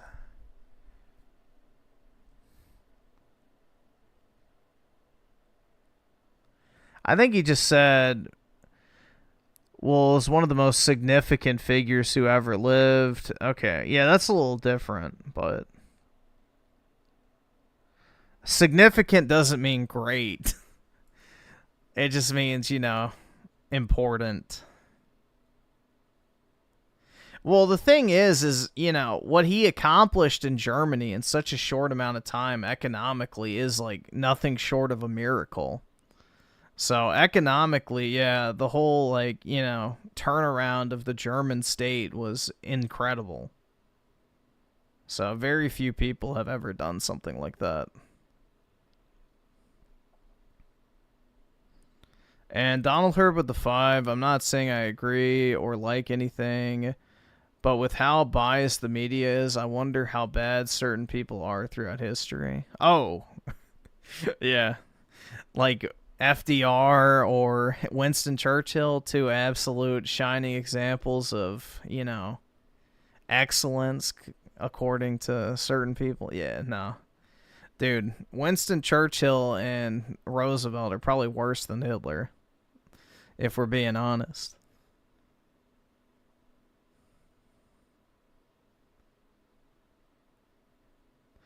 The sad thing is, bro, is World War II was completely avoidable. That's the thing, is what did it accomplish? Nothing. We started World War II because of Poland. And what happened at the end of World War II? Poland ended up in the hands of the Russians instead of the Germans. So, literally nothing that was supposedly the cause of World War II was fixed by the war. It was all just an excuse to take out Germany. So, and once again, amass more wealth and control in the hands of the few.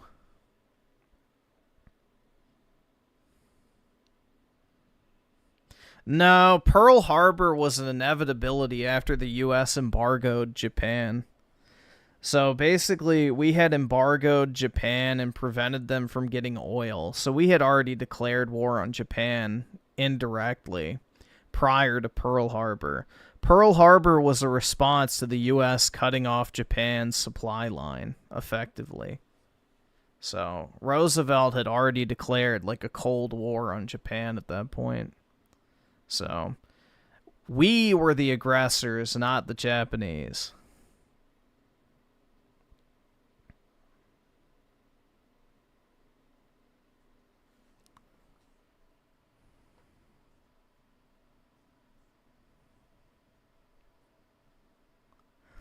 Yeah, World War II is what paved the way for globalism.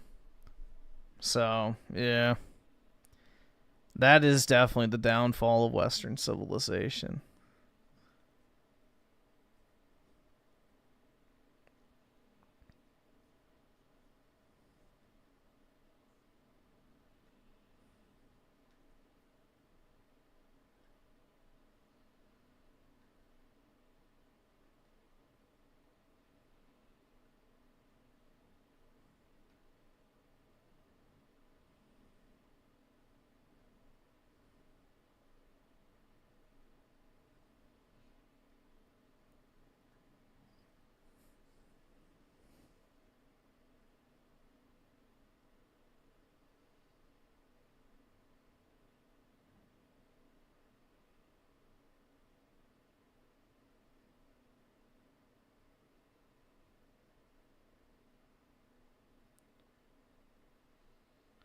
Wouldn't you say the same for a lot of...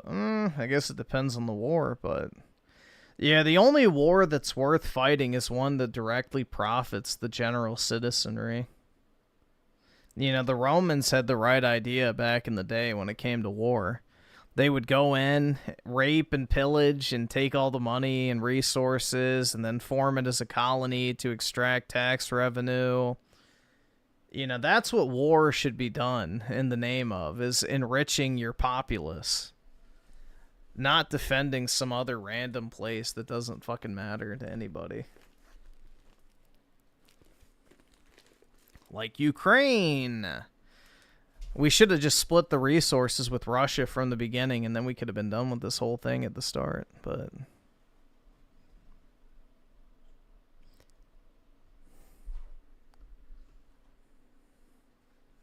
But my liberal democracy, dude, I know.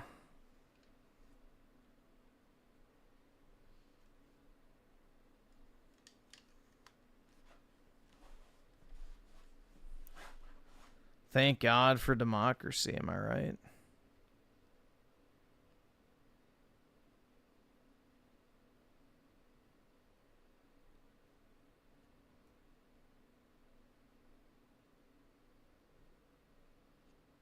Every one of the allies lost their empires after we won. Yeah.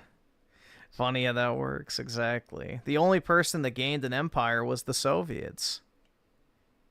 And they gained the very territory that World War II started over. Poland. But I thought it was all about protecting Poland and the rest of Europe. And maintaining their sovereignty. It's just a joke, bro. Absolute joke.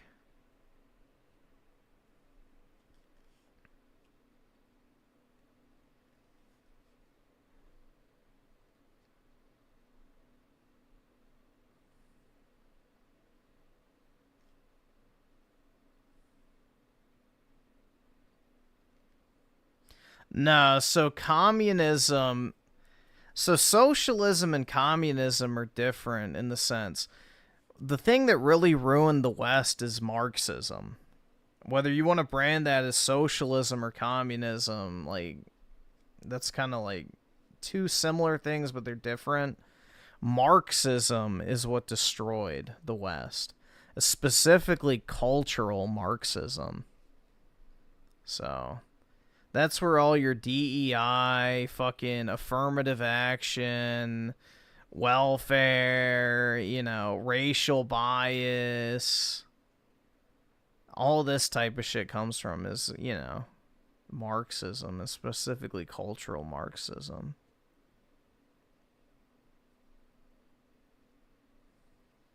Like, you're not entitled to your culture. You have to share it with others. You know, you have a nation, therefore you must open your borders to every other nation. So, it's the bedrock of globalism and everything else.